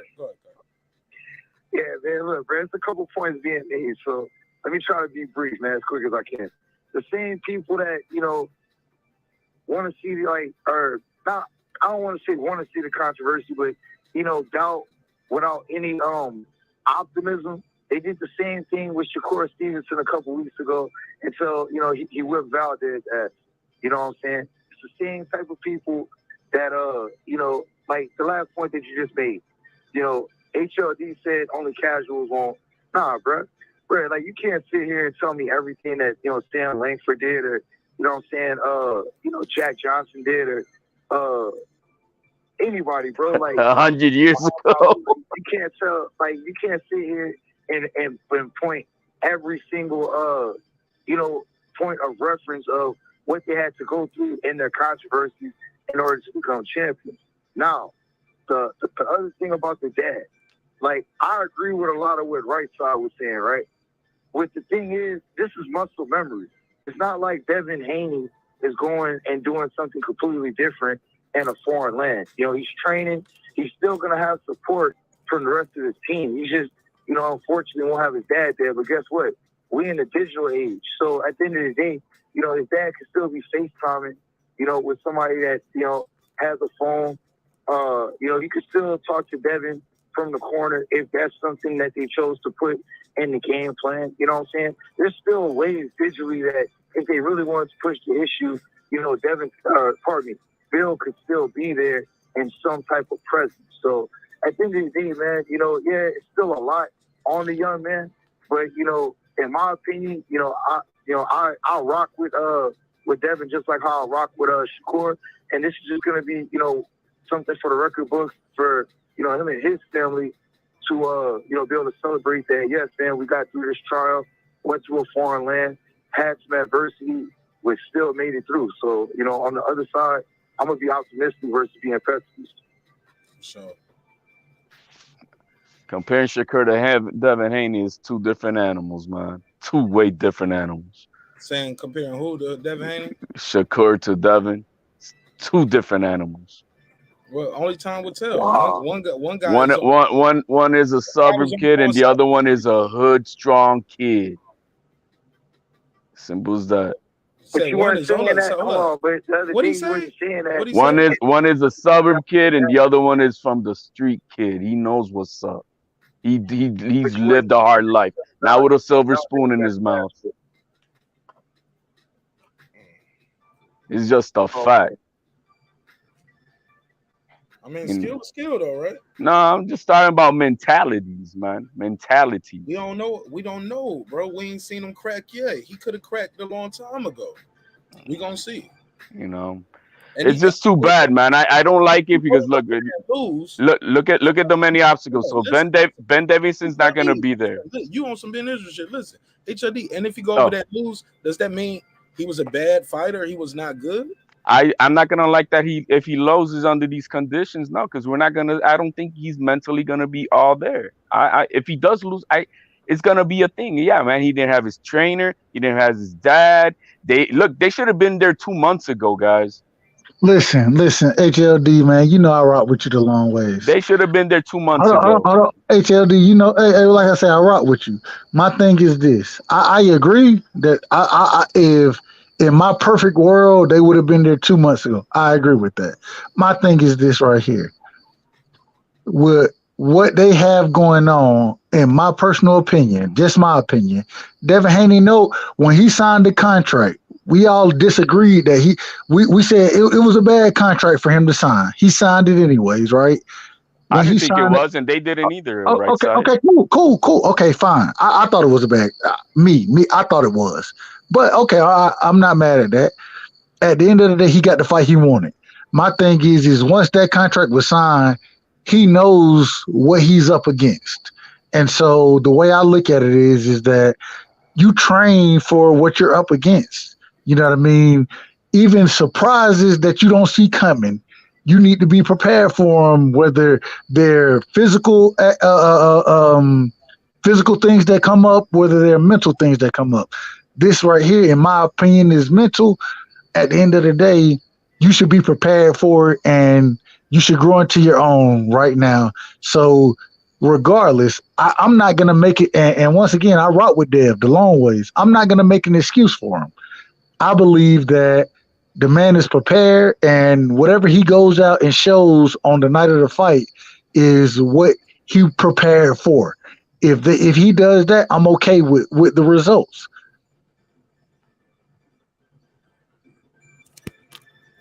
Go ahead. I'm just saying, my man. I know more than enough to understand that this is a tough, a big ass mountain to climb. The kid's still got to go there. He's got to cut weight. We're like 3 weeks away from this fight and all that, and all these things are happening. It's just not cool, man.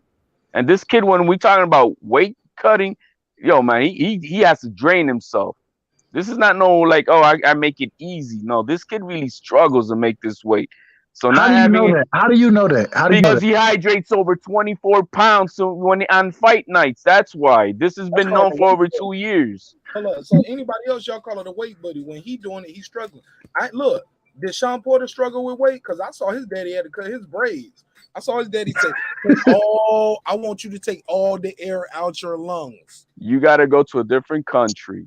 But you get what I'm saying, though, right? It's not the same thing. You got football players having problems going to my house stadium, and condition to what it is to play football. So we're talking about this young man having to go to Australia, of all places in the world, Australia, and adjust. My biggest thing is him fighting at the daytime. They fighting in the daytime, so we can watch the fight at night over here. There's a lot to this, man. That it's just a lot. It's a lot. And when you got a pro like Lomachenko saying I was gonna move there for over 2 months before the fight because he knows that this is what it takes, and this young man is trying to do it the week of or something like that. I don't think this is not the right way of doing things. I just don't. I'm not happy with it. I'm not happy with it. Well, look, I got a survey in the chat right now. I'm asking guys, who wins this fight? Devin Haney or Kambosos? I got knockout and decision for Haney or Kambosos. Haney knockout, Haney decision, Kambosos knockout, Kambosos decision. Let me see what y'all saying in the chat. Go ahead, let's pass around. Ben Israel, you still there or what? All right, let's keep it moving. Real Rap, you still there? Where's Real Rap at? Is that on your phone, Mark? Is that what it is? He on the phone. Okay. That's why I didn't see it. What's good? Go ahead, Ben. You have you been listening to what we were talking about? And about No, I had went away from the phone for a Ben minute. Israel, how you ain't listening, bro? Hey, You what's going on, brother? you supposed to keep me up on shit, bro. You supposed to keep me up on shit. Man, I already knew they talking Y'all all about. over each other. One mic, Bill one mic, Haney. y'all. One They mic, talking one about. mic, one They mic. talking about. Hold up, Ben Israel. We'll come right back to you. Cause Red Rap on the phone, and My bad. go ahead, Red Rap. What a real rap. Like I said, bro, I was just talking to like Rob G in the chat, and like I said, you know, we in the digital era, man. You know, even though Bill won't be there in the physical, you know, just like what Taylor said, you know, it's obvious, but you know, sometimes you got to repeat the truth. You know, Devin's got to fight this fight, and you know, there's still time to make the preparation, you know, in order for you to, you know, set it up to where if Bill Haney is that voice, that extra voice that you need to hear, you know, there's still ways that you can set that up. Like I said, it's not like he's there by himself, you know what I'm saying, with people that he's not familiar with. You know, he's still got his familiar team. Like y'all said earlier, he's got his godfather, you know, Zab there, you know, and I'm sure he's got other people in his corner that he's familiar with. On top of what I said earlier, is muscle memory. You know what I'm saying? So, you know, for Devin to do what he needs to do, you know, you just need to put out a great boxing performance. And you need to, you know, visually show that, you know, you can whip this kid's ass. You know, I completely disagree with what HLD was saying as far as that hood shit and that stuff, you know, suburban shit. At the end of the day, Bill Haney grew up in the hood. So Bill Haney is still going to have those principles instilled from his upbringing. So whether you are getting that hood treatment by proxy or not, you would have to understand about where this man comes from. He comes from Oakland. You know what I'm saying? He comes from the Oakland area. Like, that means that man was moving around. You know what I'm saying? I've been following Devin since he was 17, and I got mad respect for Bill, man. I love talking to Bill. And one thing about Bill, as I land my plane, you know, he's going to make sure that his son is of anything like what Right Side was saying, mentally prepared. So, once again, all that hood bullshit, you know, that's just some shit to try to negate from Devin. You know, at the end of the day, the man said the same thing about Shakur Stevenson, and Shakur Stevenson showed out against Valdez. I think we're going to repeat performance from Devin.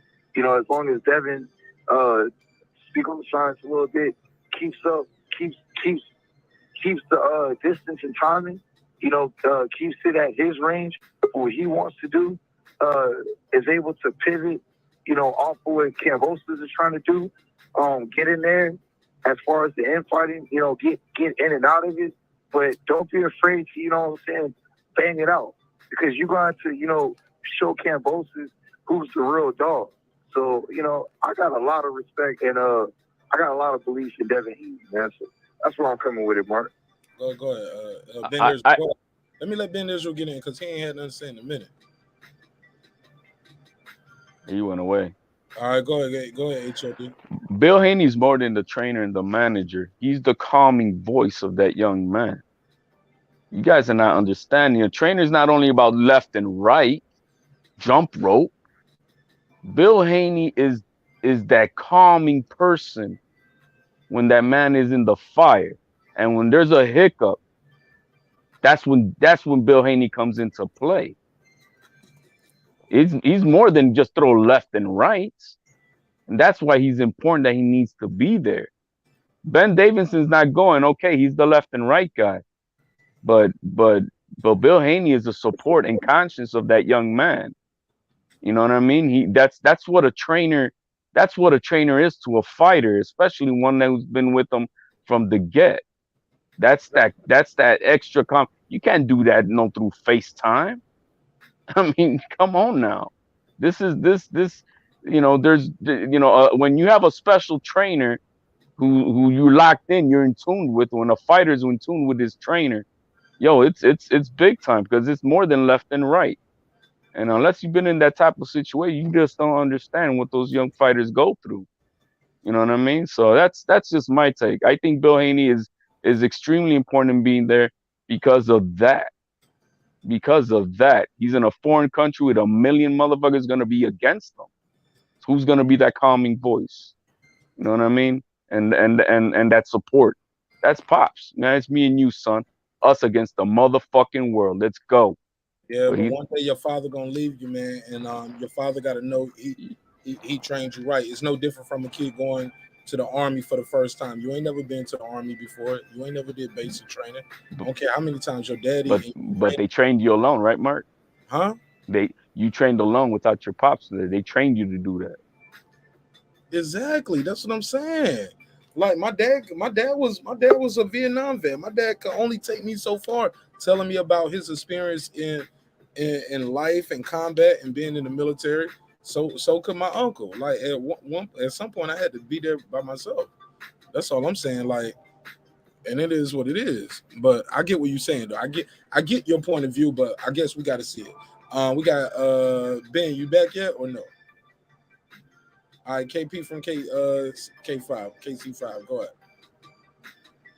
Yeah, I'm gonna say this. I said it before. Devin is in a unique situation. The thing is, like HLD is saying, is he never really had a steady hardcore trainer that he's been floating between trainers, and his father was always there while he was floating between these trainers. So it's gonna make it even more difficult, and he's going against the odds of, let's say, the judges in Australia. I mean, I said this before. Manny Pacquiao lost in Australia, bro. So, yeah, I mean, if they think they just gonna go over there, he just gonna box them all 12 rounds and get a decision, I doubt it. I highly doubt it.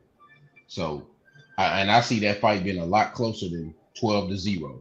So, but that's just my take on it. Go ahead, pass it around. HLD, you want to reply to that? Like I said, man, I just want this to be as even keel as possible, you know, so that we don't have any of these type of I don't want to say excuses, but just it's a mental breakdown. It's gonna fall somewhere around the way, you know what I mean? And this young man's gonna need that. I understand what you're saying, that one day your dad's not gonna be there, but at what point in time has he been training without his pops in the corner? When you go to the army, you got to train without your pops.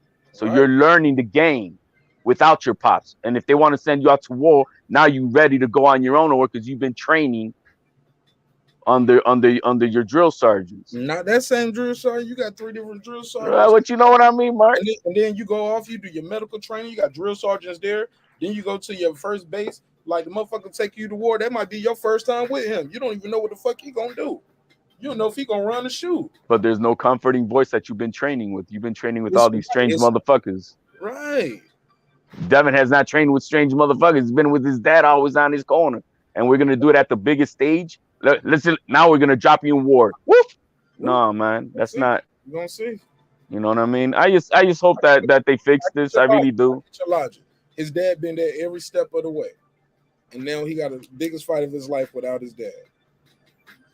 You know, I'm just saying. I just hope. I really hope that Australia, you know, they just approve them and we can get this going. I don't want this to be the center. You want him to be denied? What the hell you talking about, man? I want. No, Bill needs to be there. You want to see him get his ass kicked? Nah, man. If he's gonna get his ass kicked, let him get his ass kicked even kill. But I don't want to see that his dad is not there. Hell no, man. I think Bill Haney absolutely needs to be there. He absolutely does. In my opinion, he absolutely does. Ben Davidson's already not there. So that's now 2 of his head trainers not going to be there. Somebody told me, look, I was listening to CJ report today. Somebody told me Ben Davidson got denied. That was last week. But I saw CJ from Good Pellets reporting today that Yoel Judah is going to be the lead and Ben Davidson is coming. I heard Ben Davidson got denied last week. Or the week before it was he's not allowed in the country because of that MTK, whatever that guy from MTK, that mafia and all that. He's related to something, and they denied him. So no Ben Davidson and no Bill Haney. Come on, man.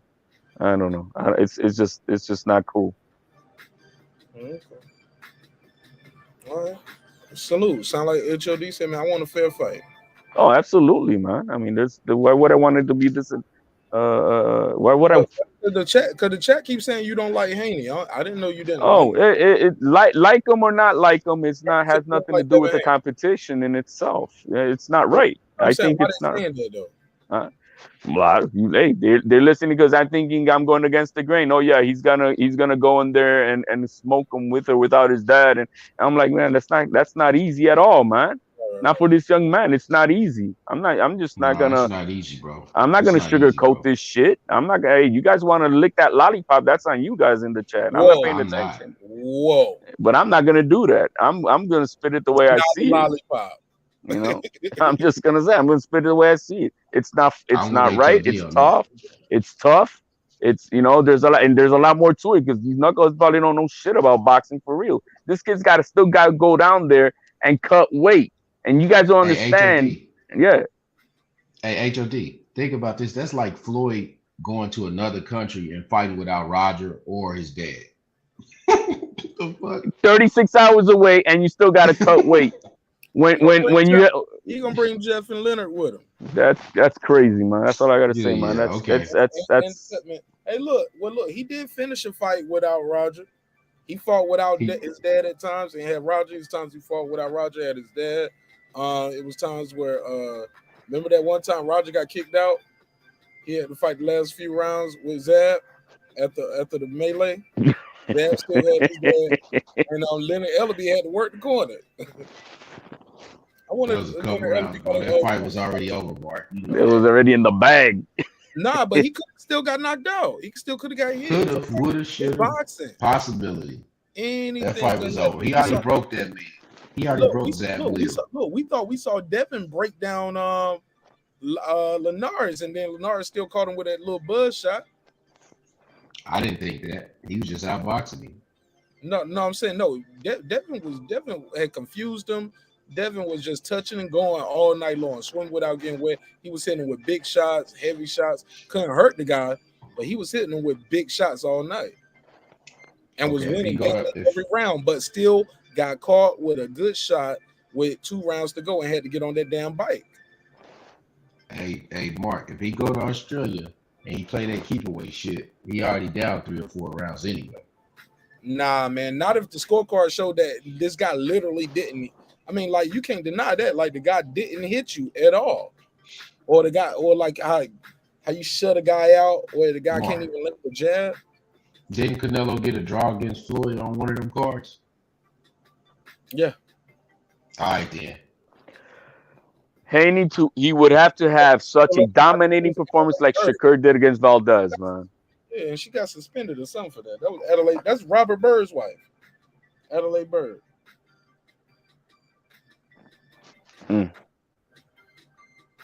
Well, So, I would pray and hope that everything gets solved. I mean, we still got time, but I mean, I wish they were already there. Okay, P. You get what I'm saying? You say, Mark, say it again. The right man still won, even though that one judge had it as a draw. The other 2 judges had it as a majority decision. It wasn't a split decision. You know how many people probably lost a ton of money because Man, your audio is bad, bro. It's clipping now. Your audio is staticky now. Can you hear me now? I mean, we can hear you. It's just staticky. It's a lot of Let me static. change it. Okay. Yeah, it's static in the line. It's like the headphones ain't plugged in good or something. But go ahead. Pass the mic. Or is your mic in there? You got it squared away? Yeah, can you hear me? There you go. Go ahead. Loud and clear, buddy. Yeah, you know how many people probably lost a ton of money because they made it a majority draw? Just speak up, man. You sound low. How many people lost money because they had it as a majority draw? Yeah, I lost a ton of money because it should have been a unanimous decision. I'm missing the point here. The right man still won, though. The right man did win, but if you bet on that fight, you lost money because they stole it from you. No, if you bet on the fight and you pick Floyd to win, you still won. No, okay, when you bet on these fights, you can either bet unanimous decision, knockout. Right? You can pick. Hey, look, you could have picked a round. You could pick a round and all that. Yeah, you get what I'm saying. Like, I don't get your point. Somebody gonna lose in every type of bet, bro. Yeah, I understand what you're saying, but if we all watch this fight and everybody sees it as a unanimous decision, they give another guy one judge. But what about the people who had already lost money on he was gonna stop him early, or the people lost money on the draw, Or the people like you get what I'm saying? He was the favorite. The favorite still won. He did win. You talking about what they call it? What's them bets called? When you props when you're prop betting, right? Bet, bro. So a lot of people lose on prop bets. Majority decision. Sometimes people just bet on the decision. They still won. Some people bet, but you talking about some people bet the money line, some people bet the knockout, whatever. Yeah, man, we talking about prop, man. It's a lot of people lose money on all kind of prop bets, bro. Bad example, but go ahead. Yeah, I'm just saying the odds are stacked against you worse. I mean, I'm pretty sure that's what HLD is saying too. The odds are just stacked against you worse. If he don't get his guy there, it's not good to me. I didn't think it was good for him going there in the first place, but you add that to it too, yeah. I guess my opinion stems from that I think they should have been there over 2 months ago. That's just the way I see it. They should have been there over 2 months ago and done their full camp over there. I understand that they had Ramadan, so maybe right after Ramadan at least, and been there on the first plane over there. But if they don't do that, man, like 3 weeks. I don't know. We're 3 weeks away. It's a lot. You know what I mean? Can it be overcome? Yeah, we shall see. We shall see what type of dog shows up that week. I just got one question, man, for HLD. When did you take that brown paper bag off your face after your boy Canelo got his ass whooped? Why is it my boy Canelo? Huh? I don't know why is my boy Canelo. Well, Canelo and Oscar, because on some of you cases. Why do I care about either one of those two fighters, man? Because this is the same thing that you had to say about Shakur, bro. Like, that's why I'm like. What did I have to say about Shakur? When do you take the brown paper bag off? Because, bro, like. I don't even know what that means. I don't. I'm just saying, yo, man, you could speak straight up, man. We're men here, man. I don't know what type of coach shit you talking. It's not cold shit. It is straight up. Then say it, bro. What is it? What you saying? I'm about to say it. After you made a bad prediction, I just see for weeks. Canelo's what? What about Canelo? But you see, but it's not to get you. It's not to get you in your feelings. How is it in my feelings, bro? You just talking gibberish, bro. You still explain brown paper bag. Explain brown paper bag, or just shut up, bro. One of the two. Bro, don't get in your fucking feelings, bro. Bro, then speak up, man. You sound like a moron right now. No, anybody say nah. Then speak up. What does the brown paper bag mean, man? Brown paper bag, like the Saints, bro. I'm a huge Saints fan. When the Saints was fucked up in football, people had to wear a brown paper bag because they was embarrassed to the team.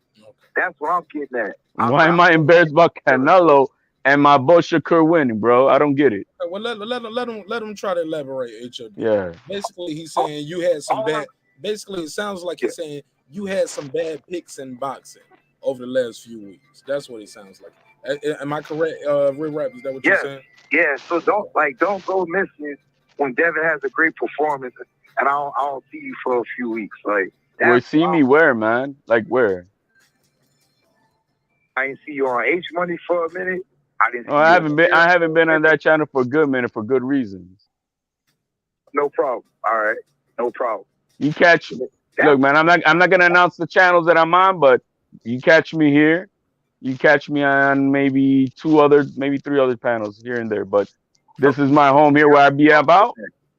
And the other one that is YB for a minute.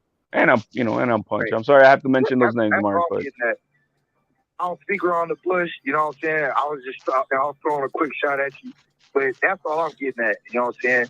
Because, like I said, bro, you have the right to feel how you want to feel. It just comes off pessimistic, but no problem. You have your opinion, you know what I'm saying? I respect that. My thing is, just don't go. That's all I'm getting at. KP, man, you wearing a brown paper bag too, man? Because I you're agreeing with me. I guess you're wearing a brown paper bag. I don't know what the hell, man. Nah, I don't know, man. Hey, man, some people you get predictions right. The brown paper bag is getting it wrong. Like That's some football shit. I know what he mean now. I know you're talking about the Cleveland Browns. Yeah, so let's see. I had Browns. Shakur win. I picked Shakur to beat Valdez. And yeah, I had Canelo beating Bivol. I don't know about that one. I think he picked that. I think I got him on the record over here picking Shakur, bro. He picked Shakur over here a long time ago. All right, I thought he had Valdez. All right, I stand correct. I thought he Hey, had Mark Nash, you want to pitch this guy off, man? Yeah, I went for the Puerto Rican man, Shakur Stevenson, man. You know what I'm saying? You know, that's who I went for, man. The Puerto Rican, bro. What you got to say about that, man? He throwing salt in the getting wood. on you about that hood versus I don't think that shit.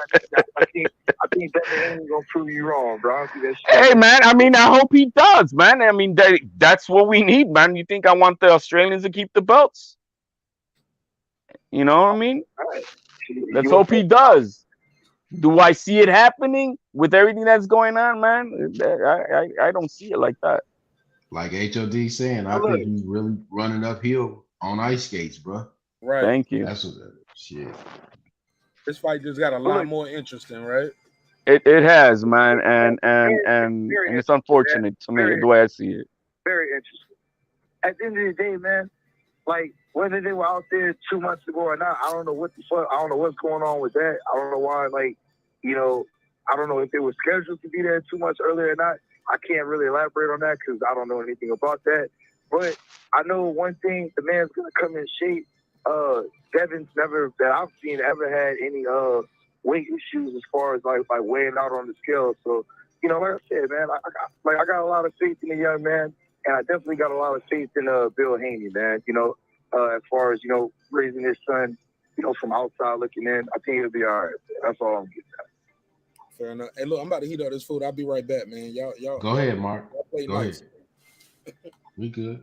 It's all good. Yeah, man. It's all good. It was a football reference, man. It's all good, bro. Yeah, we get a real rap, but I don't see no way a young man going into his biggest fight without his father, who's the most steady hand in his corner, because he's been changing trainers every week. He changed trainers every fight, bro.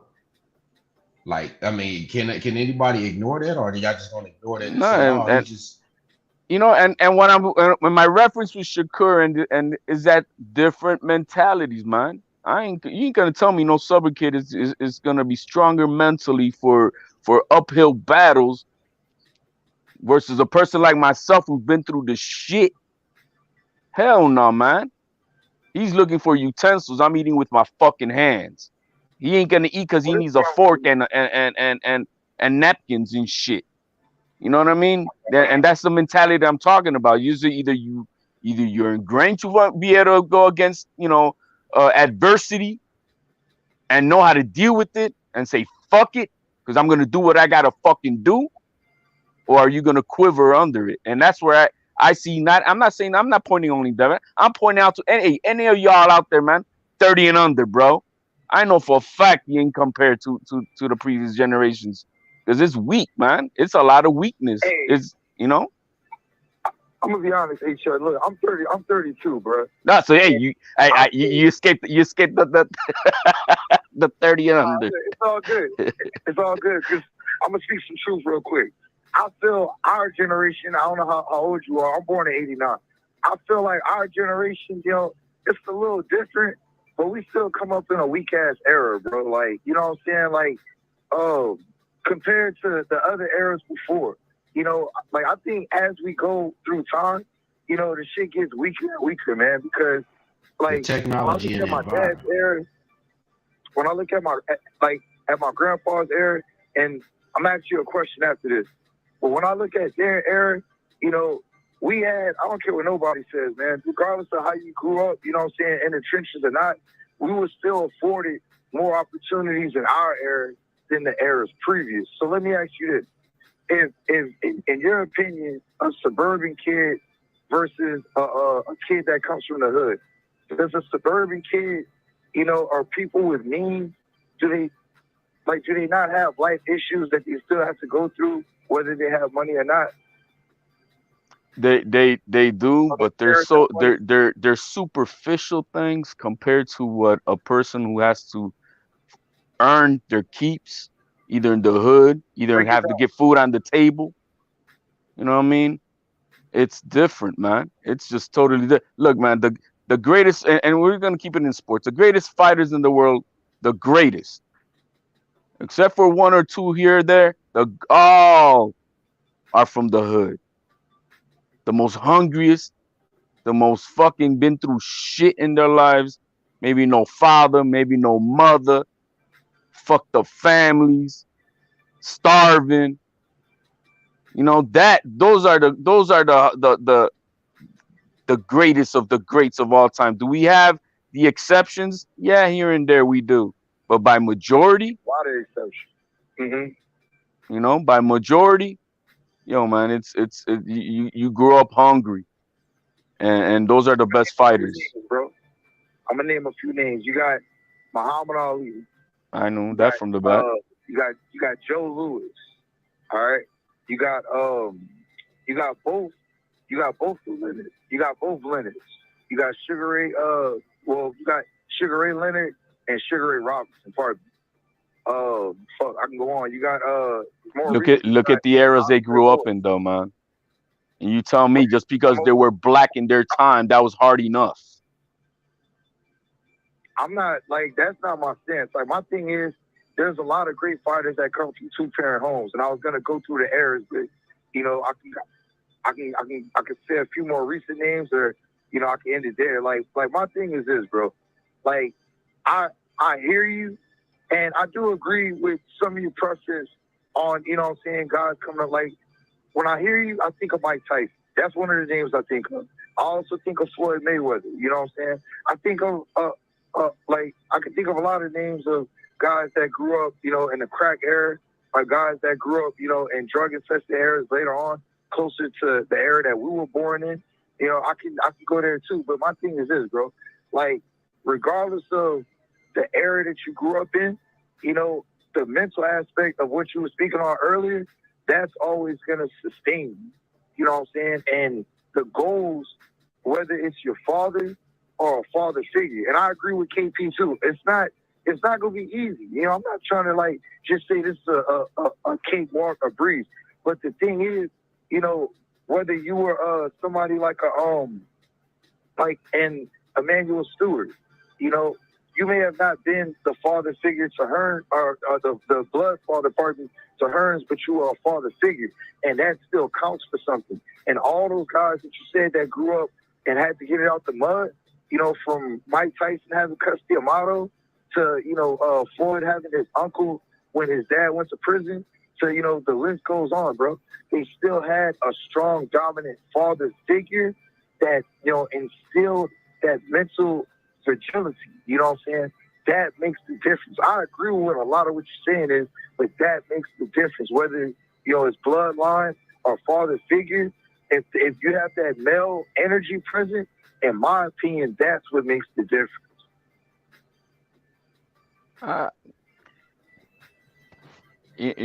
You know, I cannot, and I, you know, I can understand where you're coming from with that, but I'm just saying, just in in the overall sense of how it is, I don't see. I see an overachiever from the ghetto overcoming a kid from the suburb. I'll take that guy any time of the week, and I want him on my six. When every time we got something, that's the guy I want on my six. The guy who's that overachiever who got it out of the mud, who made it out of nothing and made the most out of it. You know what I mean? I'll take that dude to have my six any time of the day. That's just me. That's all. Because I know he knows that when shit hits the fan, he knows what else we got to do and whatever it takes. He ain't gonna stumble. He ain't gonna fiddle. We know what we got to do. Whatever must be done. You know what I mean? But if you got to think about it, yeah, I think that when you got to question yourself, man, can I do this? Is this really happening? Have I ever been through this adversity? Oh my God. What do I do now? The challenges of life when you grow up are the things that prepare you for those moments when you get older. Right. That's all I'm saying. I agree with that, bro. I agree, but it's both sides to that coin. Because there's some people, like how you said, that had to get it out the mud, that whose backs was against the wall. Like, you speaking about my dad, bro. You know, like, everything like that. You know, and my dad grew up out of a foster home system. You know what I'm saying? So when you speak about, you know, people like that, back was against the wall, couldn't make fucked up decisions, you know, even though made mistakes, you know, still had to be headstrong knowing that there was no real help coming. You know what I'm saying? But that's a double-sided coin, because you have those people that, you know, are in a position like my dad, but end up being complete fuck-ups. You know what I'm saying? That didn't make the smart choices, didn't make the wise choices.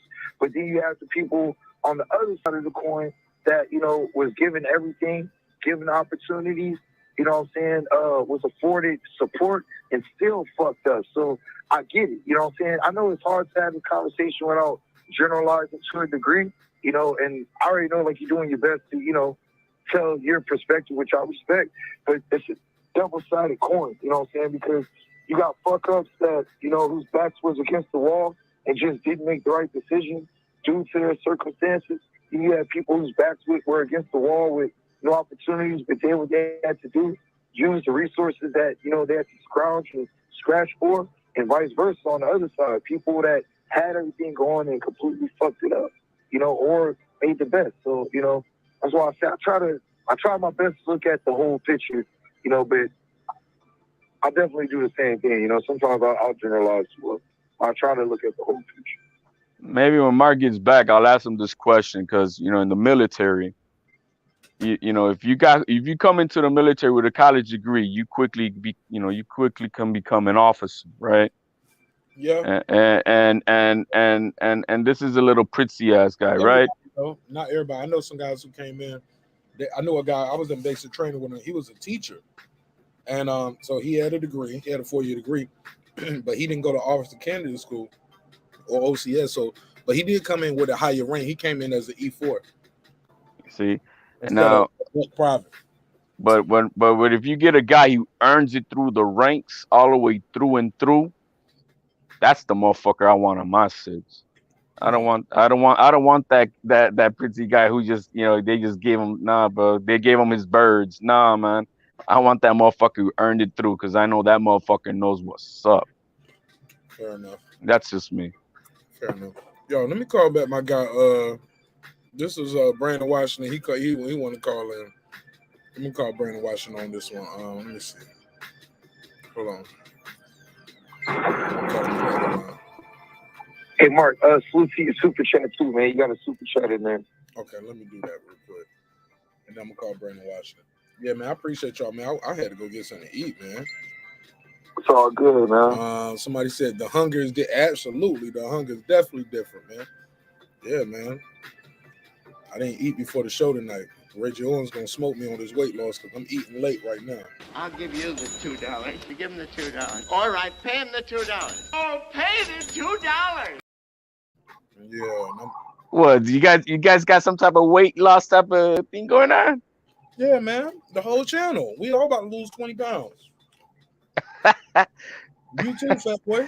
Hey, man, I already did like 20 or man, but I did it through fasting, man. Thinner. You ever seen that Stephen King movie? Yeah. the old gypsy man wrote that man cheeks that thinner. Yo, that was a freaky movie, bro. As a kid, that was a freaky movie. That's crazy, Mark.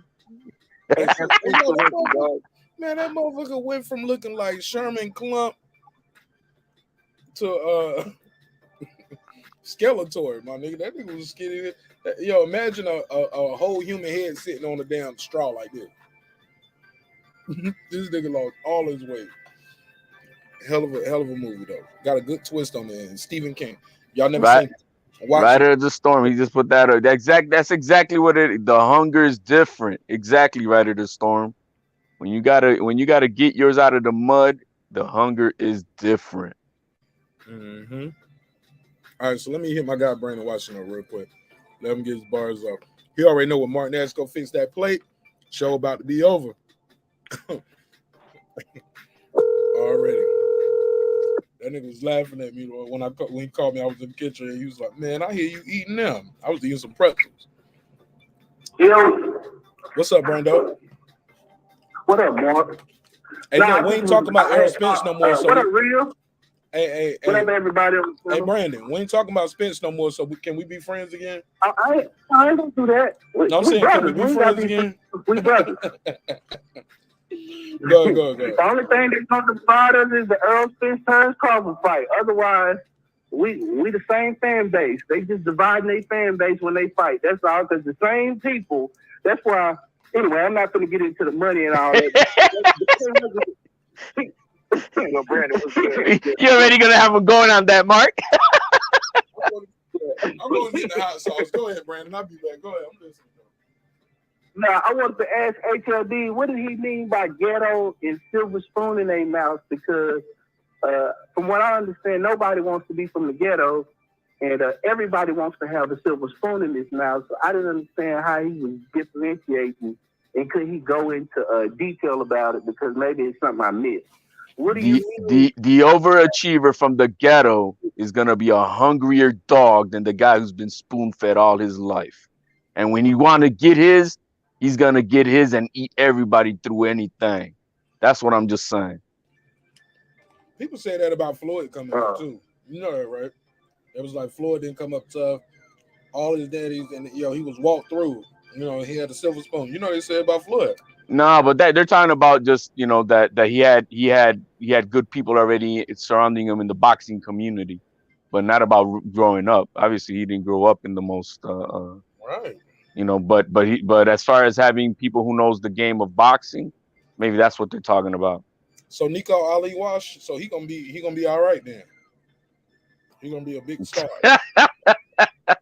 Nah, he gonna go 50-0, huh? He might go 50-0. Keep on fighting all them bus drivers. Yeah. Okay.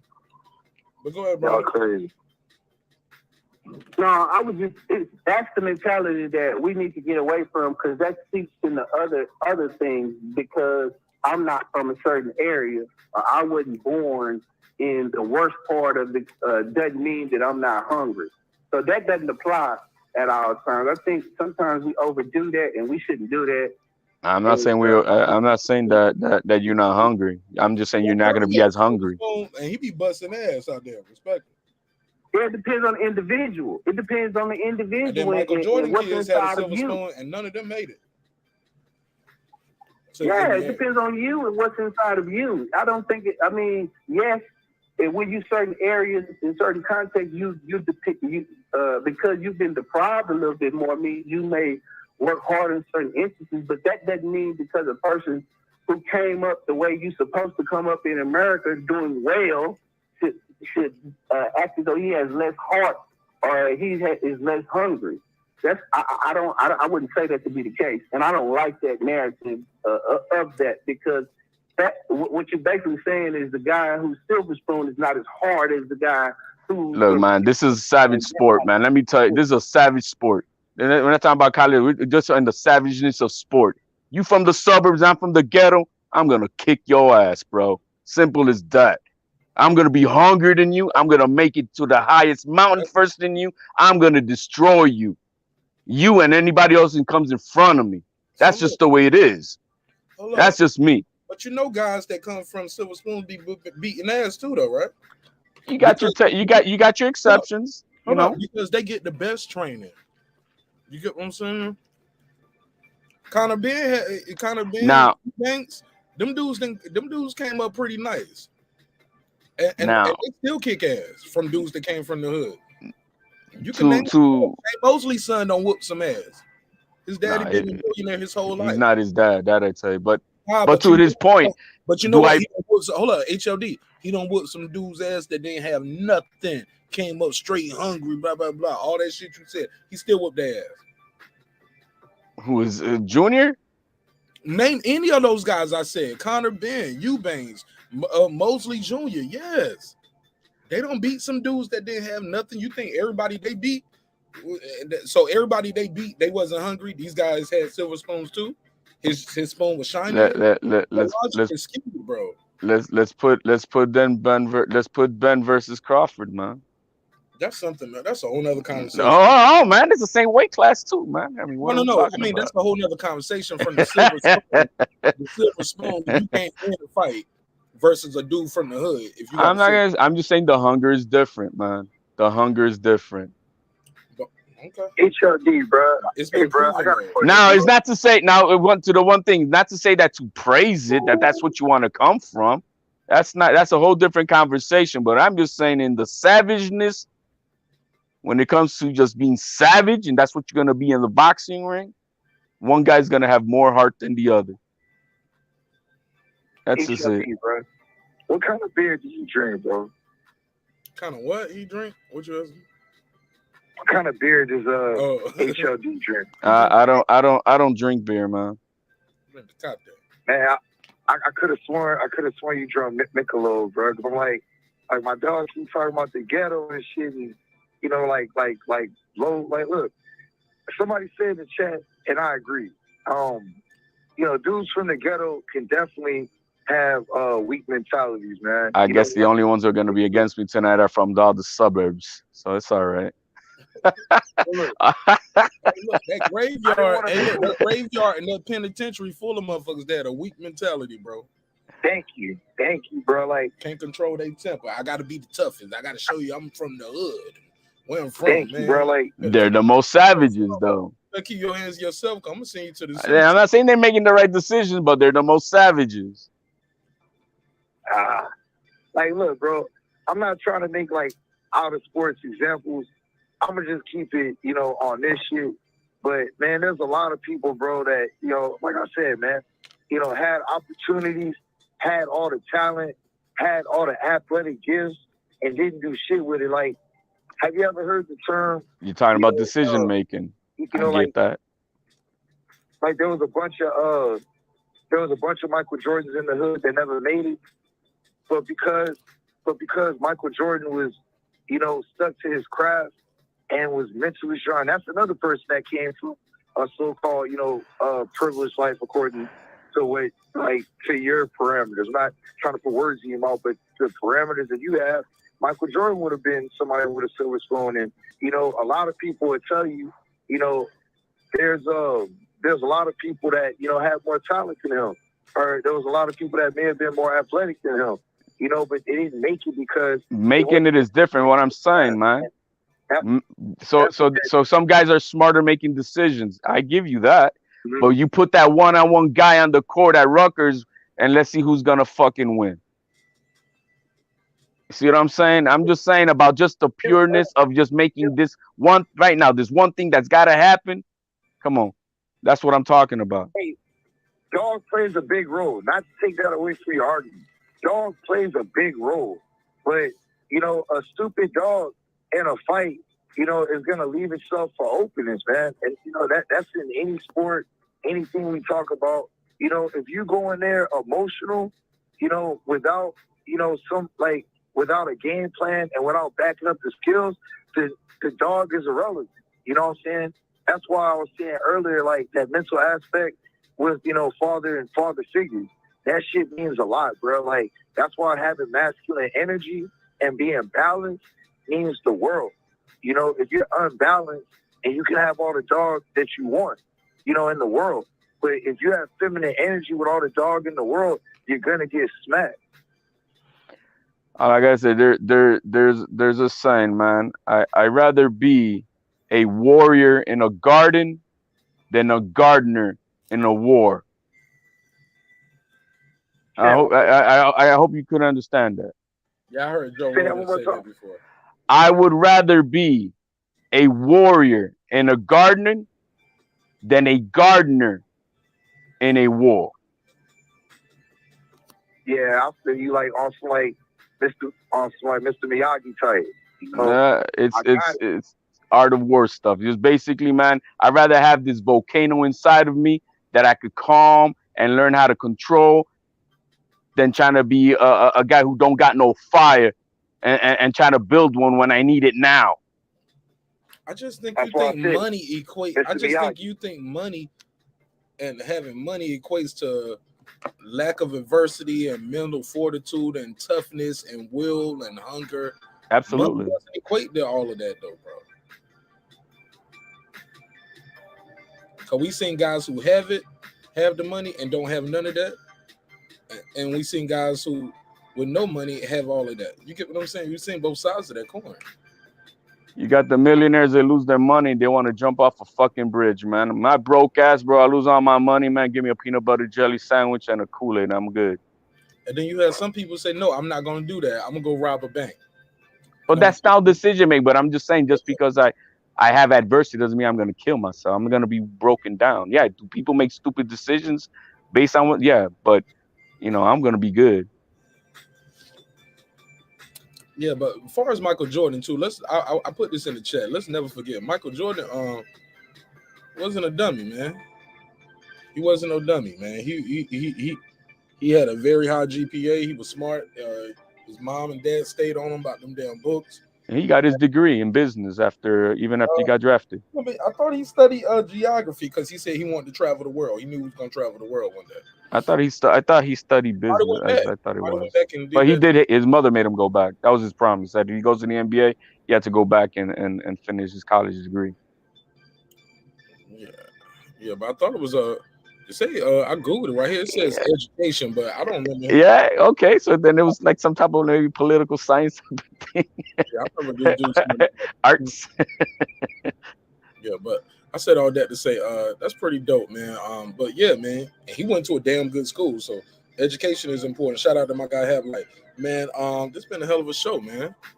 Hell of a show. Absolutely, man. Took a left turn and we got into other things, Mark. Yeah, did y'all ever talk about did y'all want to get into Leonard Ellaby talking about the numbers? Oh, Leonard Ellaby brought up he said Canelo's numbers were lower than what was said. Anybody care about that? Anybody want to talk about that? I really don't care, bro. I don't care, man. I don't care about the numbers of the that's for the fanagers, man. I'm not a fanager. Yeah, the chat won't move. I don't really care about it neither because it's kind of hypocritical because when it was time to release them Tank Cruz numbers, they didn't want to do that. So they null and void for me going forward. Like, I see what it is. Like, you guys release numbers when it's good. You don't release them when it's bad, but you're criticizing other people for inflating numbers. Like, come on, man. And look, and this ain't no disrespect to Mr. Ellaby. I'm just keeping it fair. Just being fair, right? Well, Canelo only carried that fight, so if whatever numbers they did is, you know, just because of Canelo, I guess. So, I mean, whatever. Real Rap, you want to speak on that? You got anything else before we take it out? Land is playing. Yeah, for Canelo, look, I'll just say as far as Canelo, I was telling somebody earlier, if he wants to get that ass whooped again by Bivol, let him go get that ass whooped. We was talking about pay-per-view numbers, but go ahead. If he wants to fight Bivol again, yeah, he's at 175. Yeah, he's gonna get his ass handed again. It's gonna be worse. Yeah, man. It's gonna be worse because Buddy don't taste his power now. Yep. Exactly. I mean, can there be things that he can adjust and change? Yeah, because he shouldn't have gone vegan. I don't know why the hell he did that. But also Bivol is gonna get better because yes. I don't personally. I just think he just needs to go stick to 168, clean house over there. Hopefully Bivol cleans house at 175, and if he wants to come down and try to take Canelo's belts, then go for it at that point. But for right now, Canelo now he just needs to go, you know, fight whatever other guys are left at 168. Let that be Benavidez or Charlo if they want to go up, or, you know, whatever. A lot of these fights that a lot of people have been claiming for. So, but as far as the number goes, man, I mean, I don't really give a shit. That's that's why I'm at with it, Mark. You know, look, he don't necessarily have to go down. You know what I'm saying? Let him get his ass whooped again. If that's what he want to do, let him get his ass whooped again.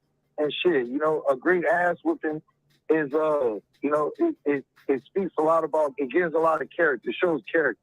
You know what I'm saying? So let him get his ass whooped again. I'm not opposed to it. At first, I said the same exact thing as HLD, and I was talking to another brother, and you know, he kind of put me on game, and I thought about, like, yeah, man, look, who am I to stop Canelo from getting that ass whooped? You know what I'm saying? If you want to go get your ass whooped and make, you know, whatever it is that you make in the ring, by all means, Real Rap ain't gonna put no roadblock on that. You know, I love seeing a great ass whooping when it's necessary. And as far as point with Hold on. I Ellaby. got no. Go ahead, Red Rat, because I got to get to something else. Somebody just sent me. I got you. They just can't be consistent. Like I'm gonna end it on that. Yeah, man. Yeah. It was more about the pay-per-view numbers, not necessarily the rematch. I think we already visited that. Somebody sent me a message right here. Her name is Leticia Choice. Said just read an article where they said Bill Haney served conviction in '92. Australian visa rules state that felons who have served 12 months or more in prison are ineligible to qualify for the ETA, electronic travel visa, or the e-visitor visa, even for a short-term visit. Damn, it's official. Oh, I mean, unless they do an exception, which I highly doubt, because then they have to do it for everybody. Ooh, shit.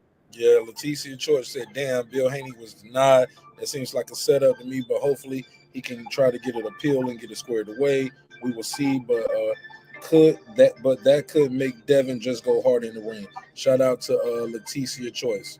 Yeah, dope info, shout man. out to Yo, yeah, man. I guess shout out to Leticia, man. Very great. That she broke it down even better, because when I was looking at, I didn't see the 12-month stuff. Good night. Girl, you be watching the boxing show, you be watching my show like that, boo. Shout out to you, Leticia. Thank you. Gorgeous. You can join the panel. Nah, I ain't no more ladies on the panel for you dudes. Wow. So you see that breakdown right there, that makes it very specific. You see what I mean? And it's not like, that, for the review. It's just like, we have a deadline up to what you can, if you serve this much, then if it's something short term, we could review it and let you slide. But if it's more, then we don't. Yeah, that's like it's written in the law right here. Yeah, so it's I think it's a wrap. I ain't gonna lie. That's what they saying. It sounds like it's a wrap. Damn, man, let me look at her picture again. No, I'm joking. Go ahead. I'm just saying, I got to give a shout out to the source. You know what I'm saying? Let me like all these pictures. No, I'm joking.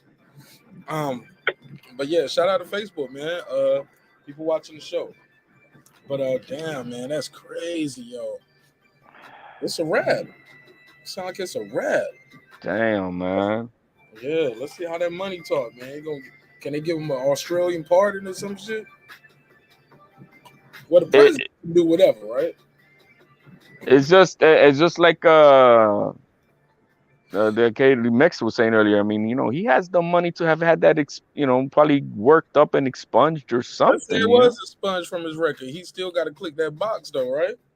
And say I'd serve time in prison. Nah, man. If it's expunged, it doesn't show up anywhere. So then, what the hell do you got to? It's like it didn't exist. No, it don't exist. But man, if you tell the truth, right? I don't trust that expungement shit, bro. Like, I'm gonna be honest, man. Like that expungement shit is cat. Like if they want to dig me record, that's like when people say someone's juvenile record is sealed. But as soon as they, get in like, serious trouble, like the media can go back and look at that and open that shit. Like, that expungement shit is cat. We seen enough Law and Order episodes to know they open the sponge shit, they open seal shit. Just stay out of trouble, respectfully. I still would like to know what is the process. Like, what do they do background checks on everybody who goes into the country? You know what I mean? Is that work visa though? He's going there to work. They're working there. They're not just traveling neither. They are working there. So I don't know if they do background checks. You know what I mean? I mean, I don't get that. Maybe he just told the truth on his paperwork, on his passport. Maybe it's already. Know. It's weird. I don't know, bro. I don't know. We got Social Security numbers, man. That shit follows you, bro. That's why, some places, I'm kind of hesitant to go to. I know Jamaica, I'm good. Mexico, I'm good. But, some of them places in the UK and, over on that way, like what HLD was saying, like way earlier, those people have weird restrictions, man, because normally before, I would think it was, if it was violence, like gun violence, anything non-violent, I thought, you'd be good. That's another reason, not to digress, but that's how another reason, a lot of these rappers be capping their ass. So talking they got this case and that case, but, performing in the UK and London and all that shit. So that makes you raise the eyebrows to some of these dudes that be talking about, you know, all this trapping they doing, and you know, it ain't nothing for them to get into the UK. You know, salute to Bill Haney, man. Damn, bro. Hey, so according to the article, he served 1 year. No, I don't see that. Let me see. Because she's saying that if you have a felony and you served and you did at least 12 months in Yeah, prison. so that's the thing. So his conviction in 1992. So that means he must have served at least 12 months because they denied him. Because that's their stipulation. 12 months or better, no. What happened to paying your debt to society? That's why y'all got to stop sending people to jail all the time. Talking about paying your debt to society, man. The society in the United States. I can't even leave this bitch and go somewhere else. Got me banned. Damn. All right, well, it is what it is. And it's gonna be what it's gonna be. Regardless, this young man got to go out there and perform and do what's expected of him, and bring all that shit back to America, right? Hey man, you know how them tribes do, man, when they send their young ones at like 12 years old. Now you are mine. Go hunt the lion and bring me his head. Shit like that. Now look, if he can do this shit right here to Kambosos and make Kambosos miss like that, y'all talking about he can't win a fight like that. Right hand, left hook, right hand, nigga slide out the way. Yeah, man, if he do this shit like that, pop, pop, 12 rounds, man, they can't steal it from him. Kambosos ain't that dude though, man. Out the way. He gonna make him look like that. Bam, right hand, boop, pop, pop, out the way. Devin got that reach, he got the size, he got the height. Like you said, he blow up about 20 pounds and still able to do shit like this in the ring. Pop, pop, pop, out the way. Goop, gone. Come on, man. You got to do that shit without your dad in the corner, though. Got to do it without your dad in the corner. Whoop, whoop, made him miss. Bam, caught him out the way. Whoop, whoop, pow, pow. There you go. He just got to do like that. He got to stick to his skills, stick to his stick. Yeah, man, this kid can pull this off, man. He can pull it off. Well, if it is what it is, he's got no choice. You know, he's gonna have to just. He gonna do this shit. This kid. He's gonna have to bite down and get it done, man. Simple as that. This kid, everything he said he was, he gonna beat the shit out of Kambosos, man. I don't give a fuck, man. I'm looking at these clips. I'm reliving it in my mind. This kid is amazing, yo. This kid is amazing. HLD had me nervous a while ago. I'm back though, Devin. I'm back. Bill, I'm back. Yeah, I believe. It's the dream team. It's the dream team, baby. That's the word about Mark. Look, Devin may have that nigga sleeping like Ben sleeping right now on the channel and shit. Ben exerted all that energy on Errol and knocked his ass off. Knocked his own ass off. Ben, where you at, Ben? Out of there. Devin gonna beat his ass. Let's go, Haney. Haney. Let's go. And that's it. Hey, thank you, Haney. Hey, bro. I don't know if you got time, but hey, trying to hype. Motherfucker, HLD trying to make me nervous over here. This kid gonna beat his ass. How much money are you gonna put on it, Mark? I gotta see the eyes. I need to see these eyes. I'm saying, whoever the underdog in this fight, I'm putting a couple dollars on the underdog. You got to put money on the underdog in this fight, right? No matter who it is. If it's Haney, that's still a good bet. If it's Kambosos, he the underdog. But with all of the shit, I thought Haney was the favorite like a month ago. I thought somebody was reading the odds. Odds about to tighten up. Like, never mind. It's a family show. It's a family show now that Ben Israel don't went to sleep. But prior to that, fuck that shit, Canfish Crawford, motherfucker. Yeah, he was going in. Hey, look, man, y'all got anything y'all want to say before I land this plane, man? Hey, man, I hope that the Australian government looks into this and maybe they do an exception. I really do want Bill to be there. He's, for many reasons, not only because for his son, but he's also worked his tail off to put his son in the position that he's in. And, win or lose, I think that this should happen with them together. I just think this is not the moment for such separation to take place. I think Bill has earned his place to be in that corner, and to if his son is able to pull it off, to relish in the moment with his son, to earn it in the ring, because that's if there's any beef that I got away is that This is not when he's gonna earn it, and I want like, all right, get it, and I think Bill deserves to be in the corner with his son for that glorious moment, because it's like no other feeling when you finally earn it in the ring, and I would like to see that happen if that's the case. So let's hope Australia does, and Kambosos too, and all them, they have to pull strings to make it happen. Let's hope that they do all that must be done, hopefully, to make it happen. All right, a little backhanded compliments right there. You know, it's like gotta earn it in the ring.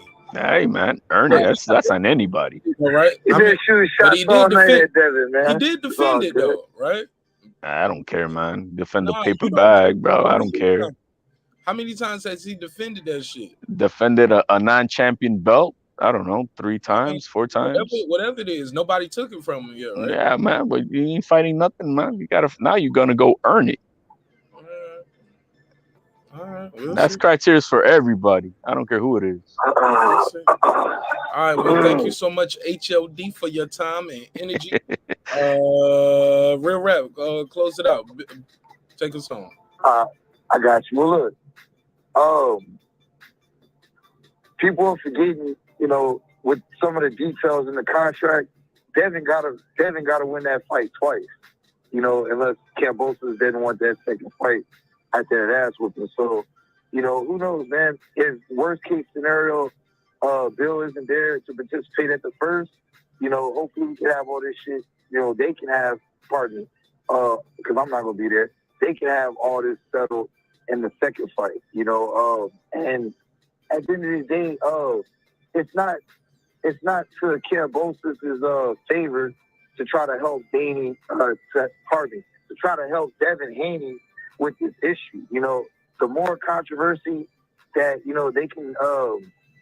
they can create for Devin, the more it's in favor, with the mental game, on the outskirts looking in.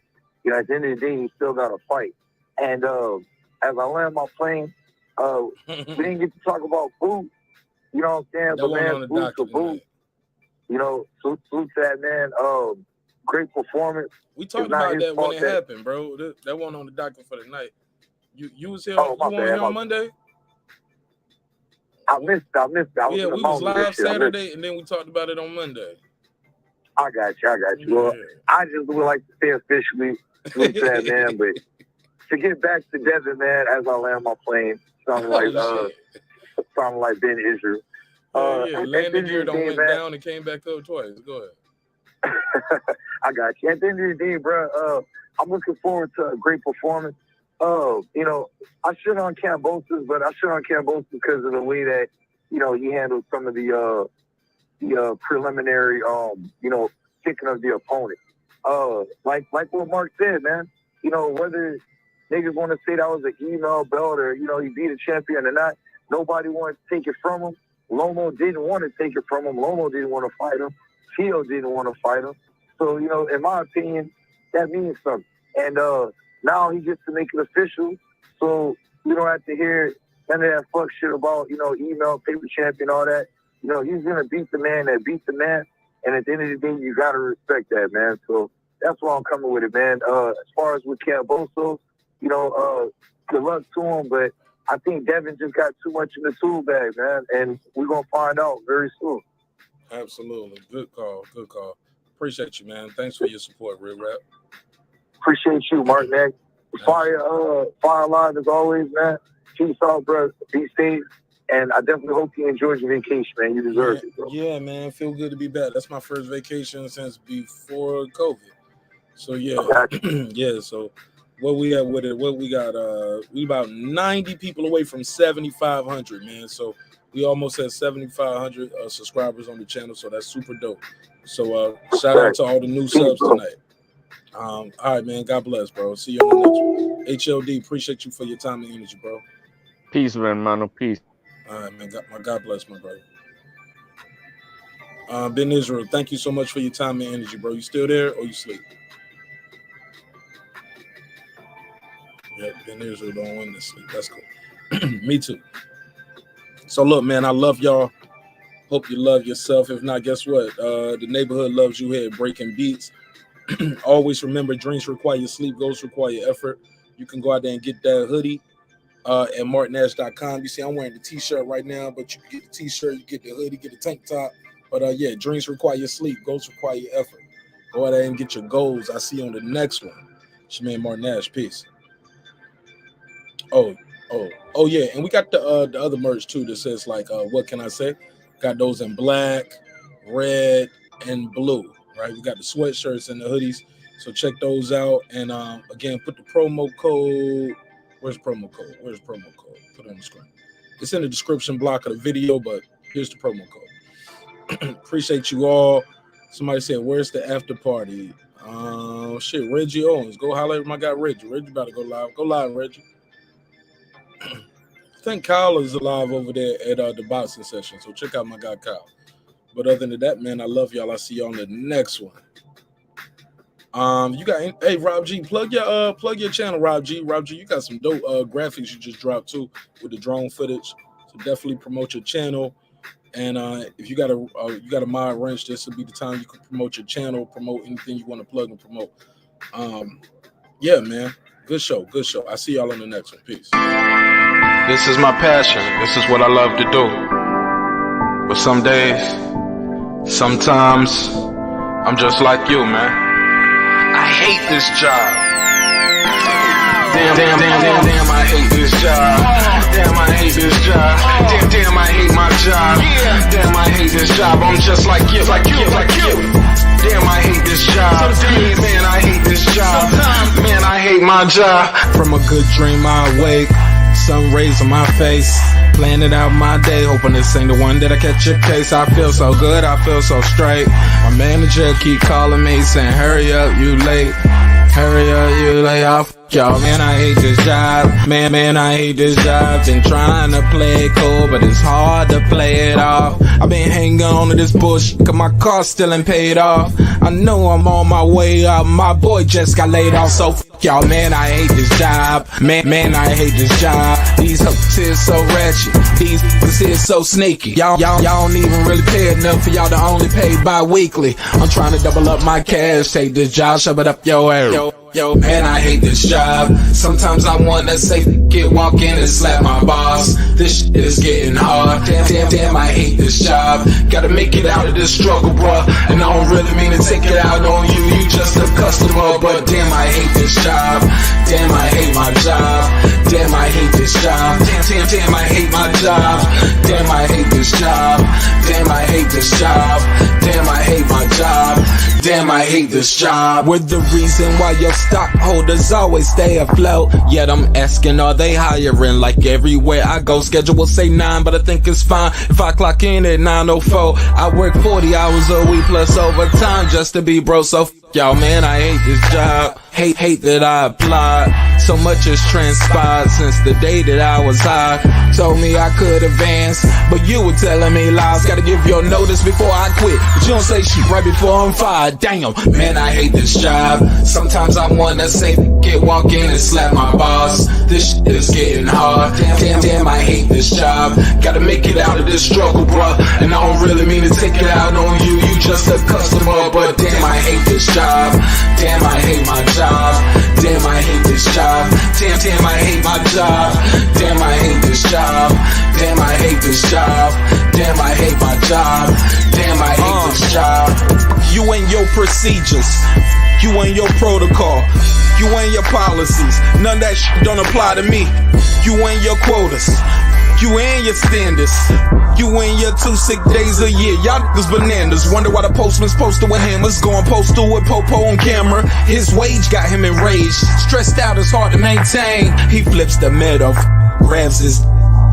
He said, if you don't get the picture, I quit. You ain't shoot, mother. Man, I hate this job. Sometimes I wanna say, walk in and slap my boss. This shit is getting hard. Damn, I hate this job. Gotta make it out of this struggle, bruh. And I don't really mean to take it out on you. You just a customer, but damn, I hate this job. Damn, I hate my job. Damn, I hate this job. Damn, I hate my job. Damn, I hate this job. Damn, I hate this job. Damn, I hate my job. Damn, I hate this job. Look, man.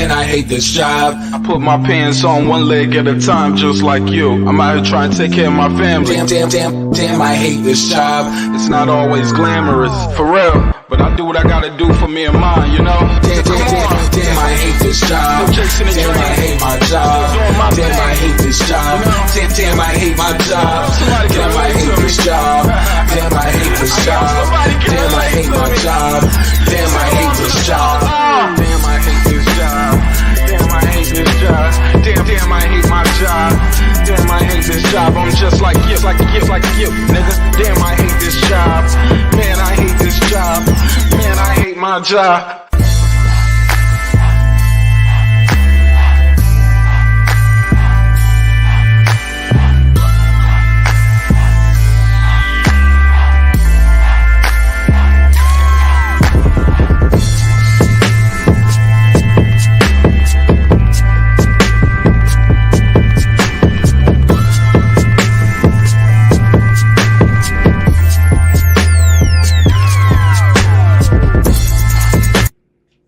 The views and opinions expressed in this program are those of the speakers, commentators, experts, and or the host. They do not explicitly nor necessarily reflect nor represent the channel's policy or the views held by the channel or broadcaster. The broadcaster or its channel cannot be held accountable for all or any views expressed during the program. Basically, if I didn't say it, don't come for me. You come for the person who said it. And please don't sue me for somebody else's words. With that said, let's start the show, motherfucker. I built this shit. Me. Brick by brick. And I'll be damned if I let you tear it down just because you don't like the way another nigga talk.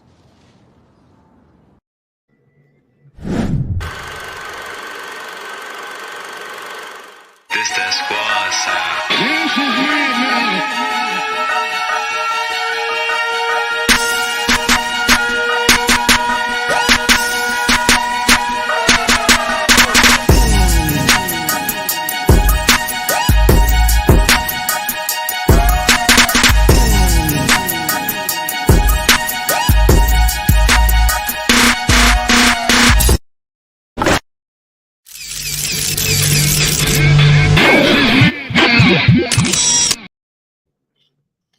Hey, Real Rap, and I seen Champion Heart, your email through the, your contact through the Instagram. Love y'all. I see y'all, what's today, Wednesday? I see y'all on Friday, all right? Look for some drops tomorrow, though, all right? Peace.